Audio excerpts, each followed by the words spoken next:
ज्ञान प्रदायिनी ज्योतिर्मय, हो चहु दिशि उद्घोष अभय, दिए विजय जय, दिए विजय जय।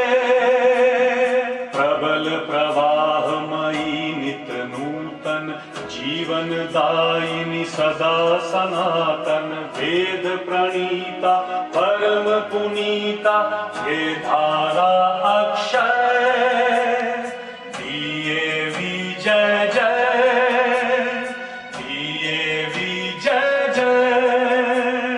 दयानंद से प्रेम भक्ति ले, हंसराज से त्याग शक्ति ले, धर्म भक्ति का राष्ट्र शक्ति का वो दिन मान उदय, दिए विजय जय, दिए विजय जय। सुख समृद्धि इसकी लहरें, प्रेम शांति इसके तट ठहरे, सघन शांतिमय प्रबल क्रांतिमय, लिए अटल निश्चय, दिए विजय जय, दिए विजय जय। और मैं गुजारिश करती हूँ मैडम प्रिंसिपल दीदी,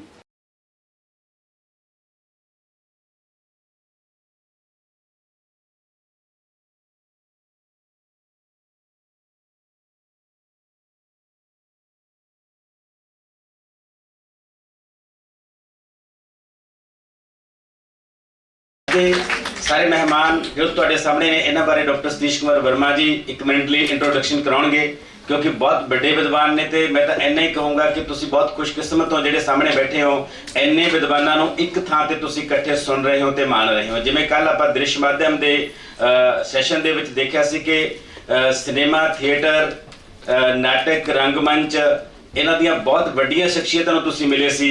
ਤੇ ਅੱਜ ਇਸੇ ਤਰ੍ਹਾਂ ਹੀ जिन्ने विद्वान तुहाडे सामने बैठे ने, ये सारे नॉलेज दियां वख-वख फैकल्टीज़ ने, नॉलेज के भंडार ने, नॉलेज दी यूनिवर्सिटियां ने, अदारे ने, अपने आप दे विच संस्थावां ने। ये व्यक्ति ते इन्हां बारे मैं डॉक्टर सतीश कुमार वर्मा होरां नूं कहूँगा कि बहुत संखेप दे विच एक बारी जाण पछाण कराउणगे ते उस तो बाद असीं सैशन नीतू अरोड़ा नूं हैंड ओवर करांगे, वो अगली कार्रवाई नूं चलाउणगे। Doctor Satish Kumar Verma ji. Thank you Kuldeep. मैं संखेप नहीं संखेपतर होकर गल करांगा। ਜਿਹੜਾ ਸਾਡਾ ਅੱਜ ਸੈਸ਼ਨ ਸ਼ੁਰੂ ਹੋ ਰਿਹਾ ਪਿਆਰੇ ਬੱਚਿਓ, ਇਹਦਾ ਸੰਬੰਧ ਥੋੜੀ ਡੀਏਵੀ ਨਾਲ ਵੀ ਹੈ ਤੇ ਹੋਰ ਸੰਸਥਾਵਾਂ ਨਾਲ ਹੈ। ਇੱਕ ਮੁਹਾਵਰਾ ਹੈ ਕਿ ਬਿੱਲੀ ਨੂੰ ਦੇਖ ਕੇ ਜੇ ਕਬੂਤਰ ਅੱਖਾਂ ਮੀਚ ਲੇ ਤੇ ਬਿੱਲੀ ਭੱਜਦੀ ਨਹੀਂ ਹੈ। ਜਦੋਂ ਬ੍ਰਿਟਿਸ਼ ਇੰਪੀਰੀਅਲਿਜ਼ਮ ਆਇਆ ਸੀ, ਉਦੋਂ ਸਾਡੇ ਲੋਕਲ ਜਿੰਨੇ ਵੀ ਚਿੰਤਨ ਸੀ, ਉਹਨਾਂ ਨੇ ਦਸਤ ਪੰਜਾਉਣ ਨਾਲ ਲਿਆ। ਪਤਾ ਲੱਗ ਗਿਆ ਸੀ ਅੰਗਰੇਜ਼ੀ ਪੜ੍ਹਨੀ ਮਜਬੂਰੀ ਹੈ, ਜਿਸ ਕਰਕੇ ਦਿਆਨੰਦ ਐਂਗਲੋ ਵਿਦਿਆਲਿਆ, ਜਿੱਥੋਂ ਸੁਰਜੀਤ ਪੜ੍ਹ ਕੇ ਆਏ ਨੇ, AS college Khanna, Anglo Sanskrit Vidyalaya, ਉਦੋਂ ਇੱਕ ਸੁਮੇਲ ਬਣਿਆ। ਜਿਵੇਂ 90 ਤੋਂ ਬਾਅਦ ਪੋਸਟ ਮਾਡਰਨਿਜ਼ਮ ਵਿੱਚ ਗਲੋਬਲਾਈਜੇਸ਼ਨ ਤੋਂ ਬਾਅਦ ਹੁਣ ਗਲੋਬਲ ਕਾਲਜ, ਗਲੋਬਲ ਇੰਸਟੀਚਿਊਟ ਹੋ ਰਹੇ ਨੇ। ਸੋ ਇਹ ਸੈਸ਼ਨ ਜਿਹੜਾ ਹੈ ਆਵਾਸ, ਪ੍ਰਵਾਸ, ਪਲਾਇਨ, ਬ੍ਰੇਨ ਡਰੇਨ ਤੇ ਨੌਜਵਾਨ, ਇਹ ਪੀੜ੍ਹੀ ਦੇ ਉੱਤੇ ਅਸੀਂ ਗੱਲ ਕਰ ਰਹੇ ਹਾਂ। ਬ੍ਰੇਨ ਡਰੇਨ ਹੋ ਗਿਆ, ਬ੍ਰੇਨ ਗੇਨ ਕਿਵੇਂ ਹੋ ਸਕਦਾ? ਇਹ ਸੈਸ਼ਨ ਬ੍ਰੇਨ ਗੇਨ ਕਰਨ ਵਾਸਤੇ ਹੈ ਤਾਂ ਕਿ ਬ੍ਰੇਨ ਡਰੇਨ ਰੋਕਿਆ ਜਾ ਸਕੇ। ਇਸ ਸੈਸ਼ਨ ਵਿੱਚ ਜਿੰਨੇ ਸਾਡੇ ਸਕਾਲਰ ਨੇ, ਜਿੰਨੇ ਪੈਨਲਿਸਟ ਨੇ, ਉਹ ਸਾਰੇ ਇਸ ਖੇਤਰ ਨਾਲ ਜੁੜੇ ਹੋਏ ਨੇ। ਹਰ ਇੱਕ ਦਾ ਅਲੱਗ-ਅਲੱਗ ਮਾਧਿਅਮ ਵਿੱਚ ਯੋਗਦਾਨ ਹੈ। ਸਾਡੇ ਮੁੱਖ ਮਹਿਮਾਨ ਵਰਿੰਦਰ ਵਾਲੀਆ ਪੰਜਾਬੀ ਦੇ ਕਹਾਣੀਕਾਰ ਨੇ, ਨਾਵਲਕਾਰ ਨੇ, ਜਿਨ੍ਹਾਂ ਨੇ ਪੰਜਾਬ ਸੰਕਟ ਦੇ ਉੱਤੇ ਤਨਖਾਹੀਆ ਬਹੁਤ ਵੱਡਾ ਨਾਵਲ ਲਿਖਿਆ। ਪੱਤਰਕਾਰ ਨੇ, ਪੰਜਾਬੀ ਟ੍ਰਿਬਿਊਨ ਦੇ ਐਡੀਟਰ ਰਹੇ ਨੇ, ਅੱਜ ਕੱਲ੍ਹ ਪੰਜਾਬੀ ਜਾਗਰਣ ਦੇ ਐਡੀਟਰ ਨੇ। ਸੋ ਉਹਨਾਂ ਨੂੰ ਅਸੀਂ ਮੁੱਖ ਮਹਿਮਾਨ ਬਣਾਇਆ ਤਾਂ ਕਿ ਸਮੇਟ ਸਕਣ ਸਾਰੀ ਬਹਿਸ ਨੂੰ। ਦਰਸ਼ਨ ਸਿੰਘ UK ਤੋਂ ਸਾਡੇ ਰਾਈਟਰ ਨੇ, ਸਕਾਲਰ ਨੇ, ਚਰਚਾ ਮੈਗਜ਼ੀਨ ਕੱਢਦੇ ਆ। ਮੈਗਜ਼ੀਨ ਦਾ ਨਾਂ ਚਰਚਾ, ਅੰਦਾਜ਼ਾ ਲਾਓ ਕਿ ਉਹੀ ਕੰਮ ਕਰਦੇ ਹੋ ਸਾਨੂੰ ਕਰਨਾ ਚਾਹੀਦਾ। ਸਾਡੀ ਜਿਹੜੀ ਸਕਾਲਰਸ ਦੀ ਟੀਮ ਹੈ ਇੱਥੇ, ਜੋ ਗਲੈਕਸੀ ਹੈ, ਉਹਦੇ ਵਿੱਚ ਬਿਲਕੁਲ ਸਿਰੇ ਤੇ ਬੈਠੇ ਨੇ ਡਾਕਟਰ ਸੁਰਜੀਤ ਸਿੰਘ, ਪੰਜਾਬੀ ਯੂਨੀਵਰਸਿਟੀ ਪਟਿਆਲਾ ਦੇ ਪੰਜਾਬੀ ਡਿਪਾਰਟਮੈਂਟ ਦੇ ਹੈੱਡ ਨੇ, ਔਰ ਇਹਨਾਂ ਦਾ ਚਿੰਤਨ ਦੇ ਖੇਤਰ ਵਿੱਚ, ਵਿਸ਼ੇਸ਼ ਕਰ ਨਾਵਲ ਦੇ ਖੇਤਰ ਵਿੱਚ ਬੜਾ ਵੱਡਾ ਯੋਗਦਾਨ ਹੈ, ਔਰ ਇਸ ਵੇਲੇ ਸਾਡੇ ਡਿਪਾਰਟਮੈਂਟ ਨਵੀਆਂ ਲੀਹਾਂ ਤੇ ਪਾ ਰਹੇ ਨੇ।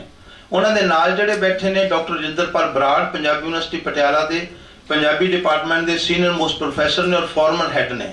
7 ਤੋਂ ਲੈ ਕੇ 10 ਤੱਕ ਉਹ ਹੈੱਡ ਰਹੇ। ਉਸ ਤੋਂ ਬਾਅਦ ਹੁਣ ਸੁਰਜੀਤ ਨੇ, ਤੇ ਇਸ ਵੇਲੇ ਸਾਡਾ ਪੰਜਾਬੀ ਯੂਨੀਵਰਸਿਟੀ ਦਾ ਪੰਜਾਬੀ ਡਿਪਾਰਟਮੈਂਟ ਪੰਜਾਬੀ ਨੂੰ ਹਰ ਪੱਖੋਂ ਲੀਡ ਕਰ ਰਿਹਾ। ਤੱਥ ਦੱਸਣ ਦੀ ਜ਼ਰੂਰਤ ਨਹੀਂ, ਅਖਬਾਰਾਂ ਵਿੱਚ ਸਾਰੇ ਪੜ੍ਹਦੇ ਹੋ, ਤੁਹਾਨੂੰ ਫੇਸਬੁੱਕ ਤੇ ਮਿਲਦੇ ਹੋਣਗੇ। ਉਹਨਾਂ ਦੇ ਨਾਲ ਵਾਲੀਆ ਜੀ ਤੋਂ ਅੱਗੇ ਮੈਡਮ ਸਰਬਜੀਤ, ਤੁਸੀਂ ਜਾਣਦੇ ਹੋ, ਕੱਲ ਦੇ ਦੇਖ ਰਹੇ ਹੋ, ਸਾਡੇ ਪ੍ਰਧਾਨ ਨੇ, ਬਹੁਤ ਡਾਇਨਾਮਿਕ ਪ੍ਰੈਜ਼ੀਡੈਂਟ ਨੇ, ਪੋਇਟਸ ਨੇ। ਅਜੇ ਸਰੀਨ ਜੀ ਨੂੰ ਤੁਸੀਂ ਪਹਿਲਾਂ ਜਾਂਦੇ, ਤੁਸੀਂ ਕੱਲ ਜਾਣਿਆ। ਕੱਲ ਇਹਨਾਂ ਨੇ ਸੁਰਜੀਤ ਰਜਿੰਦਰ ਇੱਕ ਨਵਾਂ ਨਾਰਾ ਦਿੱਤਾ ਆਪਣੇ ਲੈਕਚਰ 'ਚ, ਬਹੁਤ ਖੂਬਸੂਰਤ ਲੈਕਚਰ ਸੀ ਕਿ ਬੇਟੀ ਪੜ੍ਹਾਓ, ਬੇਟਾ ਸਮਝਾਓ ਤੇ ਬਜ਼ੁਰਗਾਂ ਨੂੰ ਅਪਣਾਓ। ਸੋ ਸਾਨੂੰ ਤਾਂ ਅਪਣਾਓ ਜੀ, ਅਸੀਂ ਤਾਂ ਹੁਣ ਪੂਰੀ ਤਰ੍ਹਾਂ ਬਜ਼ੁਰਗ ਹਾਂ। ਸੋ ਜਿਸ ਤਰ੍ਹਾਂ ਦਾ ਇੱਕ ਐਕੈਡੈਮਿਕ ਐਟਮੋਸਫੀਅਰ ਅਸੀਂ ਕੱਲ ਦਾ ਇੱਥੇ ਦੇਖ ਰਹੇ ਹਾਂ, ਮੈਨੂੰ ਲੱਗਦਾ ਵੀ ਸਾਡੀ ਸਾਹਿਤ ਅਕੈਡਮੀ MOU ਹੀ ਨਾ ਸਾਈਨ ਕਰ ਲੇ। ਸੁਰਜੀਤ ਪਾਤਰ ਸਾਹਿਬ ਨੂੰ ਕਹਿ ਕੇ ਆਰਟਸ ਕਾਉਂਸਲ ਦਾ MOU ਸਾਈਨ ਕਰਵਾਉਣੇ ਨਾਲ, ਪੱਕਾ ਅੱਡਾ। ਸੋ ਇਹਨਾਂ ਦੇ ਨਾਲ ਡਾਕਟਰ ਅਜੇ ਸਰੀਨ ਜਿਹੜੇ ਅੰਗਰੇਜ਼ੀ ਦੇ ਵਿਦਵਾਨ ਨੇ, ਪਰ ਕੱਲ ਬੜੀ ਖੂਬਸੂਰਤ ਪੰਜਾਬੀ ਵਿੱਚ ਇਹਨਾਂ ਨੇ ਇਨੋਗ੍ਰੇਸ਼ਨ ਦੇ ਵਿੱਚ ਸਭ ਦਾ ਸਵਾਗਤ ਕੀਤਾ ਸੀ। ਮੋਹਨ ਤਿਆਗੀ ਪੰਜਾਬੀ ਦੇ ਪੋਇਟ ਨੇ, ਬਹੁਤ ਅੱਛੇ ਚਿੰਤਕ ਨੇ, ਔਰ ਇਹਨਾਂ ਨੇ ਕਬੀਲਿਆਂ ਦੇ ਖੇਤਰ ਵਿੱਚ ਬਹੁਤ ਇੰਪੋਰਟੈਂਟ ਖੋਜ ਕਾਰਜ ਕੀਤਾ। ਇਸ ਵੇਲੇ ਸਾਡੇ ਨਵੀਂ ਪੀੜ੍ਹੀ ਦੇ ਵਿੱਚ ਚਿੰਤਨ ਦੇ ਖੇਤਰ ਵਿੱਚ ਬਹੁਤ ਕੰਮ ਕਰ ਰਹੇ ਨੇ। ਰਜਨੀਸ਼ ਬਹਾਦਰ ਸਿੰਘ RBI ਤੋਂ ਪਤਾ ਨਹੀਂ CBI ਦਾ ਲੱਗਦਾ ਯਾਰ, ਤਾਂ ਨਹੀਂ ਮੈਂ RBI ਤੁਹਾਨੂੰ ਕਹਿੰਦਾ, RB ਸਿੰਘ। ਰਜਨੀਸ਼ ਬਹਾਦਰ ਸਿੰਘ ਵੀ ਸਾਡੇ ਪੰਜਾਬੀ ਡਿਪਾਰਟਮੈਂਟ ਦੇ ਪੜ੍ਹੇ, ਪੰਜਾਬੀ ਯੂਨੀਵਰਸਿਟੀ ਪਟਿਆਲਾ ਦੇ। ਅਸੀਂ ਤੁਹਾਨੂੰ ਜਲੰਧਰ ਨੂੰ ਗੋਦ ਦਿੱਤੇ ਆ। ਇਹਨਾਂ ਨੇ ਪਿਛਲੇ 40 ਸਾਲਾਂ ਦੇ ਵਿੱਚ ਜਲੰਧਰ ਨੂੰ ਸਾਹਿਤ ਪੱਖੋਂ ਸਿੰਜਿਆ। ਇਹਨਾਂ ਦਾ ਮੈਗਜ਼ੀਨ ਪ੍ਰਵਚਨ DAV ਕਾਲਜ ਦੇ ਵਿੱਚ ਹੈਡ ਰਹੇ ਨੇ। ਸੋ ਇਹ ਸਾਡੇ ਇੱਥੇ ਰਾਜਦੂਤ ਨੇ ਤੁਹਾਡੇ ਸ਼ਹਿਰ ਦੇ ਵਿੱਚ, ਜਿਨ੍ਹਾਂ ਕਰਕੇ ਅਸੀਂ ਇੱਥੇ ਹਮੇਸ਼ਾ ਆਉਂਦੇ ਹਾਂ। ਤੇ ਬੀਬਾ ਨੀਤੂ ਅਰੋੜਾ, ਇਸ ਵੇਲੇ ਜਿਹੜੀਆਂ ਪੰਜਾਬੀ ਦੇ ਕਵੀ ਨੇ, ਮੈਂ ਕਵਿਤਰੀ ਸ਼ਬਦ ਨਹੀਂ ਵਰਤਣਾ, ਇਹ ਸਾਨੂੰ ਐਵੇਂ ਬਿਮਾਰੀ ਹੈ, ਪੋਇਟ, ਪੋਇਟਸ, ਐਕਟਰਸ, ਤਵਾ, ਤਵੀ, ਇਹ ਨਹੀਂ ਸ਼ਬਦ ਵਰਤਨੇ। ਤੇ ਜੇ ਵਰਤਣਾ ਸਿਰਫ ਤਵੀ ਵਰਤੋ, ਕਿਉਂਕਿ ਤਵੀ ਤਵੇ ਤੋਂ ਵੱਡੀ ਹੁੰਦੀ ਹੈ। ਸੋ ਫੈਮਿਨਨ ਜੈਂਡਰ ਵੀ ਵੱਡਾ ਹੋ ਸਕਦਾ ਹੈ। ਸੋ ਨੀਤੂ ਅਰੋੜਾ ਸਾਡਾ ਕਵੀ ਹੈ, ਸ਼ੀ ਇਜ਼ ਅ ਪੋਇਟ, ਬਹੁਤ ਅੱਛੀ ਕਵਿਤਾ ਲਿਖਦੀ ਹੈ, ਨਵੇਂ ਮਾਧਿਅਮ ਦੀ ਕਵਿਤਾ ਹੈ। ਜਿੱਥੋਂ ਅਮਰਤਾ ਨੇ ਸ਼ੁਰੂ ਕੀਤੀ ਸੀ, ਇਸ ਨੇ ਇਸ ਨੂੰ ਇੱਕ ਬੜਾ ਮੁਹਾਵਰਾ ਦਿੱਤਾ ਹੈ। ਬਹੁਤ ਅੱਛੀ ਚਿੰਤਕ ਹੈ। ਅੱਜ ਇਹਨੂੰ ਉਚੇਚੇ ਤੌਰ ਤੇ ਮੋਡਰੇਟਰ ਦਾ ਰੋਲ ਦਿੱਤਾ ਹੈ। ਡਾਕਟਰ ਸੁਰਜੀਤ ਕੌਰ ਨੇ PhD ਕੀਤੀ ਹੈ, ਉਧਰ ਗਾਈਡ ਬੈਠੇ, ਇੱਧਰ ਵਿਦਿਆਰਥੀ ਬੈਠੇ ਆ। ਸੋ ਅੱਜ ਤੇਰਾ ਬੇਟਾ ਦੁਆਰਾ ਵਾਈਵਾ ਹੈ, ਸੋ ਬੜੀ ਖੂਬਸੂਰਤੀ ਨਾਲ ਮੋਡਰੇਟ ਕਰਨਗੇ। ਇਸ ਲਈ ਭੂਮਿਕਾ ਮੈਂ ਬੰਨ ਦਿੱਤੀ। ਸੋ ਹੁਣ ਮੈਂ ਇਹ ਡੋਰੀ ਨੀਤੂ ਨੂੰ ਫੜਾ ਰਿਹਾ। ਨੀਤੂ ਬੇਟਾ ਸ਼ੁਰੂ ਕਰੋ। Wish you all the best. ਬਹੁਤ ਅੱਛਾ ਸੈਸ਼ਨ ਹੋਏਗਾ। ਅਸੀਂ 1 ਘੰਟਾ ਲੇਟ ਹੈ, ਪਰ ਅਸੀਂ ਲੇਟ ਕਰਦੇ ਅਖੀਰ ਤੱਕ ਟਾਈਮ ਤੇ ਪਹੁੰਚ ਜਾਵਾਂਗੇ। Thank you very much. ਅਕਾਦਮੀ ਦੇ ਸਕੱਤਰ ਦੇ ਤੌਰ ਤੇ ਤੁਹਾਡਾ ਇੱਕ ਵਾਰ ਫਿਰ ਬਹੁਤ ਬਹੁਤ ਸਵਾਗਤ। ਸ਼ੁਕਰੀਆ ਜੀ। ਮੈਨੂੰ ਲੱਗਦਾ ਹੈ ਕਿ ਅੱਜ ਮੇਰੇ ਗੁਰੂਦੇਵ ਦਾ ਵਾਈਵ ਹੈ। ਪਤਾ ਲੱਗਦਾ ਸੁਰਜੀਤ ਦੀ ਸਟੋਰੀ।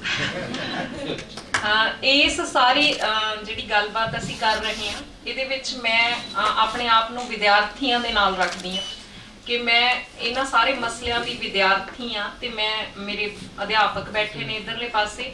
ਅਸੀਂ ਬਤੌਰ ਵਿਦਿਆਰਥੀ ਅਧਿਆਪਕਾਂ ਤੋਂ ਇਸ ਸਾਰੇ ਮਸਲੇ ਤੇ ਜਾਣਨਾ ਚਾਹੁੰਦੇ ਹਾਂ, ਜੋ ਅੱਜ ਦਾ ਟੌਪਿਕ ਹੈ, ਆਵਾਸ, ਪ੍ਰਵਾਸ, ਬ੍ਰੇਨ ਡਰੇਨ, ਪਲਾਇਨ ਅਤੇ ਨੌਜਵਾਨ ਪੀੜ੍ਹੀ।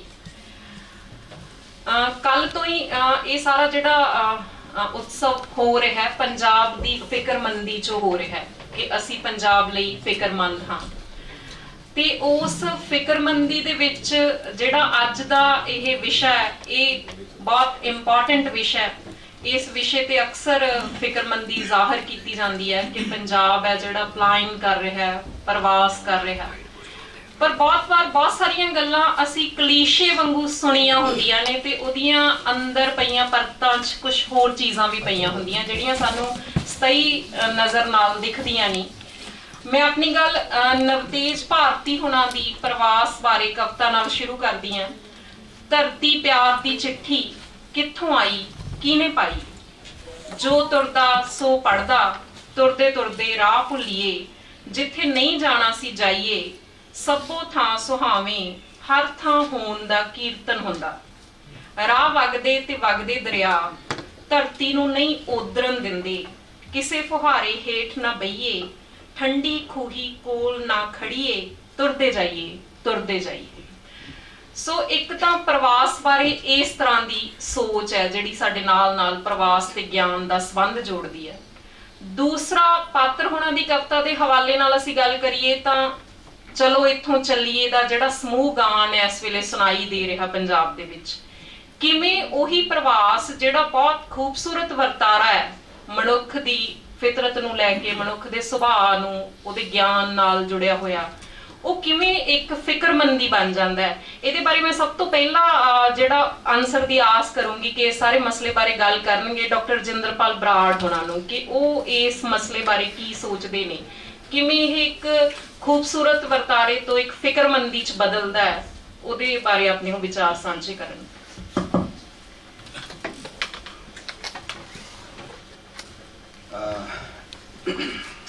मैं बगैर किसी भूमिका तो समा अपने को घट आ सीधी गलबात शुरू करना।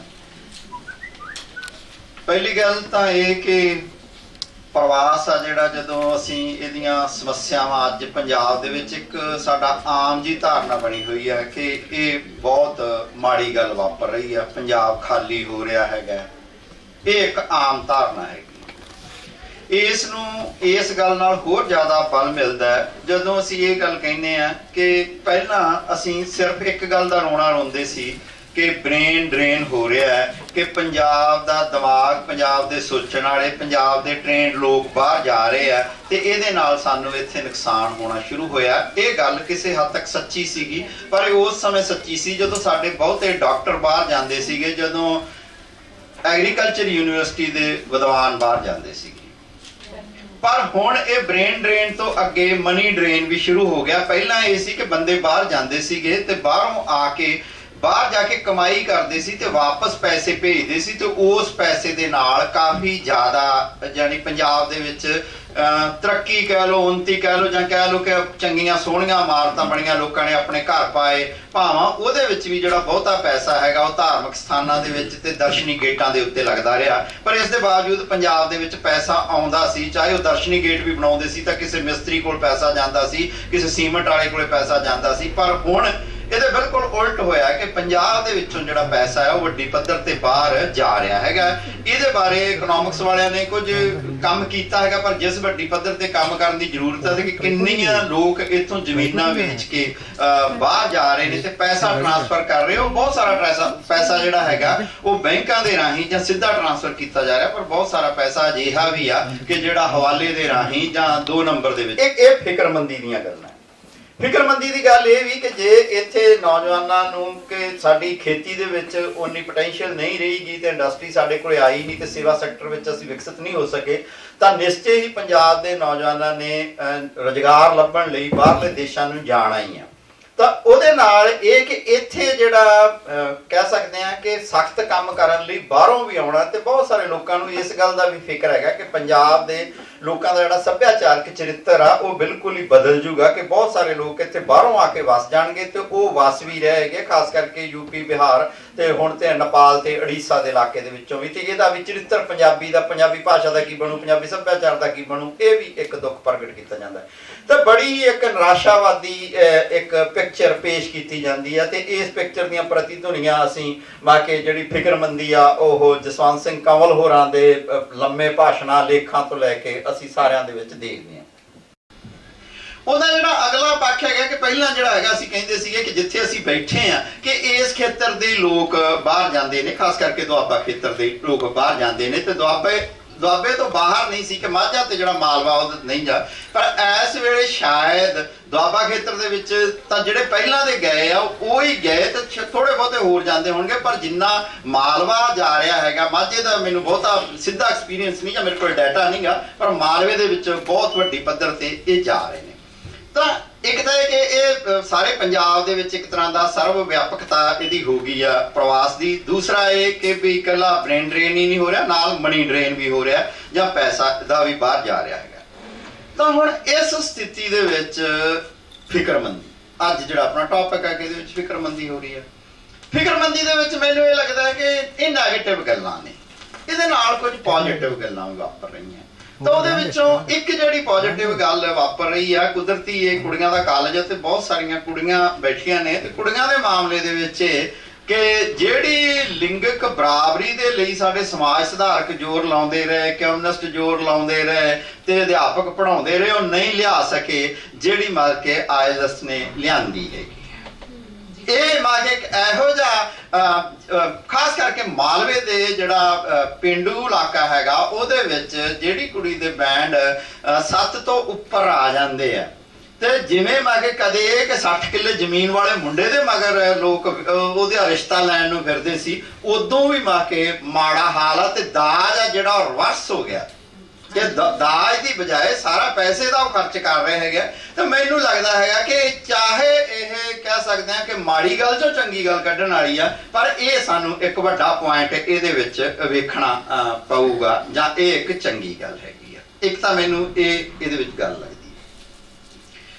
ਦੂਸਰੀ ਜਿਹੜੀ ਗੱਲ ਮੈਨੂੰ ਲੱਗਦੀ ਹੈ ਮਹੱਤਵਪੂਰਨ, ਉਹ ਇਹ ਲੱਗਦੀ ਆ ਕਿ ਭਾਰਤੀ ਕਾਨੂੰਨ ਭਾਵੇਂ ਔਰਤ ਨੂੰ ਬਰਾਬਰ ਦਾ ਸਥਾਨ ਦਿੰਦਾ ਹੈ, ਪਰ ਸਮਾਜਿਕ ਜਿਹੜਾ ਇੱਥੋਂ ਦਾ ਵਿਵਹਾਰ ਆ ਤੇ ਜਿਹੜਾ ਕਾਨੂੰਨ ਨੂੰ ਲਾਗੂ ਕਰਾਉਣ ਵਾਲੀਆਂ ਸੰਸਥਾਵਾਂ ਹੈ, ਖਾਸ ਕਰਕੇ ਜਿਹੜੀ ਪੁਲਿਸ ਹੈਗੀ ਆ, ਉਹਦਾ ਜਿਹੜਾ ਐਟੀਟਿਊਡ ਹੈਗਾ, ਉਹ ਜੇ ਕੋਈ ਔਰਤ ਮਰਦ ਦੇ ਝਗੜੇ ਵਿੱਚ ਕੋਈ ਕੇਸ ਚਲਿਆ ਜਾਵੇ ਤਾਂ ਉਹ ਹਮੇਸ਼ਾ ਮਰਦਾਵੇਂ ਸਮਾਜ ਦੇ ਹੱਕ 'ਚ ਹੀ ਭੁਗਤਦਾ।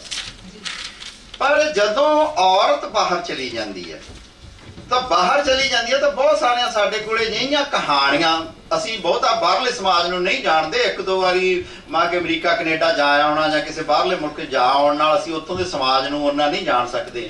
ਪਰ ਜਿਹੜਾ ਲਿਟਰੇਚਰ ਦੇ ਵਿੱਚ ਜਿਸ ਤਰ੍ਹਾਂ ਆਉਂਦਾ ਕਿ 911 ਸਾਨੂੰ ਕਿ ਕਹਾਣੀਆਂ ਦੇ ਟਾਈਟਲ ਆਉਣੇ ਸ਼ੁਰੂ ਹੋ ਗਏ ਕਿ 911 ਦੱਬੋ, ਤੇ ਔਰਤਾਂ ਜਿਹੜੀਆਂ ਉਹਨਾਂ ਲਈ ਇਹ ਕਿ ਬਚਪਨ ਦੇ ਵਿੱਚ ਹੀ ਜਿਹੜਾ ਪੁਰਾਣਾ ਸਾਡਾ ਪੰਜਾਬੀ ਸਮਾਜ ਸੀ ਉਹਦੇ ਵਿੱਚ ਇੱਕ ਹਊਆ ਬਿਠਾ ਦਿੱਤਾ ਜਾਂਦਾ ਸੀਗਾ ਕਿ ਇੱਕ ਦਿਨ ਤੁਸੀਂ ਸਹੁਰੇ ਘਰ ਜਾਣਾ, ਤੇ ਸਹੁਰੇ ਘਰ ਜਾਣਾ ਜਿਹੜਾ ਸਹੁਰੇ ਘਰ ਦਾ ਹਊਆ ਸੀਗਾ ਉਹ ਤੇ ਇੱਕ ਜਿਹੜਾ ਆਪਦੇ ਪੇਕੇ ਘਰ ਦਾ ਵਿਛੋੜਾ ਸੀ, ਖਾਸ ਕਰਕੇ ਜਿਹੜਾ ਸਾਡਾ ਲੋਕ ਗੀਤਾਂ ਦੇ ਵਿੱਚ ਮਿਲਦਾ ਹੈ ਕਿ ਹੁਣ ਅਸੀਂ ਪਰਾਏ ਦੇਸ਼ ਚਲੇ ਗਏ ਜਾਂ ਦੂਰ ਚਲੇ ਗਏ, ਹੁਣ ਪਤਾ ਨਹੀਂ ਦੁਬਾਰਾ ਆਉਣਾ ਹੈ ਕਿ ਨਹੀਂ। ਉਹਦੇ ਉਲਟੇ ਕਿ ਜਦੋਂ ਬਾਹਰਲੇ ਦੇਸ਼ ਜਾਂਦੇ ਆ ਤਾਂ ਬੰਦਾ ਵੀ ਜਾਂਦਾ ਤੇ ਔਰਤ ਵੀ ਜਾਂਦੀ ਆ। ਔਰਤ ਦੀ ਤਾਂ ਬਚਪਨ ਤੋਂ ਹੀ ਟ੍ਰੇਨਿੰਗ ਹੈ ਕਿ ਮੈਂ ਬਾਹਰ ਜਾਣਾ, ਉਹ ਓਨੀ ਡਿਸਕੰਫਰਟ ਮਹਿਸੂਸ ਨਹੀਂ ਕਰਦੀ, ਉਹਨਾਂ ਔਖਾ ਮਹਿਸੂਸ ਨਹੀਂ ਕਰਦੀ। ਤੇ ਮੈਨੂੰ ਤੇ ਪਹਿਲੀ ਵਾਰੀ ਲੱਗਿਆ ਕਿ ਔਰਤ ਦਾ ਦਰਦ ਕੀ ਹੈ, ਇਹ ਪ੍ਰਵਾਸੀਆਂ ਦੀਆਂ ਰਚਨਾਵਾਂ ਚੋਂ, ਬੰਦਿਆਂ ਦੀਆਂ ਚੋਂ ਲੱਭਦਾ ਕਿ ਜਿਵੇਂ ਔਰਤ ਲੋਕ ਗੀਤਾਂ ਦੇ ਵਿੱਚ ਪੇਕੇ ਘਰ ਨੂੰ ਤੜਪਦੀ ਸੀ, ਉਸੇ ਤਰ੍ਹਾਂ ਉਹਨਾਂ ਦੀ ਤੜਪਣ ਮੈਨੂੰ ਦਿਖਾਈ ਦਿੰਦੀ ਆ ਉਹਨਾਂ ਦੀਆਂ ਰਚਨਾਵਾਂ ਦੇ ਵਿੱਚ ਕਿ ਬਾਰ-ਬਾਰ ਆਪਦੀ ਧਰਤੀ ਨੂੰ, ਆਪਦੇ ਪਿੰਡਾਂ ਨੂੰ ਯਾਦ ਕਰਦੇ। ਤਾਂ ਔਰਤ ਆ ਜਿਹੜੀ ਉਹ ਬਾਹਰ ਜਾ ਕੇ ਜਿਵੇਂ ਮਹਿਸੂਸ ਕਰਦੀ ਆ, ਮੈਂ ਸੁਰਿੰਦਰ ਕੌਰ ਸ਼ਾਇਦ ਬਿੰਨਰ ਹੈਗਾ, ਉਹਦਾ ਸੰਗ੍ਰਹਿ ਕੱਲ ਪੜ੍ਹ ਰਿਹਾ ਸੀਗਾ, ਤੇ ਉਹਦੇ ਵਿੱਚੋਂ ਮੈਨੂੰ ਵਾਰ-ਵਾਰ ਆ ਰਿਹਾ ਸੀਗਾ ਕਿ ਉਹ ਇੱਥੋਂ ਦੀ ਘਟਨਾ ਦੀ ਤੇ ਉੱਥੋਂ ਦੀ ਘਟਨਾ ਦੀ ਤੁਲਨਾ ਕਰਦੀ ਹੈ ਕਿ ਇੱਥੇ ਜਿਹੜਾ ਅਸੀਂ ਕਹਿੰਦੇ ਆ ਕਿ ਬੱਚਿਆਂ ਨਾਲ ਅਬਿਊਜ਼ ਹੁੰਦਾ ਤੇ ਉਹ ਕਿਸੇ ਨੂੰ ਦੱਸਦਾ ਨਹੀਂਗਾ, ਅੰਦਰੇ ਅੰਦਰ ਰਹਿ ਜਾਂਦਾ। ਪਰ ਜਦੋਂ ਬਾਹਰ ਜਾ ਕੇ ਕੋਈ ਇਹੋ ਜਿਹੀ ਗੱਲ ਵਾਪਰਦੀ ਆ ਤਾਂ ਉੱਥੋਂ ਦੀ ਜਿਹੜੀ ਟ੍ਰੇਨਿੰਗ ਆ ਕਿ 911 ਦੱਬਦੇ ਤੇ ਪੁਲਿਸ ਉਹ ਫੜ ਕੇ ਲੈ ਜਾਂਦੀ ਹੈ। ਤੁਹਾਨੂੰ ਲੱਗਦਾ ਹੈ ਕਿ ਮੇਰੇ ਨਾਲ ਜਿਹੜਾ ਦੇਸ਼ ਵਿੱਚ ਜ਼ਿਆਦਤੀ ਹੁੰਦੀ ਸੀ ਕਿ ਉਹ ਇੱਥੇ ਬੱਚਿਆਂ ਨਾਲ ਜ਼ਿਆਦਤੀ ਨਹੀਂ ਹੁੰਦੀ, ਕਿ ਉਹਨੂੰ ਨਿਪਟਾਉਣ ਲਈ ਇੱਕ ਢੰਗ ਹੈਗਾ। ਤੇ ਮੈਨੂੰ ਇਹ ਲੱਗਦਾ ਕਿ ਸਾਨੂੰ ਇਹ ਦੋ ਪੋਜ਼ਿਟਿਵ ਗੱਲਾਂ, ਮੈਨੂੰ ਲੱਗਦਾ ਕਿ ਸਿਰਫ ਔਰਤਾਂ ਦੇ ਮਸਲੇ ਦੇ ਵਿੱਚ, ਤੇ ਇੱਕ ਜਿਹੜਾ ਦੁੱਖ ਹੈਗਾ ਉਹ ਬ੍ਰੇਨ ਡਰੇਨ ਦਾ, ਤਾਂ ਅਸੀਂ ਟਾਈਟਲ 'ਚ ਵੀ ਪਾ ਲਿਆ। ਮੈਨੂੰ ਲੱਗਦਾ ਕਿ ਮਨੀ ਡਰੇਨ ਨੂੰ ਵੀ ਸਾਨੂੰ ਇਹਦੇ ਬਾਰੇ ਸੋਚਣਾ ਚਾਹੀਦਾ। ਮੈਂ ਸਿਰਫ ਇਹਦੇ 2 ਪੁਆਇੰਟ ਐਡ ਕਰਦਾ। ਆਪਾਂ ਫਿਰ ਤੁਹਾਡੇ ਕੋਲ ਆਉਣੇ ਆ ਸਰ, ਬਹੁਤ ਵਧੀਆ ਗੱਲ ਜਿਵੇਂ ਆਪਾਂ ਪਹਿਲਾਂ ਹੀ ਕੀਤਾ ਸੀ ਕਿ ਅਸੀਂ ਕਲੀਸ਼ਿਆਂ ਦੇ ਥੱਲੇ ਲੁਕੀਆਂ ਹੋਈਆਂ ਚੀਜ਼ਾਂ, ਤਾਂ ਉਹ 2 ਪਰਤਾਂ ਸਾਨੂੰ ਰਜਿੰਦਰਪਾਲ ਬਰਾੜ ਹੋਣਾ ਨੇ ਦੱਸੀਆਂ ਨਵੀਆਂ, ਜਿਹੜੀਆਂ ਕਿਤੇ ਸਾਡੇ ਤੋਂ ਇਗਨੋਰ ਹੁੰਦੀਆਂ ਨੇ। ਇਸ ਤੋਂ ਬਾਅਦ ਮੈਂ ਅਗਲਾ ਸਵਾਲ ਡਾਕਟਰ ਸੁਰਜੀਤ ਹੋਣਾ ਨਾਲ ਕਰਾਂਗੀ, ਉਹਨਾਂ ਨਾਲ ਕਿ ਜਦੋਂ ਅਸੀਂ ਇਹ ਕਹਿੰਦੇ ਆ ਕਿ ਪੰਜਾਬ ਇਸ ਵੇਲੇ ਪ੍ਰਵਾਸ ਨਹੀਂ ਕਰਦਾ ਪਿਆ, ਪਲਾਇਨ ਕਰਦਾ ਪਿਆ, ਤਾਂ ਅਸੀਂ ਕਿਸੇ ਨਾ ਕਿਸੇ ਤਰ੍ਹਾਂ ਜਿਹੜਾ ਉਹ ਆਮ ਮਨੁੱਖ ਹੈ, ਜਿਹੜੀ ਸਾਡੀ ਨੌਜਵਾਨ ਪੀੜ੍ਹੀ ਇੱਥੋਂ ਜਾ ਰਹੀ ਹੈ, ਜਿਹਨੇ ਉੱਥੇ ਜਾ ਕੇ ਵੀ ਸੰਘਰਸ਼ ਕਰਨਾ ਆਪਣੀ ਤਰ੍ਹਾਂ ਦਾ, ਉਹਦੇ ਸੰਘਰਸ਼ ਨੂੰ ਬਹੁਤ ਛੁਟਿਆ ਕੇ ਦੇਖਦੇ ਆ। ਸਾਡੇ ਕੋਲ ਇੱਕ ਬਣਿਆ ਬਣਾਇਆ ਮੁਹਾਵਰਾ ਹੈ ਕਿ ਜਿਹੜਾ ਬੰਦਾ ਇੱਥੇ ਨਹੀਂ ਰਹਿੰਦਾ ਤੇ ਬਾਹਰ ਜਾਂਦਾ ਪਿਆ ਉਹ ਇੱਕ ਭਗੌੜਾ ਹੀ ਹੈ। ਪਰ ਜੇ ਅਸੀਂ ਉਹਨਾਂ ਲੋਕਾਂ ਦੀਆਂ ਜੀਵਨ ਹਾਲਤਾਂ 'ਚੋਂ ਦੇਖੀਏ ਤਾਂ ਉਹ ਉਸ ਕਿਸਮ ਦੇ ਭਗੌੜੇ ਕਹਿਣਾ ਉਹਨਾਂ ਨੂੰ ਜਾਂ ਪਲਾਇਨ ਕਰਦੇ ਕਹਿਣਾ ਇਹ ਕਿੰਨਾ ਕੁ ਠੀਕ ਆ। ਇਹਦੀਆਂ ਕੁਝ ਹੋਰ ਪਰਤਾਂ ਦੇ ਵਿੱਚ ਆਮ ਮਨੁੱਖ ਦੀ ਸਿਆਣਪ ਬਾਰੇ ਸਾਡੇ ਨਾਲ ਡਾਕਟਰ ਸੁਰਜੀਤ ਇਸ ਮਸਲੇ ਤੇ ਗੱਲ ਕਰਨਗੇ।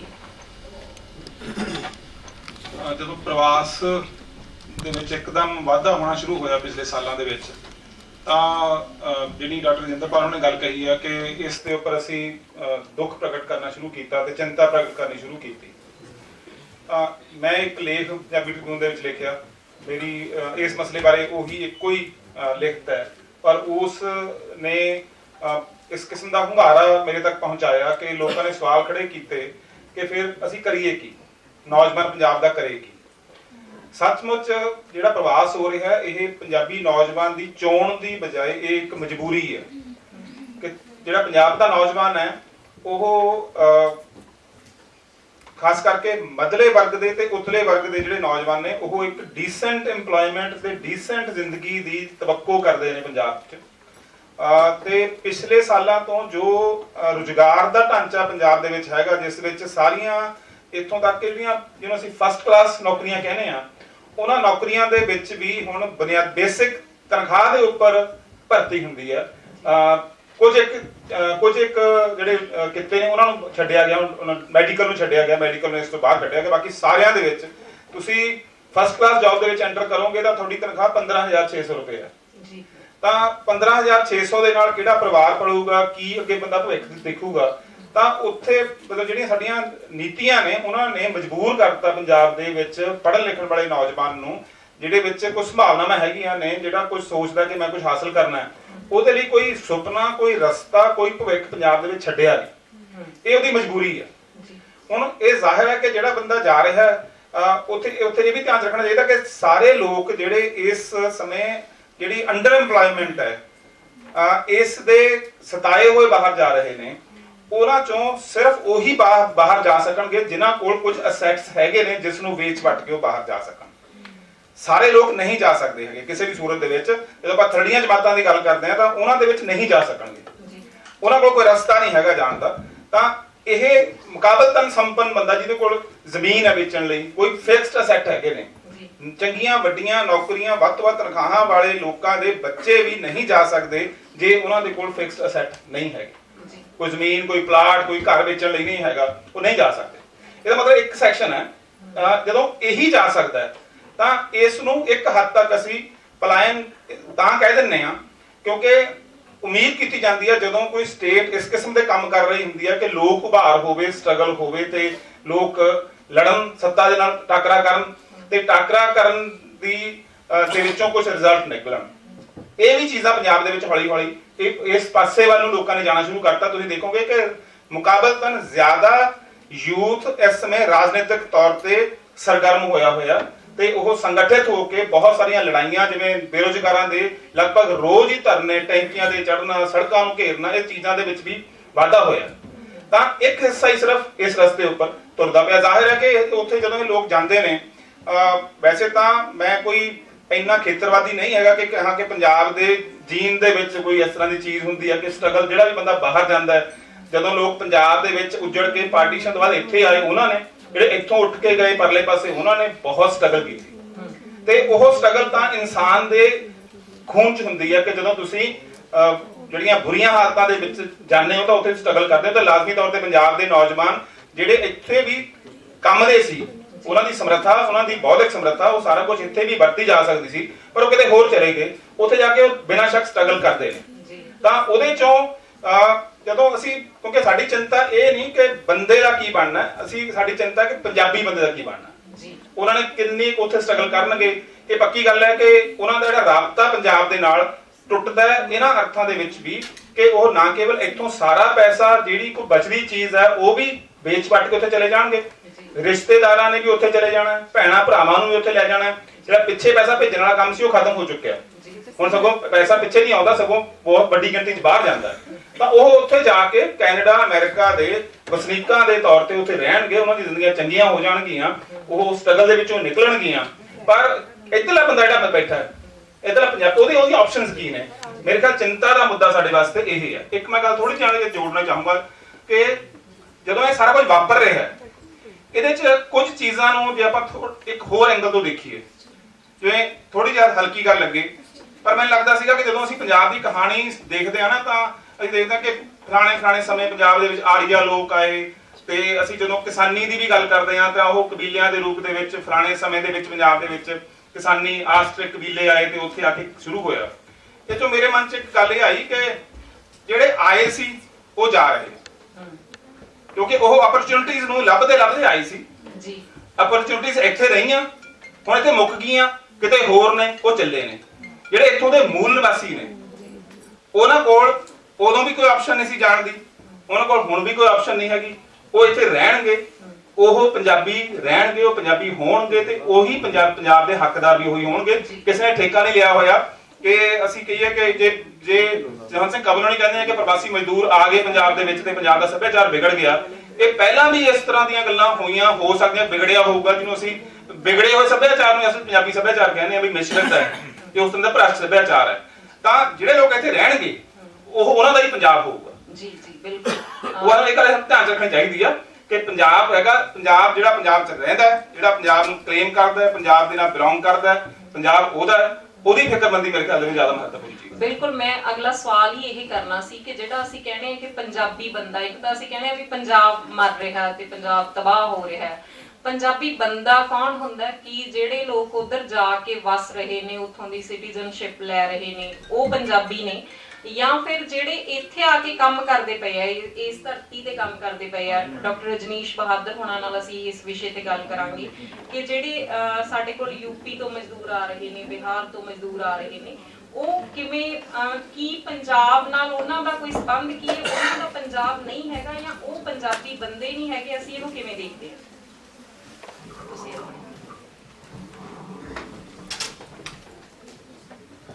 Thank you Neetu.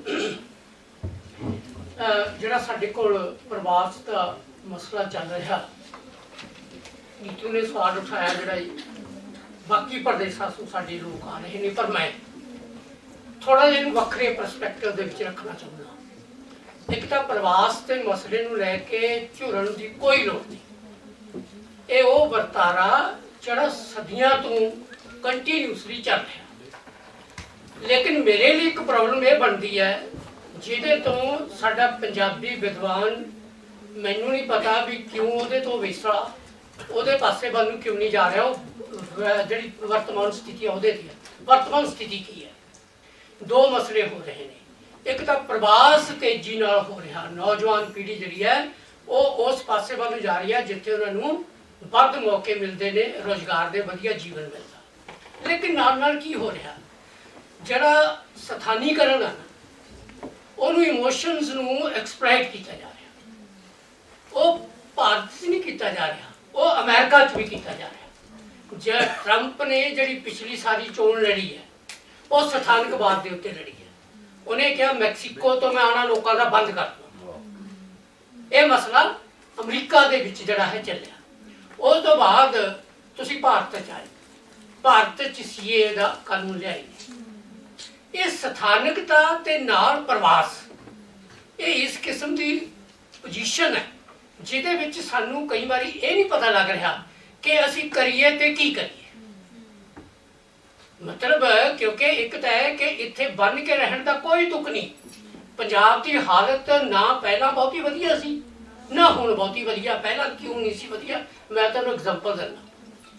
ਜਦੋਂ ਮੈਂ 8, 10, 12, 10 ਸਾਲ ਦਾ ਸੀ ਨਾ, ਉਦੋਂ ਗੱਡਿਆਂ ਤੇ ਦਾਣੇ ਲੈ ਕੇ ਪਿੰਡ ਤੋਂ ਮੰਡੀ ਜਾਂਦੇ ਸੀ ਤੇ ਜਵਾਕਾਂ ਨੂੰ ਚਾਅ ਹੁੰਦਾ ਸੀ ਗੱਡੀਆਂ 'ਤੇ ਬੈਠ ਕੇ ਜਾਣਾ, ਆਪਣੇ ਚਾਚਿਆਂ ਨਾਲ, ਆਪਣੇ ਪਿਓ ਨਾਲ। ਉੱਥੇ ਮਾੜਾ ਮੋਟਾ ਖਾਣ ਨੂੰ ਮਿਲਦਾ, ਸ਼ਹਿਰ ਦੇਖਣ ਨੂੰ ਮਿਲਦਾ ਸੀ। ਉਸ ਦੌਰ ਦੇ ਵਿੱਚ ਜਿਹੜੀ ਸਾਡੀ ਇਕੋਨਮੀ ਸੀ ਉਹ ਇੰਨੀ ਕਮਜ਼ੋਰ ਸੀ। ਜਿਹੜਾ ਪਿੰਡ ਦਾ ਕਿਸਾਨ ਸੀ ਉਹ ਆੜ੍ਹਤੀਏ ਤੇ ਡਿਪੈਂਡ ਕਰਦਾ ਸੀ। ਮੈਂ ਆਪਣੀ ਅੱਖਾਂ ਨਾਲ ਆੜ੍ਹਤੀਏ ਬੇਇੱਜ਼ਤੀ ਕਰਦੇ ਦੇਖੇ ਨੇ ਲੋਕਾਂ ਨੇ। ਮੈਂ ਤੁਹਾਨੂੰ ਇੱਕ ਐਗਜ਼ਾਮਪਲ ਦਿੰਦਾ। ਮੈਂ ਆਪਣੇ ਪਿਓ ਨਾਲ ਗਿਆ ਸੀ, ਛੋਟਾ ਸੀ। ਇੱਕ ਬੰਦੇ ਨੇ ਆ ਕੇ ਕਿਹਾ ਕਿ ਮੇਰੀ ਘਰ ਵਾਲੀ ਬਿਮਾਰ ਆ, 50 ਰੁਪਏ ਦੇ। ਲਾਲਾ ਕਹਿੰਦਾ ਕਿ ਉੱਥੇ ਹਸਪਤਾਲ ਖੋਲ੍ਹਿਆ? ਮਤਲਬ ਉਹਦੀ ਘਰ ਵਾਲੀ ਬਿਮਾਰ ਹੈ। ਮੇਰੇ ਪਿਓ ਨੇ ਕਿਹਾ ਵੀ ਕੋਈ ਨਹੀਂ, ਦੇ ਦੇ ਮੈਂ ਦੇ ਦੂੰਗਾ, ਤੂੰ ਇਹਨੂੰ ਪੈਸੇ। ਹੁਣ ਮੈਨੂੰ ਦੱਸੋ ਉਹ ਬੰਦਾ ਪੰਜਾਬ 'ਚ ਕਿਉਂ ਰਹੇ? ਉਹਦੀ ਪੀੜ੍ਹੀਆਂ ਕਿਉਂ ਰਹਿਣ ਇੱਥੇ ਜਲਾਤ ਭੋਗਣ ਵਾਸਤੇ? ਉਹ ਕਿਉਂ ਨਾ ਉੱਥੇ ਜਾਣ ਜਿੱਥੇ ਰੁਜ਼ਗਾਰ ਵਧੀਆ ਮਿਲਦਾ? ਹੁਣ ਮੇਰੇ ਪਿੰਡ ਦੇ ਬਹੁਤ ਬੱਚੇ ਚਲੇ ਗਏ ਨੇ। ਉਹ ਤੋਂ ਪਹਿਲਾਂ ਪੋਜੀਸ਼ਨ ਇਹ ਸੀ, ਉਹ ਚਿੱਟੇ ਕੱਪੜੇ ਪਾਉਂਦੇ ਸੀ, ਉਹ ਕੋਈ ਨੌਕਰੀ ਨਹੀਂ ਕਰਦੇ, ਉਹ ਪੋਲੀਟੀਸ਼ੀਅਨਾਂ ਨਾਲ ਜਾਂਦੇ ਨੇ, ਇਲੈਕਸ਼ਨ ਕੋਈ ਨਾ ਕੋਈ ਚੱਲਦੀ ਰਹਿੰਦੀ ਹੈ। ਉਹ ਜਿਹੜਾ ਗਰੁੱਪ ਸੀ ਹੁਣ ਬਾਹਰ ਚਲਿਆ ਗਿਆ। ਉਹਨਾਂ ਦੇ ਪੇਰੈਂਟਸ ਵੀ ਖੁਸ਼ ਨੇ, ਵਧੀਆ ਮਕਾਨ ਬਣਾ ਲਏ ਨੇ। ਮੇਰਾ ਮਤਲਬ ਕਹਿਣ ਦਾ ਸਿਰਫ ਇਹ ਹੈ ਕਿ ਐਡਵਰਸ ਕੰਡੀਸ਼ਨ ਦੇ ਵਿੱਚ ਵੀ ਲੋਕ ਇਸ ਕਰਕੇ ਜਾਣਗੇ, ਜਿਹੜੀ ਸੁਰਜੀਤ ਨੇ ਗੱਲ ਕੀਤੀ ਹੈ ਕਿ ਇੱਥੇ ਜਿਹੜੀਆਂ ਹਾਲਾਤ ਜਦੋਂ ਨੌਕਰੀ ਦੇ ਨਹੀਂ ਬਣਦੇ, ਮਤਲਬ ਨੌਕਰੀ ਛੱਡੋ ਤੁਸੀਂ, ਇਨਸਿਕਿਉਰਿਟੀ ਜਿੰਨੀ ਇਸ ਮੁਲਕ ਦੇ ਅੰਦਰ। ਦਿੱਲੀ 'ਚ 4 ਦਿਨ ਤੋਂ ਦੰਗੇ ਹੁੰਦੇ ਆਪਾਂ ਰੋਜ਼ ਦੇਖਦੇ ਨਾ ਭਿਆਨਕ ਸਥਿਤੀ। ਕੌਣ ਬੰਦਾ ਇੱਥੇ ਰਹਿਣਾ ਪਸੰਦ ਕਰੂਗਾ ਦਿੱਲੀ ਦੇ ਵਿੱਚ ਵੀ, ਜਿੱਥੇ ਇਹ ਨਹੀਂ ਪਤਾ ਉਹਨੇ ਸ਼ਾਮ ਨੂੰ ਘਰ ਵੀ ਜਾਣਾ ਕਿ ਨਹੀਂ ਜਾਣਾ? ਮਤਲਬ ਕਿੰਨੀ ਭਿਆਨਕ ਕਿਸਮ ਦੀ ਪੋਜੀਸ਼ਨ। ਇਸ ਮਤਲਬ ਰੋਜ਼ਗਾਰ ਤੁਹਾਡੇ ਕੋਲ ਨਹੀਂ, ਲੜਕੀ ਤੁਹਾਡੀ ਸਿਕਿਉਰ ਨਹੀਂ, ਤੁਸੀਂ ਆਪ ਸਿਕਿਉਰ ਨਹੀਂ। ਤੇ ਇਹ ਕਾਹਦਾ ਕਿਸ ਕਿਸਮ ਦਾ ਜਿਹੜਾ ਪੰਜਾਬ ਹੈ ਜਿਹਦੇ ਲਈ ਮੈਂ ਬਹੁਤ ਝੁਰਾਂ ਵੀ ਭਾਈ ਇੱਥੇ ਹੀ ਰਹਿਣਾ ਚਾਹੀਦਾ। ਹਾਂ, ਇੱਥੇ ਕੌਣ ਆਉਣਗੇ? ਇੱਥੇ ਆਉਣਗੇ ਜਿੱਥੇ ਕੰਡੀਸ਼ਨ ਸਾਡੇ ਤੋਂ ਮਾੜੀਆਂ ਨੇ। ਮਤਲਬ ਯੂਪੀ ਦੇ ਵਿੱਚ ਹਾਲਤ ਮਾੜੀ ਹੈ। ਯੂਪੀ ਦੇ ਵਿੱਚ ਤਾਂ ਇੱਕ ਹੋਰ ਪੋਜੀਸ਼ਨ ਹੈ। ਯੂਪੀ ਦੇ ਵਿੱਚ ਪੋਜੀਸ਼ਨ ਹੈ ਜਾਤੀਵਾਦ ਦੀ। ਪੰਜਾਬ ਦੇ ਲੋਕ ਇਸ ਢੰਗ ਨਾਲ ਮਹਿਸੂਸ ਨਹੀਂ ਕਰਦੇ। ਜੋ ਉੱਤਰ ਪ੍ਰਦੇਸ਼ ਦਾ ਠਾਕਰ ਉੱਥੇ ਦੇ ਦਲਿਤ ਨਾਲ ਕਰਦਾ, ਉਹ ਪੰਜਾਬ ਦਾ ਕਿਸਾਨ ਆਪਣੇ ਦਲਤ ਨਾਲ ਨਹੀਂ ਕਰਦਾ। ਮਤਲਬ ਲੇਬਰ ਦੀ ਇੱਕ ਪਰਸੈਂਟੇਜ ਦਾ ਵੀ ਇੱਥੇ ਮਾੜਾ ਹਾਲ ਹੈ। ਇਸ ਕਰਕੇ ਜਿਹੜੇ ਇੱਥੇ ਲੋਕ ਆਉਣਗੇ, ਹੁਣ ਮਤਲਬ ਇਹ ਇੱਕ ਭੂਖੰਡ ਆ। ਇਸ ਭੂਖੰਡ ਦੇ ਵਿੱਚ ਕਿਸੇ ਸਮੇਂ ਪੁਰਾਣੇ ਲੋਕ ਰਹਿੰਦੇ ਸੀ, ਉਹ ਤੋਂ ਬਾਅਦ ਆਰੀਅਨ ਆ ਗਏ, ਉਹ ਤੋਂ ਪਹਿਲਾਂ ਵੀ ਕਈ ਕਬੀਲੇ ਇੱਥੇ ਆਉਂਦੇ ਰਹੇ, ਇੱਥੇ ਲਗਾਤਾਰ ਚਲਦੇ ਰਹੇ। ਇਸਲਾਮ ਆਇਆ, ਇਸਲਾਮ ਨੇ ਆਪਣੇ ਕਿਸਮ ਦਾ ਕਲਚਰ ਜਿਹੜਾ ਅਸੀਂ ਇੱਥੇ ਡਿਵੈਲਪ ਕਰ ਲਿਆ। ਉਹ ਇਹ ਧਰਤੀ ਉਹਨਾਂ ਲੋਕਾਂ ਦੀ ਹੋ ਗਈ। ਧਰਤੀ ਤਾਂ ਉਹੀ ਹੈ, ਜਿਹੜਾ ਇੱਥੇ ਵਸੂਗਾ ਲੋਕ ਉਹ ਇਹਦਾ ਮਾਲਕ ਬਣ ਜਾਊਗਾ। ਜਿਹੜਾ ਬਾਹਰਲਾ ਬੰਦਾ, ਕਿਉਂਕਿ ਭਾਰਤ ਦਾ ਸਾਰਿਆਂ ਦਾ ਨਾ ਹੈ ਨਾ। ਮੇਰੇ ਕੋਲ ਕਾਰ ਆ ਤੇ ਹਰਿਆਣੇ ਦਾ ਨੰਬਰ, ਮੇਰਾ ਮੁੰਡਾ ਉੱਥੇ ਨੌਕਰੀ ਕਰਦਾ, ਮੇਰਾ ਪਿੰਡ ਵੈਸੇ ਬਾਰਡਰ ਤੇ ਪੈਂਦਾ, ਤੇ ਪੁਲਿਸ ਵਾਲੇ ਜੇ ਰੋਕ ਲੈਣਗੇ, ਮੈਨੂੰ ਕਿਤੇ ਰੋਕ ਲਿਆ, ਮੈਂ ਕਿਹਾ ਤੂੰ ਇਸ ਕਰਕੇ ਰੋਕਿਆ, ਹਰਿਆਣੇ ਦਾ ਨੰਬਰ ਹੈ, ਚੁੱਪ ਕਰ ਗਿਆ। ਮਤਲਬ ਤੁਸੀਂ ਇਹ ਦੇਖੋ ਕਿ ਇਹ ਜਿਹੜੀ ਜਿਸ ਕਿਸਮ ਦੀ ਕੰਡੀਸ਼ਨਸ ਇੱਥੇ ਬਣ ਰਹੀਆਂ ਨੇ, ਇਹਦੇ ਵਿੱਚੋਂ ਪ੍ਰਵਾਸ ਧਾਰਨ ਕਰਨਾ ਜਿਹੜਾ ਹੈ ਉਹ ਆਟੋਮੈਟਿਕਲੀ ਬਣਦਾ। ਮੈਂ ਇੱਕ ਗੱਲ ਕਰਕੇ ਖਤਮ ਕਰਾਂਗਾ, ਉਹ ਲਿਟਰੇਚਰ ਸਾਡਾ। ਜਿਹੜੀ ਗੱਲ ਸੁਰਜੀਤ ਨੇ ਆਪਣਾ ਰਿੰਦਰਪਾਲ ਬਰਾੜ ਨੇ ਕਹੀ ਸੀ ਨਾ, ਕਿ ਜਿਹੜੀ ਬੱਚੀ ਦੇ 8 ਤੋਂ ਉੱਤੇ ਪੁਆਇੰਟ ਆ ਗਏ, ਉਹਦਾ ਉੱਥੇ ਪੜ੍ਹਾਈ ਦਾ ਖਰਚਾ ਕਰਨ ਵਾਸਤੇ ਇੱਥੋਂ ਦੇ ਬੰਦੇ ਆਪਣੀ ਜ਼ਮੀਨ ਵੇਚਣ ਨੂੰ ਤਿਆਰ ਨੇ, ਵੀ ਸਾਡੇ ਨਲਾਇਕ ਮੁੰਡੇ ਨੂੰ ਉੱਥੇ ਲੈ ਜੀ। ਮਤਲਬ ਇਹ ਐਕਸਪ੍ਰੈਸ਼ਨ ਸਾਡੀ ਕਹਾਣੀ ਚ ਆ ਰਹੇ ਨੇ। ਐਕਸਪ੍ਰੈਸ਼ਨ ਸਾਡੀ ਕਹਾਣੀ, ਅਸੀਂ ਹੁਣੀ ਕਹਾਣੀ ਛਾਪੀ, ਅਸੀਂ ਪ੍ਰਵਾਸੀਆਂ ਦੀ ਕਹਾਣੀ ਕੋਸ਼ਿਸ਼ ਕੀਤੀ ਸੀ। ਇੱਕ ਕਹਾਣੀ ਹੈ ਕਿ ਉਹਦੀ ਹਰਪ੍ਰੀਤ ਸੇਖੀ ਹੈ ਨਾ। ਮਤਲਬ ਉਸ ਕਹਾਣੀ ਦੇ ਵਿੱਚ ਵੀ ਲੜਕੀ ਹੈ, ਉਹ ਲੜਕੀ ਪਿੱਛੇ ਜਿਹੜਾ ਹੈ ਉਹ ਮੁੰਡੇ ਨੇ ਜਾਣਾ, ਉਹਦਾ ਖਰਚਾ ਸਾਰਾ ਉਹਨਾਂ ਨੇ ਕੀਤਾ। ਹੁਣ ਉਹ ਬੰਦਾ ਇਸ ਦਵੰਦ ਦੇ ਵਿੱਚ ਇੱਕ ਤਾਂ ਇਹ ਸੋਚਦਾ ਕਿ ਉੱਥੇ ਜਾ ਕੇ ਕਿਸੇ ਹੋਰ ਬੰਦੇ ਵੱਲ ਅਟਰੈਕਟ ਨਾ ਹੋ ਜਾਵੇ। ਉਹਦੇ ਮਨ 'ਚ ਮਾਨਸਿਕਤਾ ਵੀ ਹੈ ਕਿ ਨਾਲ ਇਹ ਵੀ ਗੱਲ ਜੁੜੀ ਹੋਈ ਹੈ ਕਿ ਇਹਦਾ ਖਰਚਾ ਤਾਂ ਮੇਰੇ ਪਰਿਵਾਰ ਦੇ ਲੋਕਾਂ ਨੇ ਦਿੱਤਾ, ਇਸ ਕਰਕੇ ਮੇਰਾ ਤਾਂ ਇੱਥੇ ਉੱਥੇ ਪਹੁੰਚਣਾ ਇਹ ਲੜਕੀ ਤੇ ਹੀ ਡਿਪੈਂਡ ਕਰਦਾ। ਇਸ ਕਰਕੇ ਜਿਹੜੀਆਂ ਵਰਤਮਾਨ ਕੰਡੀਸ਼ਨ ਨੇ ਦੋਸਤੋ, ਉਹ ਹਿੰਦੁਸਤਾਨ ਦੇ ਵਿੱਚ ਬਹੁਤੀਆਂ ਮੈਨੂੰ ਸਾਜ਼ਗਾਰ ਨਹੀਂ ਲੱਗਦੀਆਂ, ਤੇ ਆਉਣ ਵਾਲੇ ਦਿਨਾਂ 'ਚ ਭਿਆਨਕ ਹੋਣ ਕਰਕੇ ਇਹ ਵਰਤਾਰਾ ਕੋਈ ਨਹੀਂ। ਜਿੱਥੇ ਜਿਹਨੂੰ ਬੈਟਰ ਮਿਲਦਾ, ਮੈਨੂੰ ਪਿੰਡ ਤੋਂ ਬੈਟਰ ਸ਼ਹਿਰ 'ਚ ਮਿਲਿਆ, ਮੈਂ ਆਪਣਾ ਪਿੰਡ ਛੱਡ ਕੇ ਜਲੰਧਰ ਆ ਗਿਆ। ਮੇਰੇ ਮੁੰਡੇ ਨੂੰ ਜਲੰਧਰ ਨਾਲੋਂ ਜਿਹੜਾ ਚੰਗਾ ਲੱਗਿਆ ਉਹ ਚਾਈਨਾ ਚਲ ਗਿਆ, ਉੱਥੇ ਆ ਗਿਆ ਤੇ ਹੁਣ ਕੈਨੇਡਾ ਜਾਣ ਨੂੰ ਤਿਆਰੀ ਹੈ। ਮੈਂ ਕਿਉਂ ਉਹਦੇ ਪੈਰ ਦੇ ਵਿੱਚ ਪੈਂਖਰ ਪਾ ਕੇ ਰੱਖਾਂ ਕਿ ਤੂੰ ਮੇਰੀ ਸੇਵਾ ਕਰ, ਜਲੰਧਰ 'ਚ ਹੀ ਰਹਿ, ਜਦੋਂ ਮੈਂ ਆਪਣੇ ਮਾਂ-ਪਿਓ ਦੀ ਸੇਵਾ ਆਪਣੇ ਪਿੰਡ 'ਚ ਰਹਿ ਕੇ ਨਹੀਂ ਕੀਤੀ, ਉਹ ਮੇਰੀ ਸੇਵਾ ਕਿਉਂ ਕਰੂਗਾ ਜੀ। ਇਸ ਕਰਕੇ ਇਸ ਕਿਸਮ ਦਾ ਵਰਤਾਰਾ ਜਿਹੜੇ ਵਰਤਾਰੇ ਨੇ ਸਭ ਕਰਨਾ ਪੈਣਾ, ਜਿਹੜੇ ਚੈਲੰਜ ਨੇ ਉਸ ਨੂੰ ਵਰਤਮਾਨ ਸਿਨੈਰੀਓ ਦੇ ਵਿੱਚ ਰਹਿ ਕੇ ਸੋਚਣੇ ਪੈਣੇ। ਬਿਲਕੁਲ ਅਸੀਂ ਇਹੋ ਜਿਹਾ ਕੁਝ ਹੀ ਸੁਣਨਾ ਚਾਹੁੰਦੇ ਸੀ ਸ਼ਾਇਦ। ਇਸ ਤੋਂ ਬਾਅਦ ਅਗਲਾ ਸਵਾਲ ਮੈਂ ਡਾਕਟਰ ਮੋਹਨ ਤਿਆਗੀ ਹੁਣਾਂ ਨੂੰ ਕਰਾਂਗੀ। ਜਿਵੇਂ ਸਰ ਹੁਣਾਂ ਨੇ ਗੱਲ ਕੀਤੀ ਹੈ ਕਿ ਕਹਾਣੀ ਦੇ ਵਿੱਚ ਇਸ ਕਿਸਮ ਦੇ ਪ੍ਰਗਟਾਵੇ ਹੋ ਰਹੇ ਆ, ਡਾਕਟਰ ਮੋਹਨ ਤਿਆਗੀ ਕਿਉਂਕਿ ਕਵਿਤਾ ਤੇ ਕੰਮ ਕਰਦੇ ਆ, ਤਾਂ ਅਸੀਂ ਜਾਣਨਾ ਚਾਹਾਂਗੇ ਕਿ ਕੀ ਇਹ ਜਿਹੜਾ ਸਾਰਾ ਇਸ਼ੂ ਹੈ ਇਹਦੀ ਫਿਕਰਮੰਦੀ ਜਾਂ ਇਹਦੀ ਸੈਲੀਬ੍ਰੇਸ਼ਨ ਜਾਂ ਫਿਰ ਇਹਨੂੰ ਬਹੁਤ ਸਹਿਜ ਰੂਪ ਚ ਲੈਣ ਵਾਲੀ ਕੋਈ ਇਸ ਕਿਸਮ ਦੇ ਕਾਵਿਕ ਪ੍ਰਗਟਾਵੇ ਪੰਜਾਬੀ ਦੇ ਵਿੱਚ ਮਿਲਦੇ ਆ ਜਾਂ ਨਹੀਂ, ਉਹਦੇ ਬਾਰੇ ਸਾਡੇ ਨਾਲ ਗੱਲ ਕਰਨਗੇ।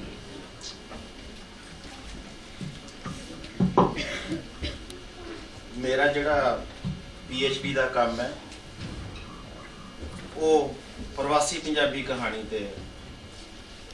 ਆਪਾਂ ਜਦੋਂ ਦੇਖਦੇ ਆ ਵੀ ਇਹਦੀ ਪਿੱਠ ਭੂਮੀ 'ਚ ਬਹੁਤ ਸਾਰੀਆਂ ਪ੍ਰਵਾਸ ਦੀ ਚੀਜ਼ਾਂ ਪਈਆਂ ਹੋਈਆਂ। ਪਹਿਲੀ ਗੱਲ ਤੇ ਜਿਵੇਂ ਸਾਡੇ ਲੀਡਰ ਸੀਗੇ, ਪੰਜਾਬ ਜਿਹੜੀ ਹਾਲਤ ਹੈ ਸਮਾਜਿਕ, ਜਿਹੜੀ ਰਾਜਨੀਤਿਕ ਜਿਹੜੇ ਹਾਲਾਤ ਨੇ ਬਹੁਤ ਹੀ ਬੇਚੈਨ ਕਰਨ ਵਾਲੇ। ਜਿਵੇਂ ਹਰੀ ਕ੍ਰਾਂਤੀ ਤੋਂ ਬਾਅਦ ਜਿਵੇਂ ਗੱਲਾਂ ਸ਼ੁਰੂ ਹੋਈਆਂ ਸੀਗੀਆਂ ਵੀ ਅਸੀਂ ਪੰਜਾਬ ਨੂੰ ਕੈਲੀਫੋਰਨੀਆ ਬਣਾ ਦਾਂਗੇ, ਸਾਡੇ ਲੀਡਰਾਂ ਦੇ ਬਿਆਨ ਆਉਂਦੇ ਸੀ, ਤਾਂ ਬੜੀਆਂ ਹਾਸੋਹੀਣੀਆਂ ਗੱਲਾਂ ਜਿਹੜੀਆਂ ਸੀਗੀਆਂ ਉਹ ਪੰਜਾਬ ਹੋਈਆਂ।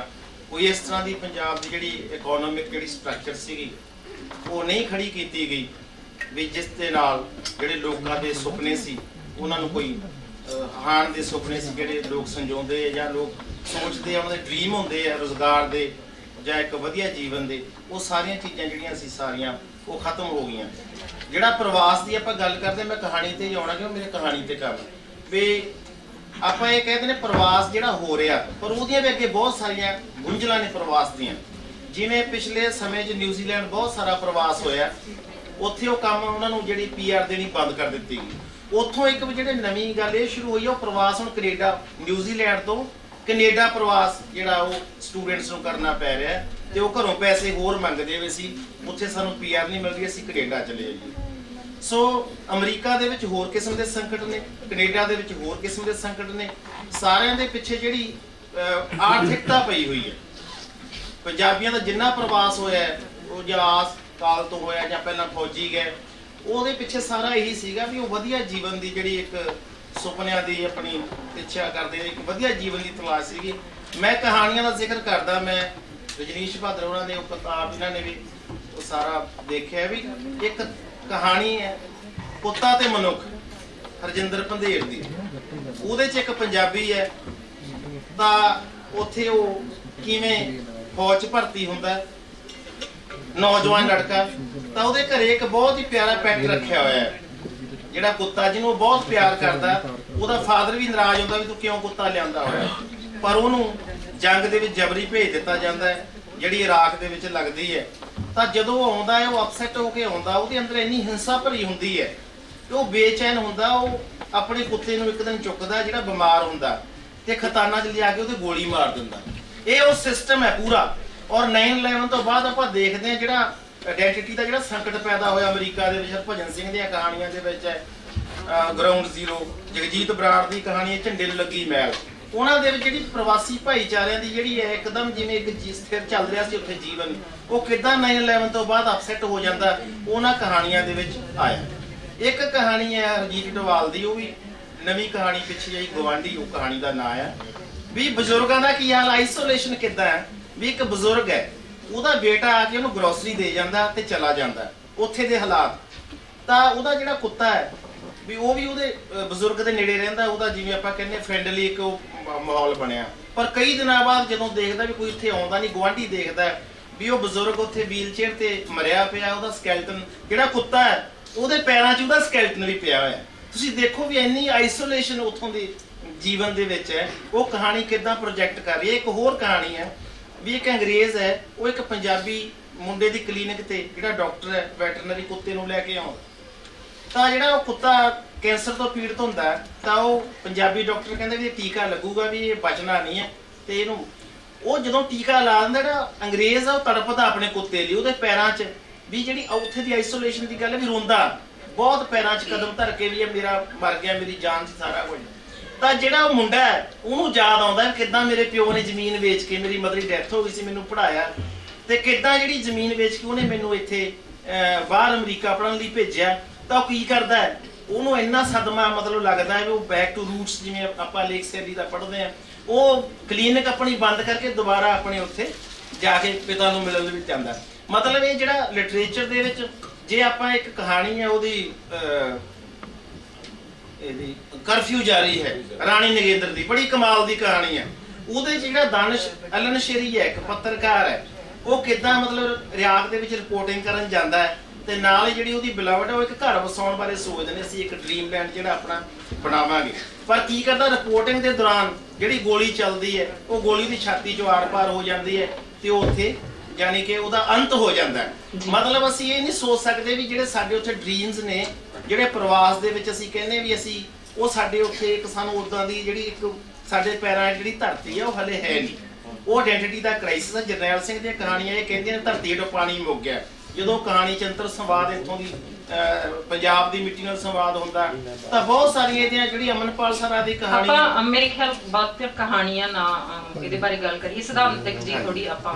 ਤਾਂ ਇਹ ਹੈ ਵੀ ਜਿਹੜਾ ਪ੍ਰਵਾਸ ਹੈ ਨਾ, ਇਹ ਇੱਕ ਜਿਹੜਾ ਬਹੁਤ ਹੀ ਦੁਖਦਾਈ ਵਰਤਾਰਾ ਹੈ ਜਿਹੜਾ ਪੰਜਾਬ 'ਚ ਹੋ ਰਿਹਾ। ਵੀ ਅਸੀਂ ਜਿਹੜਾ ਲੋਕ ਸੀਗੇ ਉਹ ਆਪਣੇ ਇੱਥੇ ਲੋਕਾਂ ਨੂੰ, ਜਿਵੇਂ ਡਾਕਟਰ ਸਰਜੀਤ ਨੇ ਗੱਲ ਕੀਤੀ ਹੈ, ਸਾਨੂੰ ਇੱਥੇ ਇਹਨਾਂ ਪਰਿਸਥਿਤੀਆਂ ਨੂੰ ਜਿਹੜਾ ਡਰੱਗ ਮਾਫੀਆ ਹੈ, ਤੁਸੀਂ ਦੇਖੋ ਗੈਂਗਿਜ਼ਮ ਕਿੱਦਾਂ ਪੈਦਾ ਹੋ ਰਿਹਾ ਗੀਤਾਂ ਦੇ ਵਿੱਚ, ਉਹਨੂੰ ਹਿੰਸਾ ਨੂੰ ਸੈਲੀਬ੍ਰੇਟ ਕੀਤਾ ਜਾ ਰਿਹਾ। ਉਹ ਸਾਰਾ ਕੁਝ ਕੀ ਹੈ ਇੱਥੋਂ ਆਇਆ। ਜਿਹੜੀ ਰਾਜਨੀਤਿਕ ਜਿਹੜੇ ਹਾਲਾਤ ਪੰਜਾਬ 'ਚ ਬਣ ਗਏ, ਆਰਥਿਕ ਹਾਲਾਤ ਜਿਹੜੇ ਬਹੁਤ ਮਾੜੇ ਬਣ ਗਏ, ਵੀ ਸਾਨੂੰ ਇਹਨਾਂ ਚੀਜ਼ਾਂ ਨੂੰ ਕਾਊਂਟਰ ਕਰਨ ਦੀ ਲੋੜ ਹੈ। ਵੀ ਜੇ ਇੱਥੋਂ ਆਪਾਂ ਪਲਾਨ ਕਰਕੇ ਜਾਵਾਂਗੇ ਸਾਨੂੰ ਉਦਾਂ ਅੱਗੇ ਥਾਂ ਨਹੀਂ ਮਿਲਣੀ ਜਿੱਦਾਂ ਅਸੀਂ ਚਾਹੁੰਦੇ ਹਾਂ। ਸੋ ਸਾਨੂੰ ਇਸ ਜ਼ਮੀਨ ਨੂੰ ਬਿਹਤਰ ਬਣਾਉਣ ਲਈ ਜਿਹੜੇ ਸਾਨੂੰ ਯਤਨ ਕਰਨੇ ਚਾਹੀਦੇ ਹੈ ਔਰ ਸਾਨੂੰ ਅੱਗੇ ਆ ਕੇ ਜਿਹੜੀ ਇੱਕ ਮੁਹਿੰਮ ਜਿਹੜੀ ਸੋਸ਼ਲ, ਜਿਹੜੀ ਇਕਨੋਮਿਕ ਜਾਂ ਇੱਕ ਪੋਲੀਟੀਕਲ ਹੈ, ਉਹਦੇ ਸਾਨੂੰ ਸ਼ਿਰਕਤ ਕਰਨੀ ਚਾਹੀਦੀ ਹੈ ਔਰ ਇੱਕ ਪੰਜਾਬ ਲਈ ਬੜਾ ਉਪਜਾਊ ਤੇ ਜ਼ਰਖੇਜ਼ ਮਾਹੌਲ ਬਣਾਉਣਾ ਚਾਹੀਦਾ ਜੀ। ਬਿਲਕੁਲ, ਜਿਵੇਂ ਡਾਕਟਰ ਜਿੰਦਰਪਾਲ ਹੁਣਾਂ ਨੂੰ ਹੀ ਮੈਂ ਅਗਲਾ ਸਵਾਲ ਕਰਾਂਗੀ ਕਿ ਜਿਵੇਂ ਮੋਹਨ ਤਿਆਗੀ ਹੁਣਾਂ ਨੇ ਗੱਲ ਕੀਤੀ ਹੈ ਕਿ ਜਿਹੜਾ ਪ੍ਰਵਾਸੀ ਬੰਦਾ ਉਹਦਾ ਉੱਥੇ ਆਇਡੈਂਟੀਟੀ ਦਾ ਕ੍ਰਾਈਸਿਸ ਹੈ, ਤੇ ਉਹਦੇ ਵਿੱਚੋਂ ਜੇ ਅਸੀਂ ਇਤਿਹਾਸ ਦੇ ਵਿੱਚ ਦੇਖਦੇ ਹਾਂ, ਜਦੋਂ ਪਿੱਛੇ ਜੇ ਚੋਣਾਂ ਹੋਈਆਂ ਨੇ ਪੰਜਾਬ ਦੇ ਵਿਧਾਨ ਸਭਾ ਦੀਆਂ, ਤਾਂ ਇਹ ਇੱਕ ਨੈਰੇਟਿਵ ਬਣਿਆ ਕਿ ਜਿਹੜਾ ਪ੍ਰਵਾਸੀ ਬੰਦਾ ਉਹ ਇੱਥੋਂ ਦੀ ਪੋਲਿਟਿਕਸ ਦੇ ਵਿੱਚ ਇੰਟਰਫੇਅਰ ਕਰਦਾ ਪਿਆ ਤੇ ਇਹਨੂੰ ਬਦਲਦਾ ਪਿਆ, ਤੇ ਉਹਦੇ ਲਈ ਹਵਾਲੇ ਦਿੱਤੇ ਗਏ ਗਦਰ ਦੇ ਜਾਂ ਹੋਰ ਹਿਸਟਰੀ 'ਚ ਬੈਕ ਚਲੇ ਜਾਈਏ ਕਿ ਕਿਵੇਂ ਪ੍ਰਵਾਸ ਮੁੜਵੇਂ ਰੂਪ 'ਚ ਵੀ ਕੰਮ ਕਰਦਾ ਹੈ। ਤਾਂ ਪੰਜਾਬ ਦਾ ਜਿਹੜਾ ਇਹ ਪ੍ਰਵਾਸ ਹੈ, ਇਹ ਪੰਜਾਬ ਦੀ ਪੋਲਿਟਿਕਸ ਤੇ ਕਿਸ ਤਰ੍ਹਾਂ ਦਾ ਪ੍ਰਭਾਵ ਪਾ ਰਿਹਾ, ਇਹਦੇ ਬਾਰੇ ਡਾਕਟਰ ਜਿੰਦਰਪਾਲ ਸਾਨੂੰ ਸਾਡੇ ਨਾਲ ਗੱਲ ਕਰਨਗੇ। ਦੇਖੋ, ਪਹਿਲੀ ਗੱਲ ਤਾਂ ਇਹ ਹੈਗੀ ਆ ਕਿ ਜਿਹੜੀ ਗੱਲ ਥੋੜੀ ਜਿਹੀ ਇੱਥੇ ਹੋ ਵੀ ਗਈ, ਦੁਬਾਰਾ ਆਪਾਂ ਫੇਰ ਕਰ ਦਈਏ ਕਿ ਸਾਰਾ ਪੰਜਾਬ ਕਿਸੇ ਹਾਲਤ ਵਿੱਚ ਵੀ ਬਾਹਰ ਨਹੀਂ ਜਾ ਸਕਦਾ। ਇਸ ਵੇਲੇ ਬਾਕੀ ਸਾਰੇ ਦੇਸ਼ਾਂ ਨੇ ਜਿਹੜੇ ਇਮੀਗ੍ਰੇਸ਼ਨ ਦੇ ਕਾਨੂੰਨ ਆ ਬਹੁਤ ਸਖਤ ਕਰ ਰੱਖੇ ਆ। ਸਿਰਫ ਕੈਨੇਡਾ ਮੁਕਾਬਲਤਨ ਲਿਬਰਲ ਆ, ਸਾਡੇ ਨਾਲ ਉਹਨਾਂ ਦੀ ਆਬਾਦੀ ਹੈ ਜਿਹੜੀ ਉਹ ਸਾਰੀ 3 ਕਰੋੜ ਆ, ਸਮਝ ਲਓ ਪੰਜਾਬ ਦੇ ਨੇੜੇ ਹੀ ਹੈ, ਪਰ ਸਾਰੇ ਪੰਜਾਬ ਨੂੰ ਆਪਦੇ ਵਿੱਚ ਸਮੋ ਲੈਣਗੇ 3 ਕਰੋੜ ਨੂੰ, ਇਹ ਸੰਭਵ ਹੀ ਨਹੀਂ। ਇਹ ਮਾ ਕੇ 2 3 4 ਹੱਦ 5% ਹੋ ਜਾਊਗਾ, ਜ਼ਿਆਦਾ ਹੋ ਨਹੀਂ ਸਕਦਾ। ਇੱਕ ਜਿਹੜੀ ਦੂਸਰੀ ਇਹਦੇ ਵਿੱਚ ਗੱਲ ਸੀਗੀ ਕਿ ਮੈਂ ਪਹਿਲੀ ਵਾਰੀ ਜਿਹੜੀ ਗੱਲ ਉਠਾਈ ਸੀ ਮੇਨਲੀ ਕਿ ਉੱਥੇ ਜਾ ਕੇ ਖੁਸ਼ ਇੱਥੋਂ ਦੇ ਮੁਕਾਬਲੇ ਸੌਖੇ ਤੇ ਖੁਸ਼ ਜ਼ਿਆਦਾ ਔਰਤਾਂ ਜਾਂ ਨਾਰੀਆਂ ਜਾਂ ਕੁੜੀਆਂ ਮਹਿਸੂਸ ਕਰਦੀਆਂ। ਦੂਸਰਾ ਜਿਹੜਾ ਦਲਿਤ ਵੀ ਉੱਥੇ ਜਾ ਕੇ ਖੁਸ਼ ਮਹਿਸੂਸ ਕਰਦਾ, ਉਹਦਾ ਵੀ ਇੱਕ ਕਾਰਨ ਹੈਗਾ ਕਿ ਜਦੋਂ ਉੱਥੇ ਨਸਲ, ਖਾਸ ਕਰਕੇ ਸਵਾਮੀ ਚੰਦਨ ਵਗੈਰਾ ਦੇ ਨਾਵਲਾਂ ਦੇ ਵਿੱਚ ਬਹੁਤ ਲੰਮੀਆਂ ਡਿਸਕਸ਼ਨਸ ਹੋਈਆਂ ਕਿ ਜਦੋਂ ਉੱਥੇ ਨਸਲਵਾਦ ਹੁੰਦਾ ਹੈ ਤੇ ਜਿਹੜਾ ਕਿ ਜੱਟ ਬੰਦਾ ਉੱਥੇ ਜਾ ਕੇ ਕਹਿੰਦਾ ਕਿ ਸਾਡੇ ਨਾਲ ਨਸਲਵਾਦ ਹੋ ਰਿਹਾ, ਉਹ ਜਦੋਂ ਉੱਥੇ ਜਾ ਕੇ ਮਿਆਂਕਦਾ ਹੈ ਤੇ ਉਹ ਦਲਿਤ ਭਾਈ ਉਹਨੂੰ ਕਹਿੰਦਾ ਵੀ ਸਾਡੇ ਨਾਲ ਤਾਂ ਸਦੀਆਂ ਜੋ ਹੁੰਦਾ ਹੋਇਆ, ਤੇਰੇ ਵਾਂਗੂ ਅਸੀਂ ਤਾਂ ਕਦੇ ਨਹੀਂ ਸੀ ਇੰਨਾ ਰੋਏ। ਤਾਂ ਉਹ ਬੰਦਾ ਵੀ ਉੱਥੇ ਜਾ ਕੇ ਖੁਸ਼ ਭਾਵਾਂ ਕਿ ਉਹਨਾਂ ਦੇ ਕੋਲ ਇੰਨੀ ਸਮਰੱਥਾ ਨਹੀਂ ਕਿ ਉਹ ਬਹੁਤੇ ਬੰਦੇ ਜਾ ਸਕਣਗੇ, ਭਾਵਾਂ ਉਹਨਾਂ ਨੇ ਜਾਣਾ ਸ਼ੁਰੂ ਕੀਤਾ। ਅਗਲੀ ਜਿਹੜੀ ਗੱਲ ਹੈਗੀ ਨਾ, ਜਿਹੜੀ ਤੁਸੀਂ ਗੱਲ ਕਹੀ ਕਿ ਮੈਂ ਪਹਿਲਾਂ ਵੀ ਕਿਹਾ ਸੀ ਕਿ ਬਹੁਤ ਸਾਰੀਆਂ ਇਹਦੇ ਨਾਲ ਨਾ ਚੰਗੀਆਂ ਗੱਲਾਂ ਵੀ ਵਾਪਰੀਆਂ। ਉਹ ਚੰਗੀਆਂ ਗੱਲਾਂ ਵੀ ਹੈ ਕਿ ਪੰਜਾਬ ਦੇ ਵਿੱਚ ਪਹਿਲੀ ਵਾਰੀ ਜਿਹੜਾ ਭੁੰਡਾ ਉਹ NRIਆਂ ਨੇ ਛਡਵਾਇਆ ਸੀਗਾ, ਕਿ ਉਹਦਾ ਕਾਰਨ ਇਹ ਸੀਗਾ ਕਿ ਬਾਹਰ ਖੁੱਲੇ ਮਾਹੌਲ ਚੋਂ ਆਏ ਸੀਗੇ, ਉਹਨਾਂ ਨੇ ਫੋਟੋਆਂ ਖਿਚਵਾਉਣੀਆਂ ਸੀਗੀਆਂ, ਫੋਟੋਆਂ ਭਜਵਾਉਣੀਆਂ ਸੀਗੀਆਂ, ਐਮਬੈਸੀ ਨੂੰ ਦੇਣੀਆਂ ਸੀਗੀਆਂ।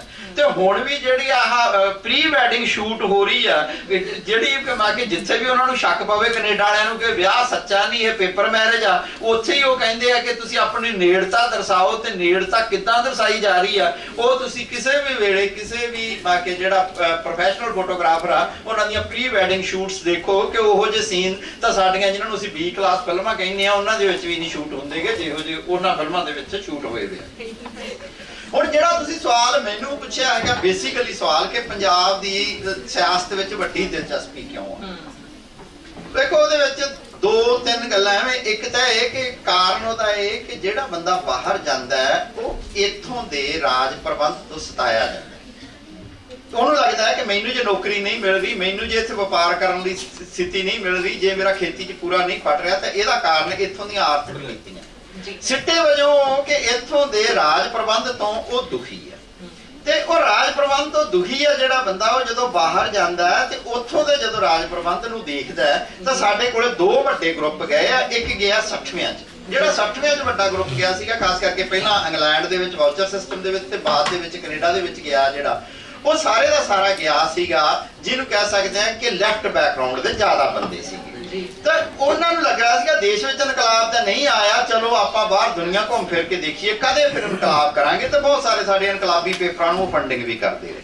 ਦੂਜਾ ਜਿਹੜਾ ਵੱਡਾ ਗਰੁੱਪ ਗਿਆ ਕਿ ਜਿਨ੍ਹਾਂ ਦੇ ਮਨ ਦੇ ਵਿੱਚ ਸੀਗਾ ਕਿ ਸਾਡਾ ਦੇਸ਼ ਦੀ ਹਾਲਤ ਸੁਧਰ ਸਕਦੀ ਹੈ ਜੇ ਇੱਥੇ ਖਾਲਿਸਤਾਨ ਬਣ ਜੇ, ਸਿੱਖਸਤਾਨ ਬਣ ਜੇ, ਸਿੱਖਾਂ ਦਾ ਵੱਖਰਾ ਕਿੱਤਾ ਬਣ ਜੇ। ਜਦੋਂ ਨਹੀਂ ਬਣਿਆ, ਪੁਲਿਸ ਤਸ਼ੱਦਦ ਨੇ ਉਹ ਦਬਾ ਤੇ, ਤਾਂ ਉਹ ਵੀ ਬਾਹਰ ਚਲੇ ਗਏ। ਉਹ ਇੱਕ ਵੱਡਾ ਗਰੁੱਪ ਆ। ਉਹਨਾਂ ਦਾ ਹਰ ਵੇਲੇ ਜਿਹੜੀ ਦਿਲਚਸਪੀ ਆ ਉਹ ਪੰਜਾਬ ਦੇ ਵਿੱਚ ਲੱਗੀ ਰਹਿੰਦੀ ਆ, ਕਿਉਂਕਿ ਉਹ ਜ਼ਿਆਦਾ ਬੰਦੇ ਹੀ ਪੋਲੀਟੀਕਲ ਬੈਕਗ੍ਰਾਉਂਡ ਦੇ ਨੇ।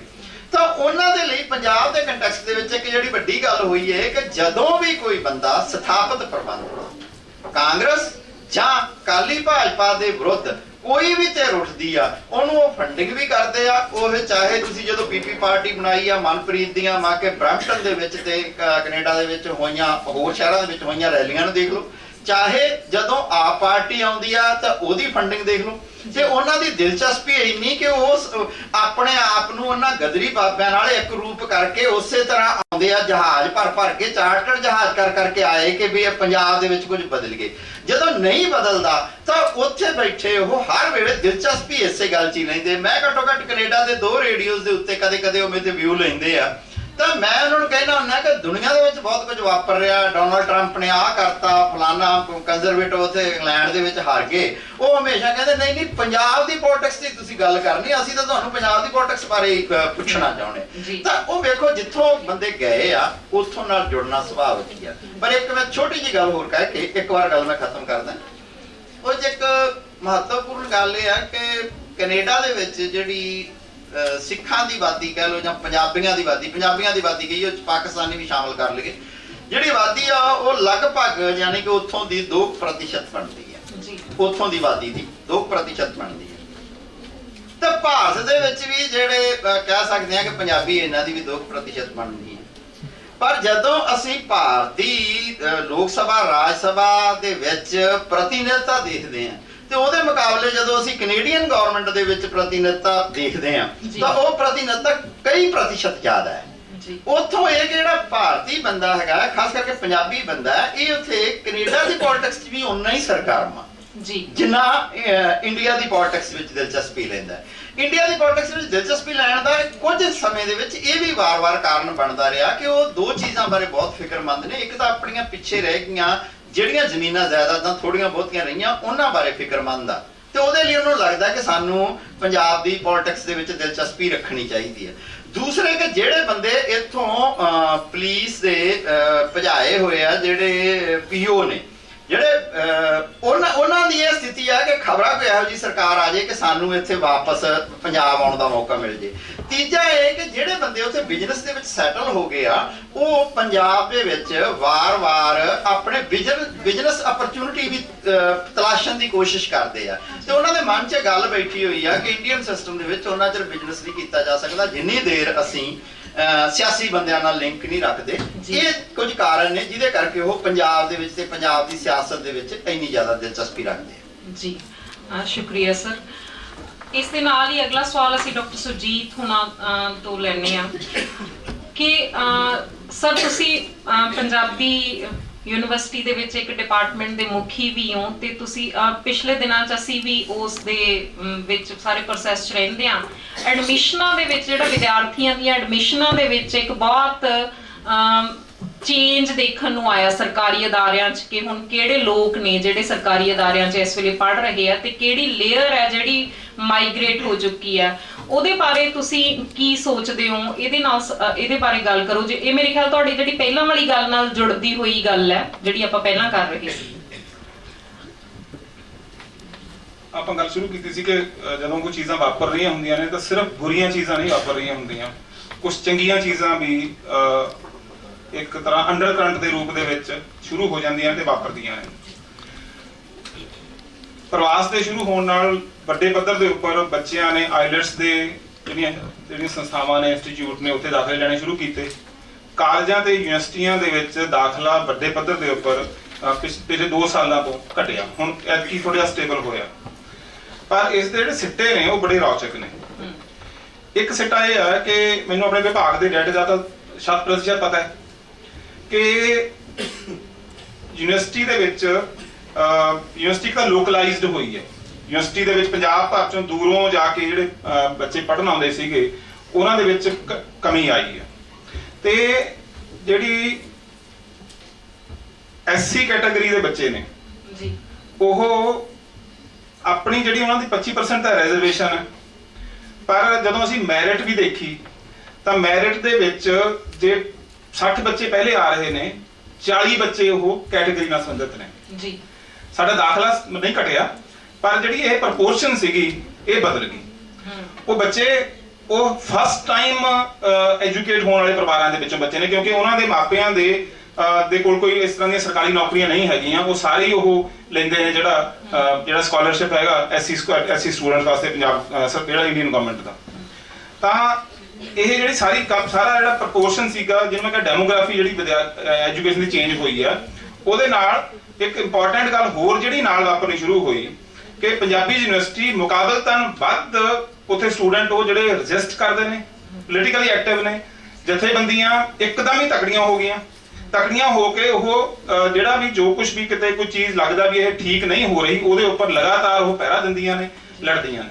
ਤੁਹਾਨੂੰ ਪਤਾ ਹੋਊਗਾ ਕਿ ਪਿਛਲੇ ਸਾਲ ਯੂਨੀਵਰਸਿਟੀ ਦੇ ਵਿੱਚ ਕੁੜੀਆਂ ਤੇ ਮੁੰਡਿਆਂ ਦੀ ਬਰਾਬਰੀ ਦੇ ਮੁੱਦੇ ਨੂੰ ਲੈ ਕੇ ਕਿ ਹੌਸਟਲਾਂ ਦੀ ਟਾਈਮਿੰਗ ਦਾ ਮਸਲਾ ਵੀ ਉਹਦੇ ਵਿੱਚ ਇੱਕ ਬਰਾਬਰੀ ਹੋਣੀ ਚਾਹੀਦੀ ਹੈ, ਲੜਾਈ ਹੋਈ। ਉਸ ਸਾਰੀ ਲੜਾਈ ਦੇ ਵਿੱਚ ਜ਼ਿਆਦਾਤਰ ਜਿਹੜੇ ਬੱਚੇ ਸ਼ਾਮਿਲ ਸੀਗੇ ਉਹ ਇਸ ਬੈਕਗ੍ਰਾਉਂਡ ਤੋਂ ਆਏ ਹੋਏ ਬੱਚੇ ਨੇ। ਇੱਕ ਤਾਂ ਇਹ ਗੱਲ ਜਿਹੜੀ ਹੈਗੀ ਆ ਵਾਪਰ ਰਹੀ ਆ ਤੇ ਉਹ ਇੱਕ ਤਰ੍ਹਾਂ ਨਾਲ ਇਸ ਨੇ ਅਸੀਂ ਹੁਣ ਜਦੋਂ ਪੰਜਾਬੀ ਯੂਨੀਵਰਸਿਟੀ ਦੇ ਵਿੱਚ ਬੈਠ ਕੇ ਅਸੀਂ ਕਹਿੰਦੇ ਸਰਕਾਰ ਨੂੰ ਗ੍ਰਾਂਟ ਦੇਣੀ ਚਾਹੀਦੀ ਆ, ਕਿਉਂਕਿ ਹੁਣ ਫੀਸਾਂ ਦੇ ਉੱਪਰ ਦਾਰੋਮਦਾਰ ਰੱਖਿਆ ਨਹੀਂ ਜਾ ਸਕਦਾ। ਤੇ ਜਿਹੜੇ ਵਰਗ ਹੁਣ ਐਜੂਕੇਸ਼ਨ ਦੇ ਵਿੱਚ ਆ ਰਹੇ ਨੇ ਪ੍ਰਵਾਸ ਤੋਂ ਬਾਅਦ ਉਹ ਵਰਗ ਪਹਿਲਾਂ ਐਜੂਕੇਸ਼ਨ ਪੱਖੋਂ ਉਹਨਾਂ ਨੂੰ ਪਛਾੜ ਕੇ ਰੱਖਿਆ ਗਿਆ ਸੀਗਾ। ਹੁਣ ਉਹ ਓਪਰਚੁਨਿਟੀ ਮਿਲ ਗਿਆ ਸੀਗਾ, ਮੈਰਿਟ ਨਹੀਂ ਜੀ। ਹੁਣ ਮੈਰਿਟ ਦੇ ਵਿੱਚ ਵੀ ਤੁਸੀਂ ਜੇ ਉਹਨਾਂ ਦੀਆਂ ਤੁਲਨਾਵਾਂ ਕਰੋਗੇ ਤਾਂ ਬਹੁਤ ਜ਼ਿਆਦਾ ਬਹੁਤ ਲੰਬਾ ਚੌੜਾ ਅੰਤਰ ਨਹੀਂ ਹੈਗਾ, ਫ੍ਰੈਕਸ਼ਨ ਦੇ ਵਿੱਚ ਹੀ ਅੰਤਰ ਹੁੰਦਾ ਨਾ। ਇੱਕ ਤਾਂ ਇਹ ਚੀਜ਼ ਵਾਪਰੀ। ਦੂਸਰੀ ਬੜੀ ਰੌਚਕ ਚੀਜ਼ ਵਾਪਰੀ ਕਿ ਕੁੜੀਆਂ ਦੇ ਕਾਲਜ ਤੇ ਮੁੰਡਿਆਂ ਦੇ ਕਾਲਜ, ਕਿਸੇ ਸਮੇਂ ਇਹ ਵੀ ਹੁਣ ਕੁੜੀਆਂ ਦਾ ਕਾਲਜ ਆ, ਤੇ ਇੱਕ ਸਮੇਂ ਕੁੜੀਆਂ ਨੂੰ ਐਜੂਕੇਸ਼ਨ ਦੇ ਵਿੱਚ ਲੈ ਕੇ ਆਉਣ ਵਾਸਤੇ ਇੱਕ ਪ੍ਰੋਟੈਕਟਿਵ ਮਾਹੌਲ ਦੇਣ ਲਈ ਇਸ ਕਿਸਮ ਦੀਆਂ ਸੰਸਥਾਵਾਂ ਸ਼ੁਰੂ ਕੀਤੀਆਂ ਗਈਆਂ ਜਿਹੜੀਆਂ ਕੱਲੀਆਂ ਕੁੜੀਆਂ ਦੀਆਂ, ਕਿਉਂਕਿ ਹਜੇ ਉਹਨਾਂ ਦੇ ਸਾਡਾ ਸਮਾਜ ਇਹਨਾਂ ਮੈਚੁਰ ਨਹੀਂ ਸੀ ਹੋਇਆ ਕਿ ਉਹ ਸਾਰਾ ਕੁਝ ਇਸ ਨੂੰ ਬੜੇ ਆਰਾਮ ਦੇ ਨਾਲ ਲਿਬਰਲੀ ਲੈਂਦਾ। ਹੁਣ ਕੀ ਹੋਇਆ ਕਿ ਪਿਛਲੇ ਸਾਲ SGPC ਨੇ ਬੇਨਤੀ ਕਰਕੇ ਆਪਣੇ ਕੁੜੀਆਂ ਦੇ ਕਾਲਜ ਨੂੰ ਕੋ ਐਜੂਕੇਸ਼ਨ ਕਾਲਜ ਬਣਾਇਆ, ਯਾਨੀ ਅਸੀਂ ਉਸ ਦਿਸ਼ਾ ਵੱਲ ਵੀ ਜਾਣੇ ਸ਼ੁਰੂ ਹੋ ਗਏ। ਤੇ ਮੈਨੂੰ ਲੱਗਦਾ ਕਿ ਇਹ ਟ੍ਰੈਂਡ, ਜੇ ਪ੍ਰਵਾਸ ਦਾ ਟ੍ਰੈਂਡ ਐਵੇਂ ਰਹਿੰਦਾ ਹੈ ਤਾਂ ਕੁੜੀਆਂ ਦੇ ਕਾਲਜ ਜਿਹੜੇ ਹੈਗੇ ਨੇ ਬਹੁਤ ਸਾਰੇ ਜਿਹੜੇ ਕਿ ਫਾਈਨੈਂਸ਼ੀਅਲੀ ਉਵੇਂ ਵਾਇਬਲ ਨਹੀਂ ਰਹਿਣਗੇ ਤਾਂ ਉਹਨਾਂ ਨੂੰ ਕੋਐਡ ਵੱਲ ਜਾਣਾ ਪਊਗਾ, ਜਿਹੜਾ ਕਿ ਇੱਕ ਬਿਹਤਰ ਹੈਲਦੀ ਸਮਾਜ ਵੱਲ ਨੂੰ ਜਾਣ ਦਾ ਇੱਕ ਕਦਮ ਹੋਊਗਾ। ਅਸੀਂ ਇਸ ਪਾਸੇ ਵੱਲ ਜਾਵਾਂਗੇ। ਇੱਕ ਚੀਜ਼ ਹੋਰ ਵਾਪਰੀ ਹੈ ਜਿਹੜੀ ਡਾਕਟਰ ਰਜਿੰਦਰਪਾਲ ਉਹਨਾਂ ਨੇ ਇਸ਼ਾਰਾ ਕੀਤਾ ਸੀ, ਉਹਦੇ 'ਚ ਇੱਕ ਤਾਂ ਇਹ ਕਿ ਕੁੜੀ ਜਿਹੜੀ ਹੈਗੀ ਆ ਜੇ ਉਹ ਪੜ੍ਹ ਲਿਖ ਕੇ ਬੈਂਡ ਲੈ ਲੈਂਦੀ ਆ ਤਾਂ ਉਹਦੇ ਸਾਰਾ ਖਰਚਾ ਹੋ ਸਕਦਾ। ਇੰਟਰਕਾਸਟ ਮੈਰਿਜਸ ਹੋਣੀਆਂ ਸ਼ੁਰੂ ਹੋਈਆਂ ਕਿ ਜੇ ਕੁੜੀ ਕਿਸੇ ਕੈਟੇਗਰੀ ਨਾਲ ਸੰਬੰਧਿਤ ਵੀ ਆ ਤਾਂ ਉਸ ਜੇ BC ਜਾਂ SC ਕੈਟੇਗਰੀ ਨਾਲ ਕੁੜੀ ਸੰਬੰਧਿਤ ਹੈ ਉਹਦੇ ਨਾਲ ਜੱਟ ਬ੍ਰਾਹਮਣ ਖੱਤਰੀ ਸਾਰੇ ਵਿਆਹ ਕਰਕੇ ਜਾਣ ਨੂੰ ਤਿਆਰ ਨੇ, ਜੇ ਉਹ ਨਾਲੇ ਖਰਚਾ ਕਰਨਗੇ ਨਾਲੇ ਕਾਸਟ ਨੋ ਬਾਰ। ਕਿੰਨੀਆਂ ਸਾਰੀਆਂ ਐਡਵਰਟਾਈਜ਼ਮੈਂਟਸ ਤੁਸੀਂ ਹੁਣ ਦੇਖ ਸਕਦੇ ਹੋ ਅਖਬਾਰਾਂ ਦੇ ਵਿੱਚ, ਜਿਹਦੇ 'ਚ ਲਿਖਿਆ ਹੁੰਦਾ ਕਿ ਬੈਂਡ 7 ਚਾਹੀਦੇ ਨੇ, ਕਾਸਟ ਨੋ ਬਾਰ। ਇਹਦਾ ਮਤਲਬ ਕਿਸੇ ਨੇ ਫੇਸਬੁੱਕ ਤੇ ਕਮੈਂਟ ਕੀਤਾ ਹੋਇਆ ਸੀ ਕਿ ਪਤਾ ਨਹੀਂ ਇਹ ਗੱਲ ਆਪਾਂ ਦਰੁਸਤ ਹੈ ਕਿ ਨਹੀਂ, ਪਰ ਉਹਨੇ ਕਿਹਾ ਵੀ 300 ਸਾਲ ਗੁਰੂਆਂ ਨੇ ਯੋਗਦਾਨ ਪਾਉਣ ਦੀ ਕੋਸ਼ਿਸ਼ ਕੀਤੀ, ਬਦਲਣ ਦੀ ਕੋਸ਼ਿਸ਼ ਕੀਤੀ, ਤੇ ਫਲਾਣੀਆਂ ਧਿਰਾਂ ਨੇ, ਬੜੀਆਂ ਜਥੇਬੰਦੀਆਂ ਨੇ ਕੋਸ਼ਿਸ਼ ਕੀਤੀ ਜਾਤ ਨੂੰ ਮਿਟਾਉਣ ਦੀ। ਆਈਲੈਟਸ ਨੇ 3 ਸਾਲ 'ਚ ਮਿਟਾਤੀ।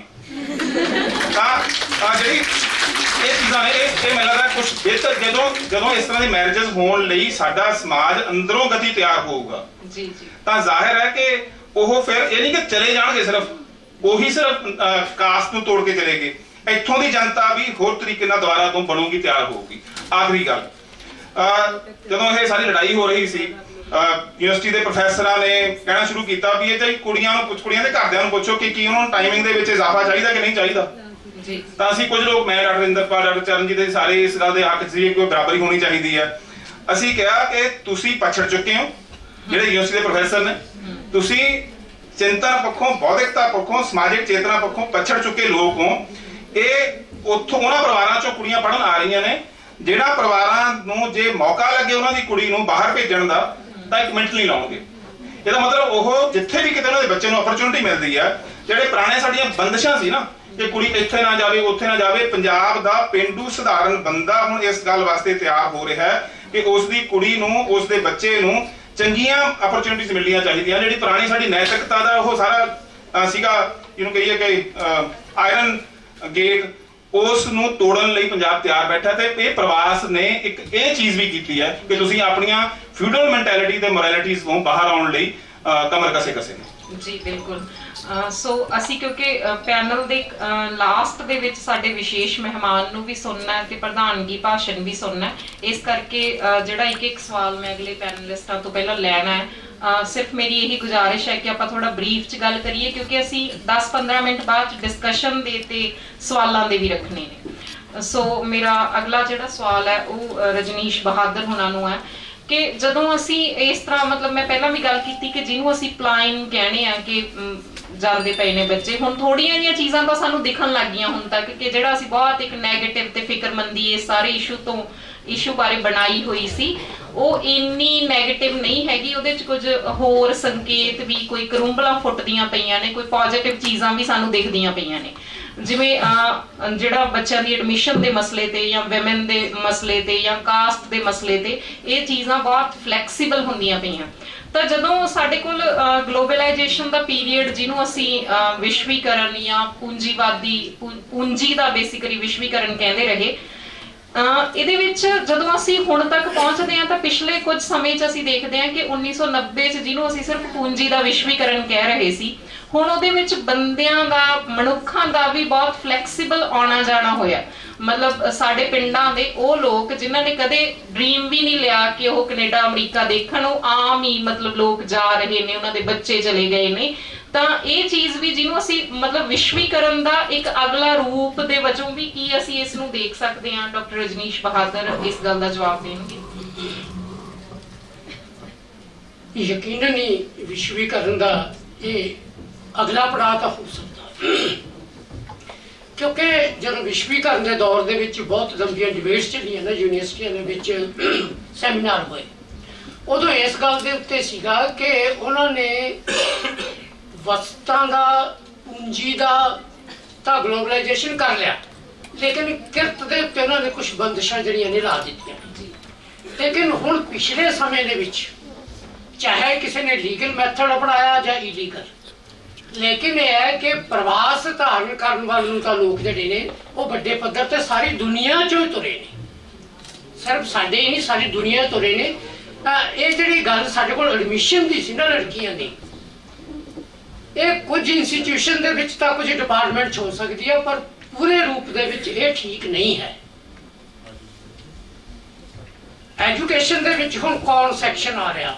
ਖੇਤ ਮਜ਼ਦੂਰ ਲਗਭਗ ਬਾਹਰ ਹੈ, ਛੋਟਾ ਦੁਕਾਨਦਾਰ ਉਹ ਬਾਹਰ ਹੈ, ਛੋਟਾ ਕਰਮਚਾਰੀ ਉਹਦੇ ਬੱਚੇ ਕਾਫੀ ਵੱਡੇ ਪੱਧਰ ਦੇ ਉੱਤੇ ਬਾਹਰ ਨੇ। ਇੱਕ ਛੋਟਾ ਜਿਹਾ ਸੈਕਸ਼ਨ, ਉਹਦਾ ਕਾਰਨ ਕੀ ਨੇ? ਮੈਂ ਤਾਂ ਐਜੂਕੇਸ਼ਨ ਨਾਲ ਜੁੜਿਆ ਰਿਹਾ ਤੇ ਅਸੀਂ ਲੜਾਈ ਲੜਦੇ ਰਹੇ। ਜਿਸ ਕਾਲਜ ਦੇ ਵਿੱਚ ਅਸੀਂ ਬੈਠੇ ਆ, ਇਸ ਕਿਸਮ ਦੇ ਸਾਰੇ ਕਾਲਜਾਂ ਨੂੰ 95% ਗ੍ਰਾਂਟ ਇਨ ਏਡ ਦੇ ਸਕੀਮ ਅੰਡਰ ਸੀਗੇ ਸਾਰੇ। 95% ਗ੍ਰਾਂਟ ਸਾਨੂੰ ਸਟੇਟ ਦਿੰਦੀ ਸੀ, 5% ਤੁਹਾਡੀਆਂ ਫੀਸਾਂ ਫੂਸਾਂ ਇਕੱਠੀਆਂ ਹੋ ਕੇ ਥੋੜੀ ਜਿਹੀ ਫੀਸ ਨਾਲ ਤੁਸੀਂ ਪੜ੍ਹ ਲੈਂਦੇ ਸੀ। ਜਦੋਂ ਸਰਕਾਰ ਨੇ ਗ੍ਰਾਂਟ ਤੇ ਘੱਟ ਮਾਰਿਆ ਤੇ ਕਾਲਜ ਵਾਲਿਆਂ ਕੋਲ ਸੋਰਸ ਆਫ ਇਨਕਮ ਕੀ ਹੈ? ਉਹ ਵਿਦਿਆਰਥੀ ਨੇ, ਉਹਨਾਂ ਦੀ ਫੀਸਾਂ ਅਪ ਹੋਈਆਂ। ਜਦੋਂ ਫੀਸਾਂ ਅਪ ਹੋਈਆਂ, ਆਟੋਮੈਟਿਕਲੀ ਇੱਕ ਸੈਕਸ਼ਨ ਤਾਂ ਉਹਦੇ ਵਿੱਚੋਂ ਬਾਹਰ ਜਿਹੜਾ ਹੈ ਉਹ ਹੋ ਗਿਆ। ਹੁਣ ਹੋਇਆ ਕੀ ਹੈ? ਸਾਰੇ ਕਾਲਜਾਂ ਦੀ ਸਟਰੈਂਥ ਕੁਝ ਕਾਲਜਾਂ ਨੂੰ ਛੱਡ ਕੇ ਉਹ ਡਾਊਨ ਆਈ ਹੈ।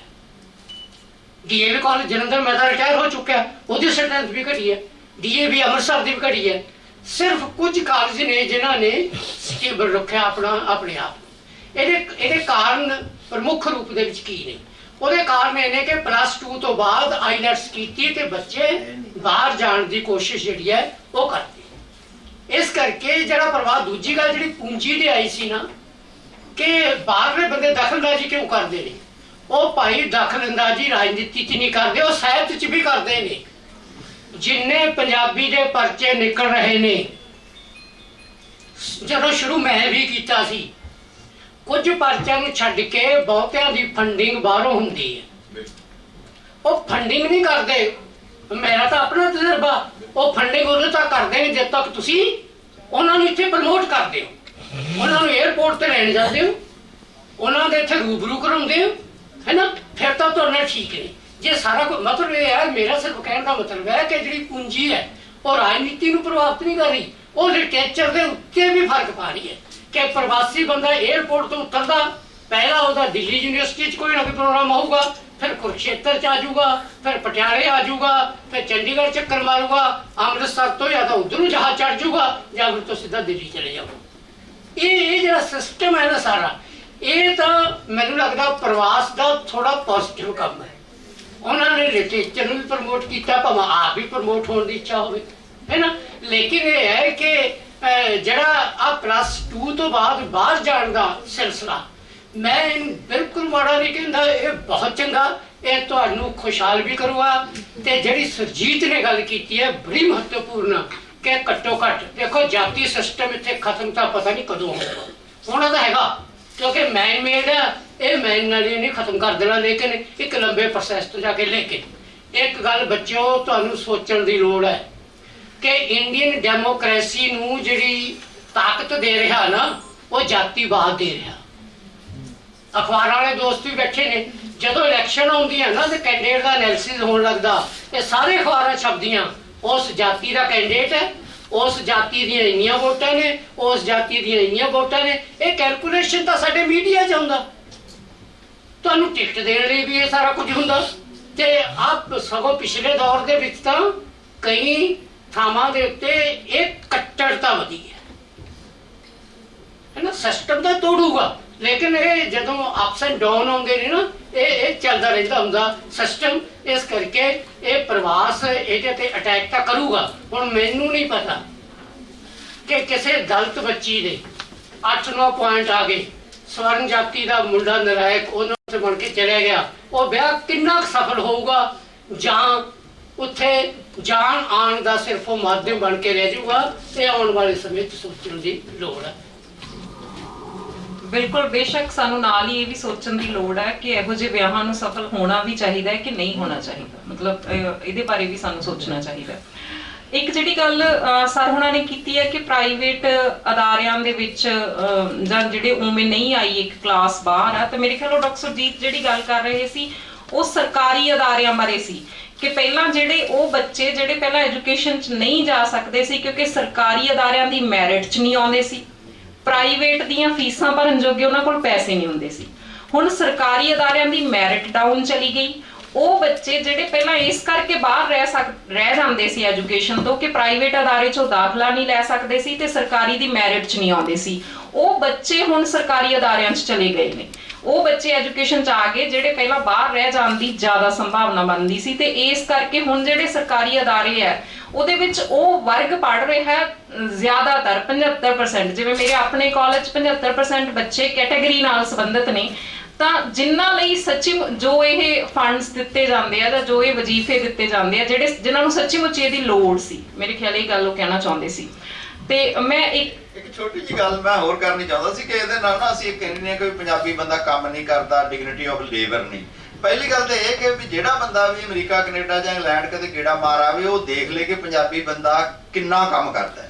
ਤੇ ਦੂਸਰਾ ਇਹ ਕਿ ਲੱਗਦਾ ਹੈ ਕਿ ਜਿੰਨੇ ਬੰਦੇ ਬਾਹਰ ਗਏ ਇਹਨਾਂ ਨੇ ਸਾਰਿਆਂ ਨੇ ਬਾਹਰ ਪਰਮਾਨੈਂਟ ਐਡਜਸਟ ਨਹੀਂ ਹੋ ਸਕਣਾ, ਉਹ ਦੇਸ਼ ਵਿੱਚ ਵਾਪਸ ਆਣਗੇ ਤੇ ਇੱਥੇ ਆ ਕੇ ਕੰਮ ਕਰਨਗੇ। ਇਸ ਗੱਲ ਦੀ ਮੈਨੂੰ ਆਸ ਲੱਗਦੀ ਹੈ ਕਿ ਇਹ ਗੱਲਾਂ 8 ਜਾਂ 10 ਸਾਲਾਂ 'ਚ ਵਾਪਰ ਜਾਣਗੀਆਂ। ਜੀ ਬਿਲਕੁਲ। ਮੈਂ ਵੈਸੇ ਅਗਲਾ ਸਵਾਲ ਮੋਹਨ ਤਿਆਗੀ ਉਹਨਾਂ ਨੂੰ ਇਹੀ ਕਿ ਕੀ ਇਸ ਸਾਰੇ ਕਾਸੇ ਦੀ ਰਿਵਾਈਵਲ ਦੀ ਕੋਈ ਆਸ ਸਾਨੂੰ ਨਜ਼ਰ ਆਉਂਦੀ ਹੈ, ਕਿਉਂਕਿ ਇਹ ਤਾਂ ਤੈਅ ਆ ਕਿ ਅਸੀਂ ਜਿਵੇਂ ਪੁਰਾਣੇ ਵੇਲਿਆਂ 'ਚ ਜਾਂ ਪਹਿਲਾਂ ਬਣੀਆਂ ਬਣਾਈਆਂ ਗੱਲਾਂ 'ਚ ਪ੍ਰਵਾਸ ਨੂੰ ਦੇਖਦੇ ਹਾਂ। ਪ੍ਰਵਾਸ ਉਹੋ ਜਿਹਾ ਕੋਈ ਇੱਕ ਲੇਅਰ ਵਾਲਾ ਮਸਲਾ ਨਹੀਂ ਹੈਗਾ, ਇਹਦੇ ਅੰਦਰ ਬਹੁਤ ਕੁਝ ਪਿਆ। ਤਾਂ ਮੋਹਨ ਤਿਆਗੀ ਉਹਨਾਂ ਨੂੰ ਮੈਂ ਕਹਾਂਗੀ ਕਿ ਉਹ ਆਪਣੀ ਗੱਲ ਕਰਨ। ਦੇਖੋ, ਜਿਹੜੀ ਡਾਕਟਰ ਸਾਹਿਬ ਨੇ ਹੁਣੇ ਬਰਾੜ ਸਾਹਿਬ ਨੇ ਗੱਲ ਕੀਤੀ ਹੈ, ਡਾਕਟਰ ਸੁਰਜੀਤ ਵੀ ਬਹੁਤ, ਕਿਉਂਕਿ ਸਾਰੀਆਂ ਗੱਲਾਂ ਜਿਨ੍ਹਾਂ ਨੇ ਵਿਦਵਾਨਾਂ ਨੇ ਕੀਤੀਆਂ, ਰਜਨੀਸ਼ ਬਹਾਦਰ ਜੀ ਅਨੁਭਵ ਚੋਂ ਕੀਤੀਆਂ। ਮੈਨੂੰ ਇਹ ਮੈਂ ਚਾਹੁੰਦਾ ਵੀ ਜਿਹੜੀ ਰਿਵਾਈਵਲ ਆ ਉਹ ਪੰਜਾਬ 'ਚ ਹੋਣੀ ਚਾਹੀਦੀ ਹੈ। ਜਿਹੜੀ ਡਾਕਟਰ ਸਾਹਿਬ ਨੇ ਗੱਲ ਕੀਤੀ ਹੈ ਵੀ ਡਿਗਨਿਟੀ ਆਫ ਲੇਬਰ, ਜੇ ਪੰਜਾਬੀ ਬੰਦਾ ਕੰਮ ਨੂੰ ਹੱਥ ਮਾਰ ਲੈਂਦਾ ਪਹਿਲਾਂ ਹੀ ਤਾਂ ਸ਼ਾਇਦ ਇਸ ਤਰ੍ਹਾਂ ਦੇ ਹਾਲਾਤ ਨਾ ਪੈਦਾ ਹੁੰਦੇ। ਆ ਜਿਹੜਾ ਵਿਆਹਾਂ ਦਾ ਮਸਲਾ ਹੈ ਉਹਦਾ ਚੰਗੇ ਭਲੇ ਕਾਮਯਾਬ ਨਹੀਂ ਹੁੰਦੇ। ਜਿਹੜੇ ਆਇਲ ਬੇਸਡ ਵਿਆਹ ਨੇ, ਮੈਨੂੰ ਨਹੀਂ ਲੱਗਦਾ ਵੀ ਜੇ ਕੋਈ ਅੰਤਰਜਾਤੀ ਹੁੰਦੇ ਉਹਨਾਂ 'ਚ ਕੋਈ ਤਰਕ ਹੈ ਜਾਂ ਉਹ ਵਿਆਹ ਸਹਿਜ ਰੂਪ 'ਚ ਚੱਲਣਗੇ। ਜਿਹੜੀ ਜਾਤੀ ਦੀ ਗੱਲ ਉਹ ਮੈਂ ਦੱਸ ਦੇਣਾ, ਜਾਤ-ਪਾਤ ਕੈਨੇਡਾ 'ਚ ਵੀ ਨਹੀਂ ਮੁੱਕੀ, ਅਮਰੀਕਾ 'ਚ ਵੀ ਨਹੀਂ, ਕਿਤੇ ਨਹੀਂ। ਉਹ ਸਮਾਂ ਉਤੋਂ ਵੱਧ ਹੈ, ਕਿਉਂਕਿ ਜਦੋਂ ਮੈਂ ਅਮਰੀਕਾ ਗਿਆ ਉੱਥੇ ਮੈਨੂੰ ਬੰਦੇ ਬੁਲਾਉਂਦੇ ਸੀ, ਕਹਿੰਦੇ ਸਾਡੇ ਗੁਰਦੁਆਰੇ 'ਚ ਆ, ਤੂੰ ਜੱਟਾਂ ਤੇ ਫਿਰੀ ਜਾਂਦਾ, ਮੈਨੂੰ ਕਹਿੰਦੇ ਵੀ ਤੈਨੂੰ ਅਸੀਂ ਡਾਲਰ ਦੇਵਾਂਗੇ, ਰਵਿਦਾਸ ਦੇ ਨਾਂ ਤੇ ਬਾਬੇ ਦੇ ਗੁਰਦੁਆਰੇ ਬਣਾਏ ਹੋਏ ਆ, ਮੈਂ ਨਾਂ ਨਹੀਂ ਲੈਣੇ ਮਿੱਤਰਾਂ ਦੇ, ਤੇ ਉਹਨਾਂ ਦਾ ਸਹਿਜ 'ਚ ਚੰਗਾ ਨਾਂ ਹੈ। ਸੋ ਜਦੋਂ ਮੈਂ ਕੈਨੇਡਾ ਹੁਣ ਬਰੈਂਪਟਨ ਪੇਪਰ ਪੜ੍ਹਨ ਗਿਆ ਗੁਰੂ ਨਾਨਕ ਤੇ, ਤਾਂ ਉਹ ਮੈਨੂੰ ਇੱਕ ਲੇਡੀ ਬਾਹਰ ਮਿਲੀ, ਕਹਿੰਦੇ ਤੁਹਾਡੀ ਜਾਤ ਕੀ ਹੈ ਮੈਨੂੰ, ਤੇ ਮੈਂ ਤਾਂ ਇਦਾਂ ਤਿਆਰ ਨਹੀਂ ਸੀ ਮਾਨਸਿਕ ਤੌਰ ਤੇ ਵੀ ਮੈਂ ਇਦਾਂ ਮੈਨੂੰ ਸਵਾਲ ਪੁੱਛੂ। ਉਹ ਲੇਡੀ ਹੁਣ ਕਾਨਫਰੰਸ ਸਾਡੇ ਸ਼ਿਰਕਤ ਕਰਕੇ ਗਈ ਹੈ, ਉਹਨੂੰ ਇਸ ਗੱਲ ਦਾ ਅਹਿਸਾਸ ਵੀ ਸੀ ਵੀ ਜਾਤਾਂ ਪਾਤਾਂ ਜਲਦੀ ਜਿਹੜਾ ਸਾਡੇ ਵਿਚੇਤਨ 'ਚ ਪਈਆਂ ਨੇ ਉਹ ਖਤਮ ਨਹੀਂ ਹੋਣੀਆਂ।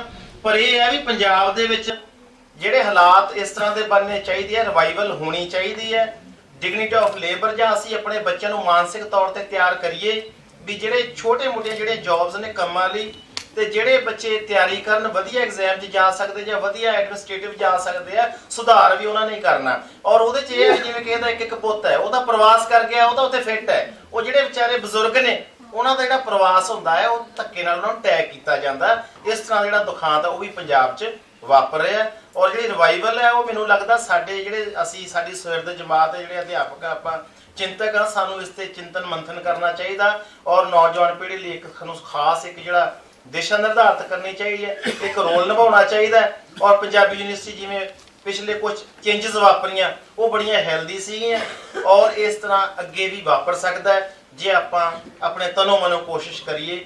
ਔਰ ਮੈਨੂੰ ਲੱਗਦਾ ਹੈ ਵੀ ਇਹ ਜਿਵੇਂ ਉੱਥੇ ਗੇਟ ਦਰਵਾਜ਼ੇ ਬੰਦ ਵੀ ਹੋ ਰਹੇ ਨੇ, ਜਿਵੇਂ ਨਿਊਜ਼ੀਲੈਂਡ ਨੇ ਦਰਵਾਜ਼ੇ ਬੰਦ ਕਰਤੇ ਹੈ, ਆਸਟ੍ਰੇਲੀਆ ਨੇ ਬੜਾ ਸਟ੍ਰਿਕਟ ਸਿਸਟਮ ਬਣਾਤਾ ਹੈ ਤੇ ਉਹਦੇ 'ਚ ਖਾਸ ਬੰਦੇ ਜਾ ਸਕਦੇ, ਆਮ ਬੰਦਾ ਉਸ ਸਿਸਟਮ 'ਚ ਐਂਟਰ ਨਹੀਂ ਕਰ ਸਕਦਾ। ਸਾਨੂੰ ਆਮ ਬੰਦੇ ਬਾਰੇ ਸੋਚਣ ਦੀ ਲੋੜ ਹੈ। ਜੀ ਬਿਲਕੁਲ। ਤਾਂ ਅਸੀਂ ਇਸ ਤੋਂ ਪਹਿਲਾਂ ਕਿਧਰੋਂ ਸਵਾਲ ਲਈਏ ਆਡੀਅנס ਤੋਂ। ਪਹਿਲਾਂ ਅਸੀਂ ਸਾਡੇ ਅੱਜ ਦੇ ਵਿਸ਼ੇਸ਼ ਮਹਿਮਾਨ ਉਹਨਾਂ ਨੂੰ ਇਸੇ ਵਿਸ਼ੇ ਤੇ ਆਪਣੀ ਗੱਲ ਕਰਨ ਲਈ ਸੱਦਾ ਦਿੰਦੇ ਆ। ਦਰਸ਼ਨ ਸਿੰਘ ਢਿੱਲੋਂ, ਹਾਂਜੀ ਬਿਲਕੁਲ, ਜਿਵੇਂ ਤੁਸੀਂ ਕੰਫਰਟੇਬਲ ਮਹਿਸੂਸ ਕਰੋ, ਜੋ ਕਿ ਇੱਕ ਲੰਬਾ ਸਮਾਂ ਮਤਲਬ ਇਹਨਾਂ ਨੂੰ ਪ੍ਰਵਾਸ ਦਾ ਅਨੁਭਵ ਵੀ ਹੈ, ਤਾਂ ਇਹ ਆਪਣੇ ਅਨੁਭਵ ਚੋਂ ਇਸ ਸਾਰੇ ਮਸਲੇ ਬਾਰੇ ਸਾਡੇ ਨਾਲ ਗੱਲ ਕਰਨਗੇ।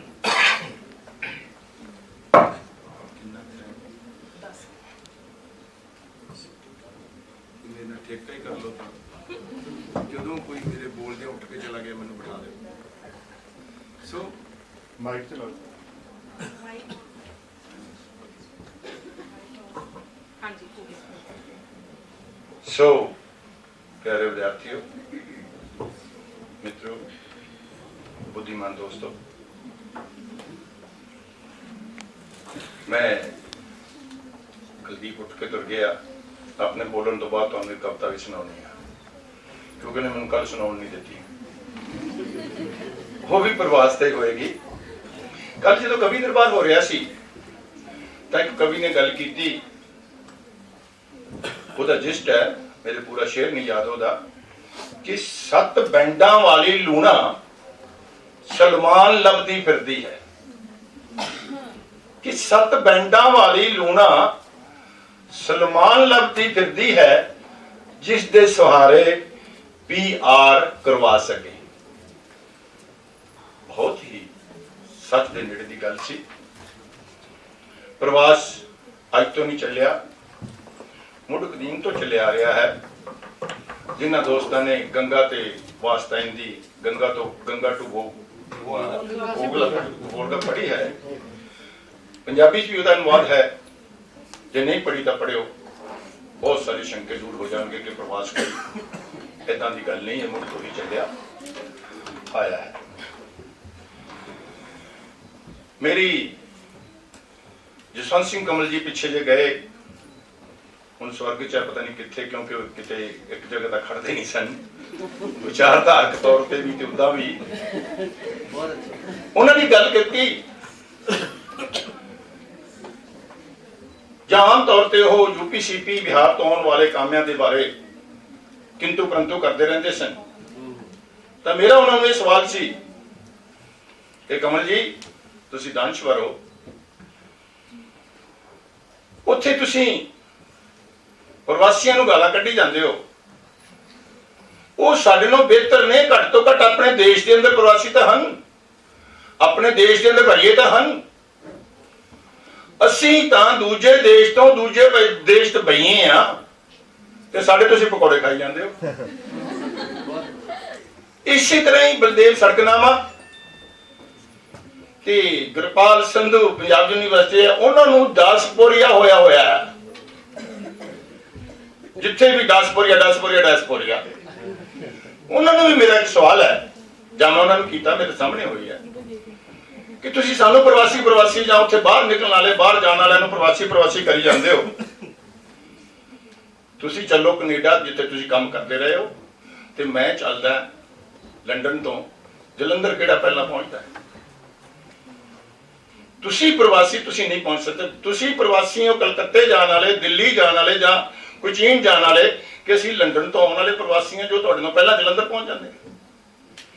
ਸੋ ਪ੍ਰਵਾਸ ਨਾਂ ਦੀ ਜਾਂ ਗਲੋਬਲਾਈਜੇਸ਼ਨ ਜਿਸ ਤਰ੍ਹਾਂ ਨਾਲ ਗੱਲ ਕੀਤੀ, ਬਹੁਤ ਸਭ ਕੁਝ ਸੰਗੜਦਾ ਜਾ ਰਿਹਾ। ਮੈਂ ਬੈਠਾ ਸੋਚ ਰਿਹਾ ਸੀ, ਮੇਰੇ ਪੜਦਾਦੇ ਦਾਦੇ ਪੜਦਾਦਿਆਂ ਦਾ ਪਿੰਡ ਸੁਰ ਸਿੰਘ ਵਾਲਾ, ਉੱਥੋਂ ਮਦੀਰ ਪਿੰਡ ਗਏ, ਮਦੀਰ ਤੋਂ ਜਾ ਕੇ ਅਸੀਂ ਆਪਣੇ 2 ਪਿੰਡ ਬੰਨੇ। ਵਰਿਆਮ ਸੰਧੂ ਸਾਡੇ ਪਿੰਡਾਂ ਵੱਲ ਚਿਰਾਗ ਢਾਣੀ ਦਾ ਰਹਿਣ ਵਾਲਾ ਇੱਧਰ ਆ ਗਿਆ, ਇਹਨੂੰ ਕੀ ਕਹੋਗੇ? ਇਹ ਆਪਣੇ ਆਪ 'ਚ ਇੱਕ ਪ੍ਰਵਾਸ ਦੀ। ਸੋ ਹੁਣ ਮੈਂ ਗੱਲ ਕਰਦਾ ਹਾਂ ਨਵੀਂ ਪੀੜ੍ਹੀ ਨਾਲ, ਕਿਉਂਕਿ ਜ਼ਿਕਰ ਕੀਤਾ ਗਿਆ ਹੈ ਵਿਸ਼ੇ ਦੇ ਵਿੱਚ। ਜ਼ਰੂਰ ਜਾਓ, ਜਮ ਜਾਓ, ਪਰ ਮੁੱਢਲੇ ਤੌਰ ਤੇ 3 ਗੱਲਾਂ ਦਾ ਖਿਆਲ ਰੱਖੋ। ਨੰਬਰ 1, ਆਮ ਤੌਰ ਤੇ ਕਿਹਾ ਜਾਂਦਾ ਹੈ ਕਿ ਜਿਹੜੇ ਢਾਡੀ ਵਾਰਾਂ ਗਾਉਣ ਵਾਲੇ ਹੁੰਦੇ ਨਾ, ਉਹਨਾਂ ਦੀ ਜ਼ਬਾਨ ਸਖਤ ਵਾਲ ਖਾਣੀ ਚਾਹੀਦੀ ਹੈ। ਜੇ ਤੁਹਾਡੇ ਚੋਂ ਕਿਸੇ ਨੇ ਪ੍ਰਵਾਸ ਜਾਣਾ, ਤੁਹਾਡਾ ਦਿਮਾਗ, ਤੁਹਾਡਾ ਜ਼ਿਹਨ ਸਖਤ ਵਾਲ ਖਾਣੇ ਚਾਹੀਦਾ ਹੈ ਜ਼ਿਹਨੀ ਪੱਧਰ ਤੇ ਤੁਸੀਂ, ਕਿਉਂਕਿ ਉਹਨਾਂ ਦਾ ਵਾਹ ਉੱਥੇ ਜਾ ਕੇ ਤੁਹਾਡਾ ਉਹਨਾਂ ਨਾਲ ਪੈਣਾ ਜਿਹੜੇ ਸੀ ਜਮ ਕੇ ਰੱਖੇ ਹੋਏ ਆ। ਉਹਨਾਂ ਤੁਹਾਡੇ ਪੈਰ ਸੌਖੇ ਨਹੀਂ ਲੱਗਣ ਦੇਣੇ। ਨੰਬਰ 2, ਘੱਟ ਤੋਂ ਘੱਟ ਤੁਹਾਡੇ ਪਾਸ ਤੁਹਾਨੂੰ ਸਾਂਭਣ ਵਾਲਾ ਉੱਥੇ 2.5-3 ਸਾਲ ਤੁਹਾਡਾ ਕੋਈ ਨਿਗਦਾ ਹੋਣਾ ਚਾਹੀਦਾ ਹੈ। ਪਰ ਮੈਂ ਇੱਕ ਗੱਲ ਦੱਸ ਦਿਆਂ ਕਿ ਉੱਥੇ 2.5 ਦਿਨ ਵੀ ਸਾਂਭਣ ਵਾਲਾ ਹੈ ਨਹੀਂ। ਇਸ ਜੋਰ ਤੇ ਕਿਤੇ ਚਲੇ ਨਾ ਜਾਵੇ ਕਿ ਮੇਰੇ ਚਾਚੇ ਦਾ ਪੁੱਤ ਰਹਿੰਦਾ ਹੈ।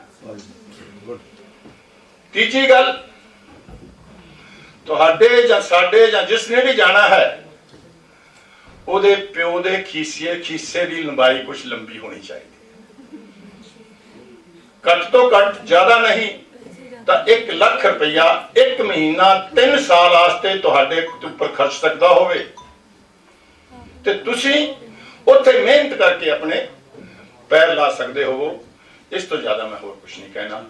ਜੇ ਜਾਣਾ ਹੈ, ਪਰ ਜੇ ਕੋਈ ਜ਼ਮੀਨਾਂ ਵੇਚ ਕੇ ਜਾਂ ਦੂਸਰੇ ਤੀਸਰੇ ਤਾਂ ਇੱਧਰ ਉੱਧਰ ਕਰਕੇ ਇਸ ਆਸ ਤੇ ਮਾਂ ਪਿਓ ਭੇਜਦਾ ਹੈ ਕਿ ਤੁਸੀਂ ਕਮਾ ਕੇ ਉਹਦੇ ਇੱਥੇ ਕਰਜ਼ੇ ਲਾਓਗੇ, ਬੈਂਕਾਂ ਦੇ ਲੋਨ ਲਾਓਗੇ, ਗਹਿਣੇ ਪਈਆਂ ਜ਼ਮੀਨਾਂ ਛਡਾਓਗੇ, ਤਾਂ ਉਸ ਨਾਲ ਬਿਹਤਰ ਹੈ ਕਿ ਆਪਣੇ ਮਾਂ ਪਿਓ ਨੂੰ ਖੁਦਕੁਸ਼ੀ ਕਰਨ ਤੇ ਜਾਂ ਆਪ ਉੱਥੇ ਜਾ ਕੇ ਮਰਨ ਤੋਂ ਗੁਰੇਜ਼ ਕਰੋ।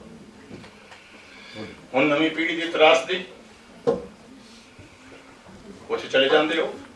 ਆਮ ਤੌਰ ਤੇ ਇਹ ਹੈ, ਬੁਰਾ ਹੁੰਦਾ ਹੈ ਜੀ, ਬੁਰਾ ਹੁੰਦਾ ਹੈ। ਬੁਰਾ ਹੋਰ ਕੋਈ ਨਹੀਂ ਕਰਦਾ, ਅਸੀਂ ਆ।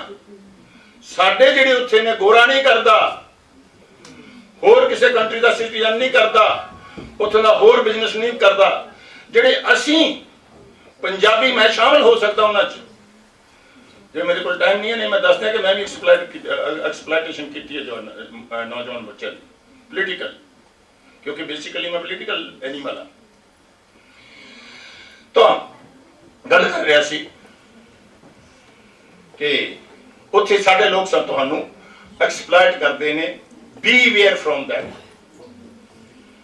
ਜਦੋਂ ਮੈਂ ਕਿਹਾ ਕਿ ਮੈਂ ਪੋਲੀਟੀਕਲ ਐਨੀਮਲ ਹਾਂ, ਮੈਂ ਤਾਂ ਹੀ ਗੱਲਾਂ ਕਰ ਰਿਹਾ ਹਾਂ ਕਿ ਮੈਂ ਇਹਨਾਂ ਗੱਲਾਂ ਨੂੰ ਬਹੁਤ ਨਜ਼ਦੀਕੀ ਦੇਖਿਆ ਹੈ। ਮੈਂ 4 ਵਾਰ ਉੱਥੇ ਕਾਉਂਸਲਰ ਜਿੱਤਿਆ ਹਾਂ, ਜਿਸ ਨੂੰ ਤੁਸੀਂ ਇੱਥੇ ਐਮਐਲਏ ਕਹਿੰਦੇ ਹੋ। ਮੇਰੀ ਬੇਟੀ 2 ਵਾਰ ਕਾਉਂਸਲਰ ਬਣੀ ਹੈ, ਜਿਸ ਨੂੰ ਤੁਸੀਂ ਇਸ ਐਮਐਲਏ ਕਹਿੰਦੇ ਹੋ। ਸਾਡਾ ਢਿੱਡ ਭਰਿਆ ਪਿਆ ਹੈ। ਇੱਥੋਂ ਜਿਹੜੇ ਬੱਚੇ ਜਾ ਕੇ ਉੱਥੇ ਜਾਂਦੇ ਨੇ ਤੇ ਉਹਨਾਂ ਦੀਆਂ ਸ਼ਿਕਾਇਤਾਂ ਸੁਣ ਕੇ, ਉਹਨਾਂ ਨਾਲ ਹੁੰਦੀਆਂ ਜਾਤੀਆਂ ਨਾਲ। ਸਾਡੇ ਇੱਥੇ ਜਿਹੜੇ ਬਿੱਲੀਆਂ ਆਈਆਂ ਅੱਖਾਂ ਵਾਲੇ ਬਹੁਤ ਸਾਰੇ ਆ ਜਾਂਦੇ ਨੇ, ਜਰਾਬਾਂ ਵੰਡਦੇ ਫਿਰਦੇ ਆ ਸਕੂਲਾਂ ਦੇ ਵਿੱਚ, ਕੈਂਸਰ ਦੇ ਕੈਂਪ ਲਾਉਂਦੇ ਫਿਰਦੇ ਆ। ਮੈਨੂੰ ਕੋਈ ਇਸ ਵਿੱਚ ਗਰੇਜ਼ ਨਹੀਂ। ਉਹਨਾਂ ਨਾਲ ਜੁੱਤੀਆਂ ਵੰਡਦੇ ਫਿਰਦੇ ਆ ਸਕੂਲਾਂ ਦੇ ਵਿੱਚ, ਉਹਨਾਂ ਨਾਲ ਸਾਡਾ ਉੱਥੇ ਸਾਡੇ ਵਰਗੇ ਲੋਕਾਂ ਦਾ ਟਾਕਰਾ ਹੁੰਦਾ ਹੈ। ਇਸ ਤੋਂ ਅੱਗੇ ਕਈ ਲੋਕਾਂ ਦੀ ਗਲਤਫਹਿਮੀ ਹੈ ਕਿ ਜੇ ਗੁਰਦੁਆਰੇ ਨਾ ਹੋਣ ਉੱਥੇ ਤਾਂ ਸਾਡੇ ਬੱਚੇ ਭੁੱਖੇ ਮਰ ਜਾਣ, ਲੰਗਰ ਹੀ ਲੰਗਰ ਹੈ। ਨਹੀਂ, ਉਹੀ ਲੋਕ, ਮੈਂ ਆਪਣੇ ਲੰਡਨ ਦੇ 3 ਨੰਬਰ ਦੇ ਗੁਰਦੁਆਰੇ ਦਾ ਟਰਸਟੀ ਹਾਂ। ਉਹ ਜਿਹੜੇ ਆ ਕੇ ਇੱਥੇ ਨੈਤਿਕਤਾ ਦੇ ਭਾਸ਼ਣ ਦਿੰਦੇ ਨੇ ਤੁਹਾਨੂੰ, ਉਹ ਉੱਥੇ ਬੱਚਿਆਂ ਨੂੰ ਗੁਰਦੁਆਰੇ ਤੋਂ ਰੋਟੀ ਖਾਣ ਤੋਂ ਰੋਕਦੇ ਨੇ ਕਿ ਰੋਜ਼-ਰੋਜ਼ ਮੂੰਹ ਚੱਕ ਕੇ ਆ ਜਾਂਦੇ ਹੋ। ਸੋ ਐਨੀ ਕੋਈ ਤੁਹਾਡੇ ਲਈ ਸੌਖੀ ਗੱਲ ਨਹੀਂ ਹੈ। ਇਹ ਤੁਹਾਡੀ ਇੱਕ ਤਰ੍ਹਾਂ ਦੀ ਤਰਾਸਦੀ ਹੈ। ਪਿੱਛੇ ਜੇ 3 ਬੱਚੇ ਮਾਰੇ ਗਏ ਕੈਨੇਡਾ 'ਚ। ਤੁਸੀਂ ਕੀ ਗੈਂਗ ਸਿਸਟਮ ਸੁਣਦੇ ਹੋ? ਜਾਂ ਫਿਲੀਪੀਨ ਦੇ ਵਿੱਚ ਫ੍ਰੈਂਚ ਕੰਪਨੀਆਂ, ਉਹ ਸਾਡੇ ਹੀ ਲੋਕ ਨੇ ਜਿਹੜੇ ਫ੍ਰੈਂਚ ਕੰਪਨੀਆਂ ਡਰੱਗ ਸਿਸਟਮ ਸਭ ਕੁਝ ਉੱਥੇ ਚਲਾਉਂਦੇ ਨੇ ਤੇ ਸਾਡੇ ਨੌਜਵਾਨ ਬੱਚਿਆਂ ਨੂੰ ਉੱਥੇ ਵਰਤਦੇ ਨੇ। ਆ ਪਿਛਲੇ 2 ਮਹੀਨੇ ਪਹਿਲਾਂ ਮੇਰੇ ਇੰਗਲੈਂਡ ਦੇ ਅੰਦਰ, ਮੇਰੇ ਆਪਣੇ ਸ਼ਹਿਰ ਤੋਂ ਥੋੜੀ ਦੂਰ 3 ਬੱਚੇ ਮਰੇ ਨੇ। ਆਖਰ ਦੇ ਵਿੱਚ ਗੱਲ ਕੀ ਨਿਕਲੀ ਹੈ ਕਿ ਉੱਥੋਂ ਦਾ ਇੱਕ ਬਹੁਤ ਵੱਡਾ ਬਿਲਡਰ ਉਸਨੇ ਪੈਸੇ ਸਾਡੇ ਨੌਜਵਾਨਾਂ ਨੂੰ ਪੈਸੇ ਦੇਣ ਦੀ ਥਾਂ 2 ਗਰੁੱਪਾਂ 'ਚ ਲੜਾਈ ਕਰਵਾ ਦਿੱਤੀ। ਉਹਦੇ ਵਿੱਚੋਂ ਕੀ ਰਿਜ਼ਲਟ ਨਿਕਲਿਆ? ਇੱਕ ਤੋਂ 3 ਮਾਵਾਂ ਦੇ ਪੁੱਤ ਗਏ ਹੋਏ। ਹੁਣ ਤੁਸੀਂ ਕਹੋਗੇ, ਮੈਂ ਇੱਕ ਗੱਲ ਛੋਟੀ ਜਿਹੀ ਕਰਨ ਲੱਗਾ ਕਿ ਕਾਰਨ ਬੇਰੁਜ਼ਗਾਰੀ, ਹੋਰ ਕਾਰਨ ਬਹੁਤ ਸਾਹਮਣੇ ਆਏ, ਬਿਲਕੁਲ ਠੀਕ ਹੈ, ਪਰ ਸਾਡੇ ਆਪਣੇ ਮਫਾਦੀ ਕਾਰਨ ਵੀ ਹਨ। ਬਹੁਤ ਸਾਰਿਆਂ ਦੇ ਜ਼ਿਹਨ ਵਿੱਚ ਫਸਿਆ ਹੋਇਆ ਹੈ ਕਿ ਧੀ ਦੇ ਨਾਂ ਤੇ PR ਲਵਾ ਕੇ ਸਾਰਾ ਟੱਬਰ ਚਲਾ ਜਾਊਗਾ ਜਾਂ ਸਾਡਾ ਵੱਡਾ ਮੁੰਡਾ ਕਿਤੇ ਸੈਟਲ ਹੋ ਜਾਏਗਾ। ਦੂਸਰਾ, ਸਮਾਜੀ ਰੁਤਬਾ ਲੈਣ ਵਾਸਤੇ ਕਿ ਜੀ ਫਲਾਣੇ ਦਾ ਮੁੰਡਾ ਜਾਂ ਕੁੜੀ ਕਿੱਥੇ ਕੈਨੇਡਾ ਗਏ ਹੋਏ ਆ, ਉਹ ਤਾਂ ਜੀ ਉੱਥੇ ਲੰਡਨ ਚ ਵਲੈਤੀਏ ਬਣ ਗਏ ਆ। ਇਦਾਂ ਦੀਆਂ ਛੋਟੀਆਂ ਛੋਟੀਆਂ ਗੱਲਾਂ, ਇਹਨਾਂ ਵੱਲ ਵੀ ਧਿਆਨ ਦੇਣ ਦੀ, ਉਹਦੇ ਨਾਲ ਸਾਡੇ ਨਾਲ ਬਹੁਤ ਵੱਡਾ ਧੋਖਾ ਹੁੰਦਾ ਹੈ। ਖਾਸ ਕਰਕੇ ਸਾਡੇ ਸਿਸਟਮ ਚੋਂ, ਸਾਡੀਆਂ ਸਰਕਾਰਾਂ ਤੋਂ ਬਲੇਮ ਅਸੀਂ ਕਈ ਦਫਾ ਟਰੈਵਲ ਏਜੰਟਾਂ ਤੇ ਲਾ ਦਿੰਦੇ ਹਾਂ। ਜਦੋਂ ਤੁਸੀਂ ਬਲੇਮ ਲਾਉਂਦੇ ਹੋ ਤਾਂ ਉਹਨਾਂ ਦੇ ਨੱਥ ਕਿਉਂ ਨਹੀਂ ਪਾਉਂਦੇ? ਸਾਡੀਆਂ ਸਰਕਾਰਾਂ, ਸਾਡਾ ਸਿਸਟਮ ਉਹਨਾਂ ਨੂੰ ਬੰਦੇਜ ਕਿਉਂ ਨਹੀਂ ਕਰਦਾ? ਇਸ ਦੇ ਨਾਲ ਨਾਲ ਮੈਂ ਬਹੁਤ ਹੋਰ ਕਹਿਣਾ ਚਾਹੁੰਦਾ, ਪਰ ਮੈਨੂੰ ਲੱਗਦਾ ਮੈਂ ਨਹੀਂ ਹਟਦਾ। ਹੁਣ ਤੁਸੀਂ ਪੁੱਛੋਗੇ ਕਿ ਇੰਨਾ ਬੋਲੀ ਜਾਣਾ, ਹੱਲ ਕੀ ਹੈ? ਸਤੀਸ਼ ਵਰਮਾ ਜੀ ਇੱਥੇ ਬੈਠੇ ਸਨ, ਉਹ ਆਪਣੇ ਲੇਖਾਂ ਦੇ ਵਿੱਚ ਹੱਲ ਹੀ ਹੱਲ ਦੱਸੀ ਜਾਂਦੇ ਨੇ। SS ਜੌਹਰ ਸਾਹਿਬ ਨੇ ਹੱਲ ਹੀ ਹੱਲ ਦੱਸੀ ਜਾਂਦੇ ਨੇ। ਉਹਨਾਂ ਹੱਲਾਂ ਦੇ ਉੱਤੇ ਕੋਈ ਅਮਲ ਕਰਨਾ ਕਿਸ ਨੇ ਹੈ? ਜਿਸ ਜਿਹੜੀਆਂ ਸਰਕਾਰਾਂ, ਜਿਹੜੇ ਲੋਕਾਂ ਨੂੰ ਫੈਸਲਾ ਕਰੂ ਕਮੇਟੀਆਂ ਦੇ ਵਿੱਚ ਤੁਸੀਂ ਚੁਣ ਕੇ ਭੇਜਦੇ ਹੋ, ਆਪਣੇ ਆਪ ਨੂੰ ਗੁਨਾਹਗਾਰ ਸਮਝੋ। ਇਹਦੇ ਨਾਲ ਮੈਂ ਇੱਕ ਸੁਝਾਅ ਦਿੰਦਾ ਹਾਂ, ਛੋਟਾ ਜਿਹਾ ਸੁਝਾਅ ਹੈ, ਕਰਵਾ ਲਓ। ਸਾਰੇ ਜਿੰਦਾਬਾਦ ਮੁਰਦਾਬਾਦ ਕਰਦੇ ਚੱਲੀਏ, ਮੈਂ ਵੀ ਚੱਲੂੰਗਾ। ਸਿਰਫ ਤੇ ਸਿਰਫ ਅੰਮ੍ਰਿਤਸਰ 에ਅਰਪੋਰਟ ਨੂੰ ਕਾਰਗੋ ਬਣਾ ਦਿਓ। ਸਿਰਫ ਪੰਜਾਬ ਦੀ ਸਿਰਫ ਸਬਜ਼ੀ ਬਾਹਰਲੇ ਮੁਲਕਾਂ 'ਚ ਭੇਜਣੀ ਸ਼ੁਰੂ ਕਰ ਦਿਓ। ਬਹੁਤ ਮਸਲੇ, ਪਾਣੀ ਦਾ ਮਸਲਾ, ਖੁਦਕਸ਼ੀ ਦਾ ਮਸਲਾ, ਇਹ ਬਹੁਤ ਸਭ ਹੱਲ ਹੋ ਜਾਣਗੇ। ਕਿਉਂ ਨਹੀਂ ਕਰਦੇ? ਕਿਉਂਕਿ ਸਾਡੇ ਚੁਣੇ ਹੋਏ ਨੁਮਾਇੰਦੇ, ਜਾਂ ਤੁਸੀਂ ਆਪ ਪੋਲਿਟਿਕਸ ਦੇ ਵਿੱਚ ਸ਼ਿਰਕਤ ਨਹੀਂ ਕਰਦੇ, ਜਾਂ ਮੈਂ ਤਾਂ ਕਹੂੰਗਾ ਕਿ ਤੁਸੀਂ ਡਰਦੇ ਹੋ। ਪੋਲਿਟਿਕਸ ਤੁਹਾਡੀ ਕਿਚਨ ਵਾਲੀ ਹਲਦੀ ਚਾਈ ਖੜੀ ਹੈ ਤੇ ਤੁਸੀਂ ਅਜੇ ਵੋਟ ਪਾਉਣ ਨਹੀਂ ਜਾਂਦੇ।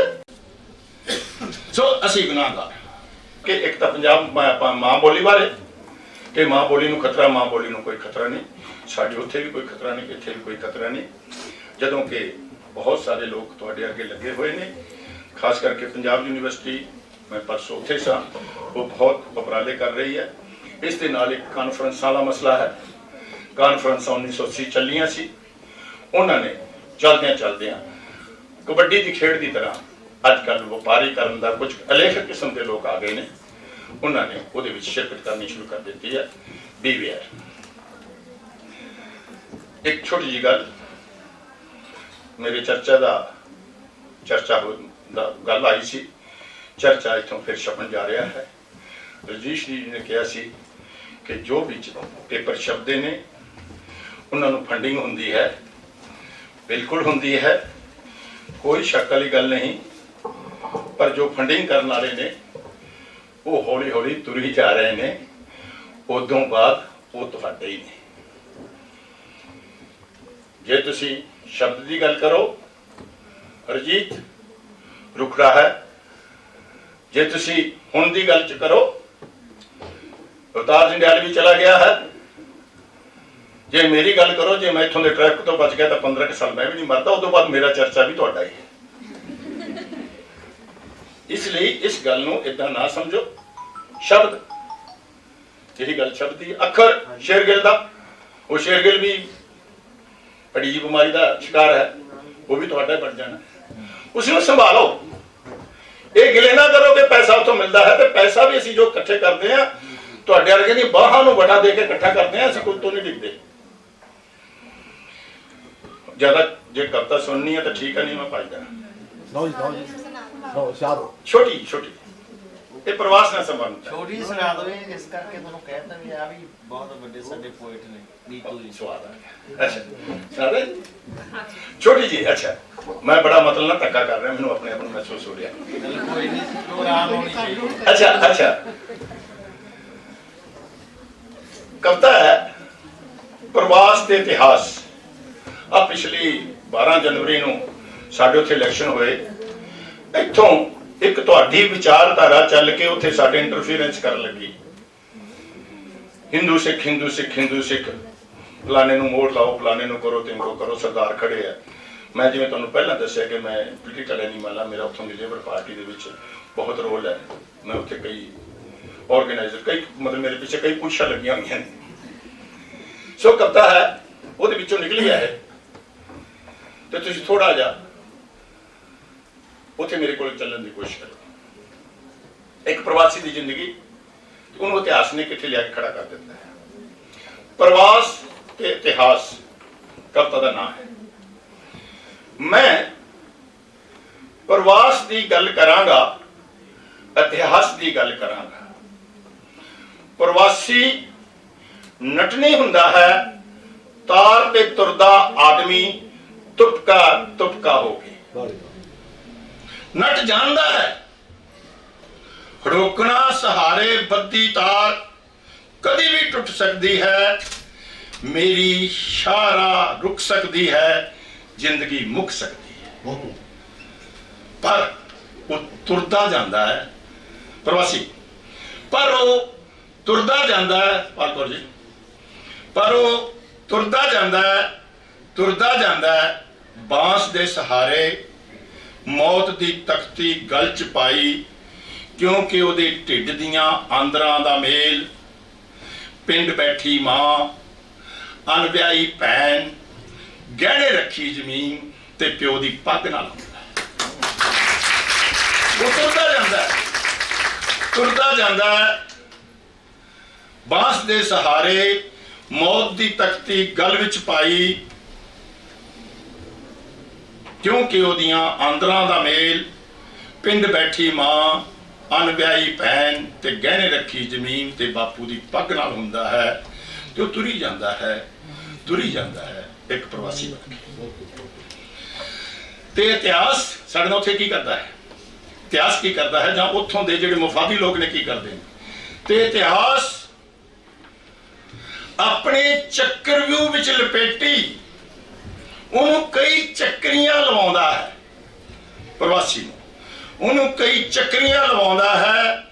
ਮਫਾਦ ਜਾਂ ਮਫਾਦੀਆਂ ਦਾ ਟੋਲਾ ਉਹਨੂੰ ਉੱਥੇ ਵੀ ਹੁਸ਼ਿਆਰਪੁਰੀਆ ਤੇ ਜਲੰਧਰੀਆ ਬਣਾ ਦਿੰਦਾ ਹੈ। ਉਹਨੂੰ ਉੱਥੇ ਵੀ ਹੁਸ਼ਿਆਰਪੁਰੀਆ ਤੇ ਜਲੰਧਰ ਬਸ ਚੱਲੇ ਤਾਂ ਉੱਥੇ ਦੁਆਬਾ, ਮਾਝਾ, ਪੁਆਧ ਤੇ ਮਾਲਵਾ ਵੀ ਸਿਰਜ ਦਿੰਦੇ ਨੇ। ਤੇ ਨਾਲ ਹੀ ਹਿੰਦੂ ਸਿੱਖ ਮੁਸਲਮਾਨ ਚੱਕ ਲਿਆਉਂਦਾ ਹੈ, ਅਜੀਲ ਗ੍ਰੰਥ ਭਗਵਤ ਕੁਰਾਨ ਚੱਕ ਲਿਆਉਂਦਾ ਹੈ, ਅਰਦਾਸ ਭਗਵਤੀ ਤੇ ਅਣਜਾਣ ਚੱਕ ਲਿਆਉਂਦਾ ਹੈ। ਤੇ ਫਿਰ ਮੰਦਿਰ, ਮਸਜਿਦ, ਗੁਰਦੁਆਰਾ ਸਾਹਿਬ ਨੇ ਤਾਂ ਆਉਣਾ ਹੀ ਸੀ। ਜੀ ਆਇਆਂ ਨੂੰ ਬਹੁਤ ਹੀ ਵੱਡਾ ਉਦਮ ਹੈ। ਕਹਿੰਦੇ ਨੇ ਇਤਿਹਾਸ ਚੱਕਰ ਕੱਟਦਾ ਹੈ ਪਰ ਜਾਂਦਾ ਕਿਤੇ ਨਹੀਂ, ਜਿੱਥੋਂ ਚੱਲਦਾ ਹੈ ਉੱਥੇ ਆ ਖਲੋਂਦਾ ਹੈ। ਸੋ ਮੇਰੀ ਨਵੀਆਂ ਜਨਰੇਸ਼ਨ ਨੇ ਜਿਨ੍ਹਾਂ ਨੂੰ ਉੱਥੇ ਹਿੰਦੂ ਸਿੱਖ ਬਣਾਉਣ ਦੀ ਕੋਸ਼ਿਸ਼ ਕੀਤੀ ਗਈ, ਸੋ ਮੇਰੀ ਇਹ ਨਵੀਂ ਪੀੜ੍ਹੀ ਏ, ਤੈਨੂੰ ਪ੍ਰਵਾਸੀ ਨੇ ਨਹੀਂ ਬੰਦੇ ਦੇ ਪੁੱਤ ਨੇ ਜੰਮਿਆ ਹੈ। ਹਿੰਦੂ ਸਿੱਖ ਮੁਸਲਮਾਨ ਬਣਨ ਦੀ ਥਾਂ, ਭਗਵਤ ਗੀਤਾ ਕੁਰਾਨ ਬਣਨ ਦੀ ਥਾਂ ਇਨਸਾਨ ਬਣੀ। ਉਹ ਮੇਰੀ ਨਵੀਂ ਪੀੜ੍ਹੀ ਹੈ, ਉਹ ਮੇਰੀ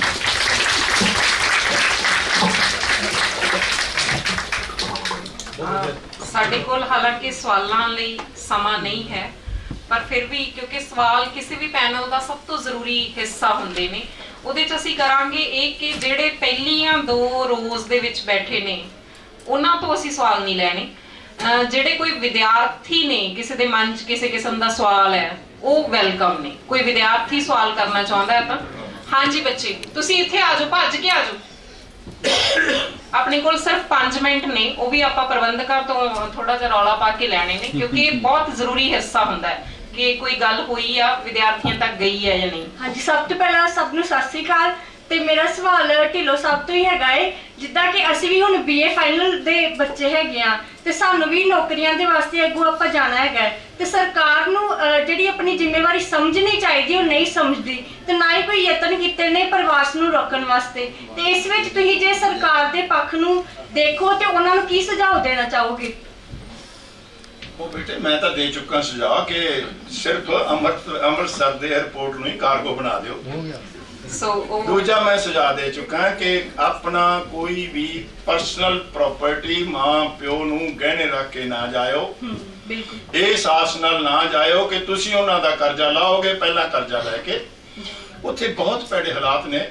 ਜੇ ਮੇਰੇ ਤੇ ਟਾਈਮ ਦੀ ਕੁੱਟਣਾ ਪੈਂਦੀ ਤਾਂ ਮੈਂ ਤੁਹਾਨੂੰ 5-4 ਇੱਥੋਂ ਦੇ MLA ਦੀ ਕੁੜੀ ਮੇਰਾ ਯਾਰ ਸੀਗਾ, ਮਰ ਗਿਆ, ਉਸ ਨੂੰ ਮੈਂ ਉੱਥੋਂ ਦੇ ਇੱਕ ਟੁੱਚੂ ਜਿਹੇ ਬਿਜ਼ਨਸਮੈਨ ਦੇ ਬਾਥਰੂਮ ਚੋਂ ਕਢਾ ਕੇ ਲਿਆਇਆ ਇੱਥੋਂ ਦੇ MLA ਦੀ ਕੁੜੀ ਨੂੰ।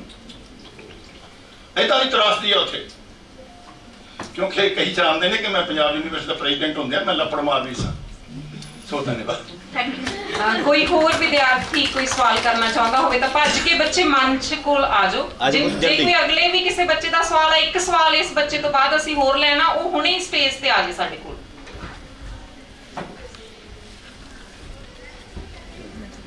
ਸਭ ਨੂੰ ਸਤਿ ਸ਼੍ਰੀ ਅਕਾਲ। ਆਪਣਾ ਨਾਮ ਦੱਸ ਦਿਓ। ਮੈਂ ਦਿਵਿਆ BA 6th sem ਦੀ ਸਟੂਡੈਂਟ ਹਾਂ। ਮੈਂ ਪਹਿਲੇ ਟਿਊਸ਼ਨ ਪੜ੍ਹਾਉਂਦੀ ਸੀ ਤੇ ਉੱਥੇ ਸਟੂਡੈਂਟ ਜਿਹੜੇ ਆਉਂਦੇ ਸੀ ਨਾ ਉਹ ਕਹਿੰਦੇ ਹੁੰਦੇ ਸੀ ਕਿ ਆਪਾਂ ਬਾਹਰ ਜਾਣਾ ਵਾ, ਅਸੀਂ ਇੱਥੇ ਨਾ ਸਿਰਫ ਟਾਈਮ ਪਾਸ ਲਈ ਪੜ੍ਹ ਰਹੇ ਹਾਂ, ਸਾਨੂੰ ਸਿਰਫ 12ਵੀਂ ਦੀ ਡਿਗਰੀ ਲੈਣ ਦਾ ਮਤਲਬ ਆ 70-80% ਨੰਬਰਾਂ ਦਾ ਨਹੀਂ ਮਤਲਬ ਹੈਗਾ, ਸਾਨੂੰ ਕੋਈ ਪੜ੍ਹਨਾ ਨਹੀਂ ਹੈ, ਸਾਨੂੰ ਐਜੂਕੇਸ਼ਨ ਵੱਲ ਕੋਈ ਧਿਆਨ ਨਹੀਂ ਹੈ।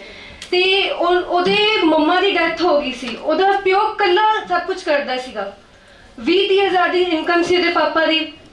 ਤੇ ਦੇਖੋ ਉਹਨੂੰ ਬਾਹਰ ਜਾਣ ਦੀ ਨਹੀਂ ਸੀ ਕਿ ਵੀ ਹੁਣ ਬਾਹਰ ਜਿਹੜੇ ਬੱਚੇ ਜਾ ਰਹੇ ਨੇ ਉਹਨਾਂ ਆਈਫੋਨ ਬੁਲਟ ਇਹ ਸਭ ਚੀਜ਼ਾਂ ਹੁਣ ਬੜੀ ਕਾਮਨ ਹੋ ਗਈਆਂ ਨੇ ਤੇ ਜਿਹੜਾ ਗਰੀਬ ਬੱਚਾ ਉਹ ਤੇ ਬਹੁਤ ਜ਼ਿਆਦਾ ਇਫੈਕਟ ਪੈਂਦਾ ਹੈ ਤੇ ਉਹ ਆਪਣੇ ਮਾਪਿਆਂ ਤੇ ਇੰਨੀ ਜ਼ਿਆਦਾ ਨਾ ਖਿੱਚ ਪਾਉਂਦਾ, ਇੱਕ ਪ੍ਰੈਸ਼ਰ ਪਾਉਂਦਾ ਹੈ ਕਿ ਮੈਨੂੰ ਇਹ ਚੀਜ਼ ਚਾਹੀਦੀ ਹੈ, ਮੈਂ ਬਾਹਰ ਜਾਣਾ ਹੀ ਜਾਣਾ ਵਾ। ਤੇ ਤੁਹਾਨੂੰ ਨਹੀਂ ਲੱਗਦਾ ਇਹਦੇ ਕਰਕੇ ਸਾਡੇ ਪੰਜਾਬੀ ਨੌਜਵਾਨਾਂ 'ਚ ਨੈਤਿਕਤਾ ਖਤਮ ਹੋ ਰਹੀ ਹੈ, ਐਜੂਕੇਸ਼ਨ ਦੀ ਇੰਪੋਰਟੈਂਸ ਬਿਲਕੁਲ ਨਹੀਂ ਰਹੀ ਹੈ, ਬਸ ਸਾਨੂੰ ਬਾਹਰ ਜਾਣਾ ਤੇ ਪੈਸਾ ਕਮਾਉਣਾ ਹੈ। ਤੁਹਾਨੂੰ ਨਹੀਂ ਲੱਗਦਾ ਕਿ ਇਸ ਚੀਜ਼ ਨੂੰ ਬੜਾ ਇੰਪਰੂਵ ਕਰਨਾ ਚਾਹੀਦਾ ਹੈ?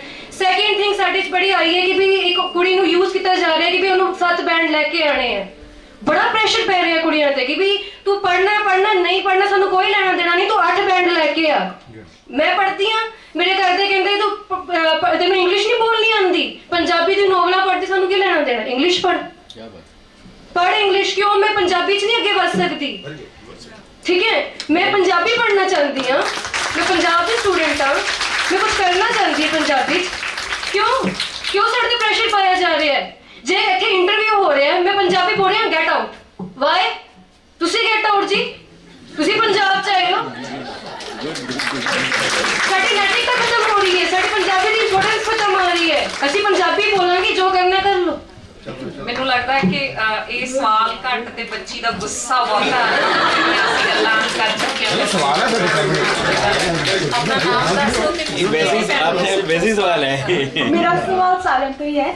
ਮੇਰਾ ਨਾਮ ਨਿਧੀ ਹੈ। ਮੈਨੂੰ ਲੱਗਦਾ ਹੈ ਕਿ ਇੱਕ ਆਜ਼ਾਦੀ ਵੀ ਬਹੁਤ ਵੱਡਾ ਮਸਲਾ ਹੈ ਕਿ ਇੱਥੇ ਇਦਾਂ ਲੱਗਦਾ ਹੈ ਕਿ ਸਾਨੂੰ ਅਸੀਂ PhD ਵੀ ਕਰ ਜਾਵਾਂਗੇ ਫਿਰ ਵੀ ਅਸੀਂ ਕਿਤੇ ਨਾ ਕਿਤੇ ਦੂਜਿਆਂ ਦੀਆਂ ਗੱਲਾਂ ਦੇ ਵਿੱਚ ਆਂਦੇ ਰਵਾਂਗੇ। ਅਸੀਂ ਕਿਸੇ ਦਾ ਆਪਾਂ ਕੁਝ ਕਰਨਾ ਹੈ ਤੇ ਆਪਾਂ ਪੁੱਛਾਂਗੇ, ਹਰ ਇੱਕ ਗੱਲ ਨੂੰ ਪੁੱਛਣਾ ਪਵੇਗਾ। ਜੇ ਅਸੀਂ ਉੱਧਰ ਜਾਵਾਂਗੇ ਤੇ ਅਸੀਂ ਆਜ਼ਾਦ ਹੋ ਜਾਵਾਂਗੇ। ਇਹ ਬੱਚਿਆਂ ਦੇ ਵਿੱਚ ਬਹੁਤ ਜ਼ਿਆਦਾ ਚੀਜ਼ ਦੇਖੀ ਜਾਂਦੀ ਹੈ। ਉਹ ਕਹਿੰਦੇ ਕਿ ਅਸੀਂ ਉੱਧਰ ਜਾਵਾਂਗੇ, ਅਸੀਂ ਆਜ਼ਾਦ ਹੋ ਜਾਵਾਂਗੇ, ਸਾਨੂੰ ਕੋਈ ਰੋਕ ਟੋਕ ਨਹੀਂ ਹੋਊਗੀ।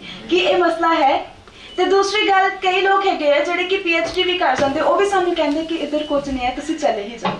ਸੋ ਇਹ ਵੀ ਗੱਲ ਹੈਗੀ ਹੈ, ਕੀ ਕੀਤਾ ਜਾਵੇ? ਯਾਨੀ ਸਾਡੇ ਮਾਪਿਆਂ ਨੂੰ ਬੱਚਿਆਂ ਨੂੰ ਪਾਲਣਾ ਸਿੱਖਣਾ ਚਾਹੀਦਾ ਹੈ ਕਿ ਕਿਤੇ ਉਹ ਇੱਥੋਂ ਭੱਜ ਕੇ ਇਸ ਲਈ ਤਾਂ ਨਹੀਂ ਜਾ ਰਹੇ ਕਿ ਮਾਪੇ ਡੰਡਾ ਬਣ ਕੇ ਖੜੇ ਰਹਿੰਦੇ ਨੇ ਉਹਨਾਂ ਤੇ। ਸੋ ਮੈਨੂੰ ਲੱਗਦਾ ਕਿ ਇਹ ਸਵਾਲ ਦਾ ਜੇ ਜਵਾਬ ਦੇਣਾ ਹੈ ਤਾਂ ਹਾਂਜੀ ਡਾਕਟਰ ਸੁਰਜੀਤ। ਇਹ ਠੀਕ ਗੱਲ ਹੈ ਕਿ ਸਾਡੇ ਜਿਸ ਤਰ੍ਹਾਂ ਦਾ ਵੀ ਸਾਡਾ ਸਮਾਜ ਸੱਭਿਆਚਾਰ ਹੁਣ ਤੱਕ ਬਣਿਆ ਹੋਇਆ ਉਹਦੇ ਵਿੱਚ ਲੜਕੀਆਂ ਦੀ ਜਿਹੜੀ ਆਜ਼ਾਦੀ ਤੇ ਬਰਾਬਰੀ ਦੇ ਮੁੱਦੇ ਬਹੁਤ ਗੰਭੀਰ ਨੇ।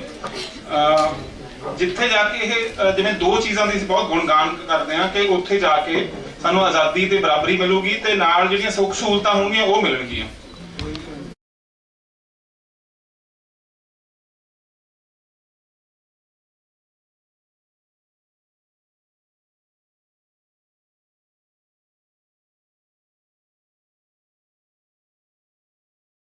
ਜਿੱਤਣ ਦੇ ਵਿੱਚ ਮਨੁੱਖੀ ਗੌਰਵ ਵੱਧ ਹੁੰਦਾ ਹੈ। ਅਸੀਂ ਇੱਥੇ ਉਹ ਚੀਜ਼ਾਂ ਪੈਦਾ ਕਰਨ ਦੇ ਵਾਸਤੇ ਉਹ ਸਿਵਲ ਲਿਬਰਟੀ ਵਾਲੀ ਲੜਾਈਆਂ ਇੱਥੇ ਸਾਨੂੰ ਲੜਨੀਆਂ ਚਾਹੀਦੀਆਂ ਨੇ। ਤੇ ਜੇ ਨਹੀਂ ਲੜਦੇ ਸਾਰਿਆਂ ਨੂੰ ਜਾ ਕੇ, ਜਿਵੇਂ ਡਾਕਟਰ ਜਿੰਦਰਪਾਲ ਕਿਹਾ ਕਿ ਇਹ ਤਾਂ ਹੋ ਨਹੀਂ ਸਕਦਾ 3 ਕਰੋੜ ਦਾ 3 ਕਰੋੜ ਜਾਂ ਕਹੀਏ ਕਿ 1.5 ਕਰੋੜ ਪੰਜਾਬ ਦੀ ਔਰਤ ਜਿਹੜੀ ਹੈਗੀ ਬਾਹਰ ਚਲੀ ਜੂਗੀ ਆਜ਼ਾਦੀ ਵਾਸਤੇ, ਬਰਾਬਰੀ ਵਾਸਤੇ, ਸਾਨੂੰ ਇੱਥੇ ਉਹ ਪੈਦਾ ਕਰਨੀ ਪਊਗੀ। ਤੇ ਜੇ ਪੰਜਾਬੀ ਯੂਨੀਵਰਸਿਟੀ ਦੇ ਵਿੱਚ ਮੈਂ ਤੁਹਾਨੂੰ ਦੱਸਦਾ ਕਿ ਲੜਾਈ ਸ਼ੁਰੂ ਹੋਈ,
ਜਿਸ ਨੇ ਇੰਨੇ ਗੰਭੀਰ ਮੁੱਦੇ ਉੱਤੇ ਸੈਮੀਨਾਰ ਦਾ ਆਯੋਜਨ ਕੀਤਾ ਹੈ।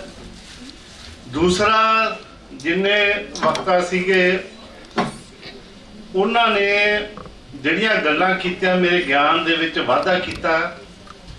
ਮੇਰਾ ਖਿਆਲ ਹੈ ਕਿ ਜਿੰਨੇ ਇੱਕ ਉਹਨਾਂ ਨੇ ਜਿਹੜੇ ਸੀਗੇ ਜਿਵੇਂ ਦਿਮਾਗ 'ਚ ਜਾਲੇ ਲੱਗੇ ਹੁੰਦੇ ਨੇ ਉਹਨਾਂ ਨੂੰ ਵੀ ਸਾਫ਼ ਕਰਨ ਦਾ ਕੰਮ ਕੀਤਾ ਹੈ।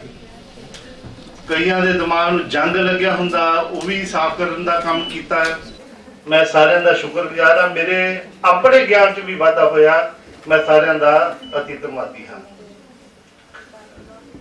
ਪਹਿਲੀ ਗੱਲ ਜਿਹੜੀ ਪ੍ਰਵਾਸ ਵਾਲੀ ਗੱਲ ਹੈਗੀ ਆ ਕਿ ਪਲਾਇਨ ਕਹਿ ਦਿਓ ਤੁਸੀਂ, ਜਿਵੇਂ ਇੱਥੇ ਕਿਹਾ ਗਿਆ ਕਿ ਮੁੱਢ ਕਦੀਮ ਤੋਂ ਹੀ ਪ੍ਰਵਾਸ ਦੀ ਗੱਲ ਹੁੰਦੀ ਆ। ਉਹ ਹੁੰਦਾ ਆਇਆ ਜਿਹੜੇ ਗ੍ਰੀਨ ਪਾਸਚਰਸ ਵਾਸਤੇ ਜਾਂਦੇ ਸੀਗੇ ਲੋਕ, ਜਿੱਥੇ ਉਹਨਾਂ ਨੂੰ ਜ਼ਿਆਦਾ ਜਿਹੜੇ ਸੀਗੇ ਵੀ ਉਹਨਾਂ ਨੂੰ ਕੁਝ ਪੈਸਾ ਮਿਲਿਆ ਜਾਂ ਚਰਾਂਦਾ ਮਿਲਿਆ, ਹਰੀਆਂ ਭਰੀਆਂ, ਉਹ ਜਿਹੜੇ ਚਰਵਾਏ ਸੀ ਉਸੇ ਤਰੀਕੇ ਨਾਲ ਮੂਵ ਕਰਦੇ ਗਏ। ਤੇ ਉਹੀ ਜਿਹੜਾ ਹੈਗਾ ਰੁਝਾਨ ਅੱਜ ਵੀ ਉਸੇ ਤਰੀਕੇ ਨਾਲ ਚੱਲਦਾ ਆ ਰਿਹਾ। ਡਾਕਟਰ ਦਰਸ਼ਨ ਸਿੰਘ ਢਿੱਲੋਂ ਯੂਕੇ ਤੋਂ ਆਏ ਨੇ। ਇਹਨਾਂ ਦੀਆਂ ਗੱਲਾਂ ਸੁਣ ਕੇ ਬੜਾ ਆਨੰਦ ਆਇਆ। ਜਸਵੰਤ ਸਿੰਘ ਕੰਵਲ ਹੋਣੀ, ਉਹਨਾਂ ਨੇ ਸਭ ਤੋਂ ਵੱਧ ਇਸ ਵਿਸ਼ੇ ਦੇ ਉੱਤੇ ਲਿਖਿਆ।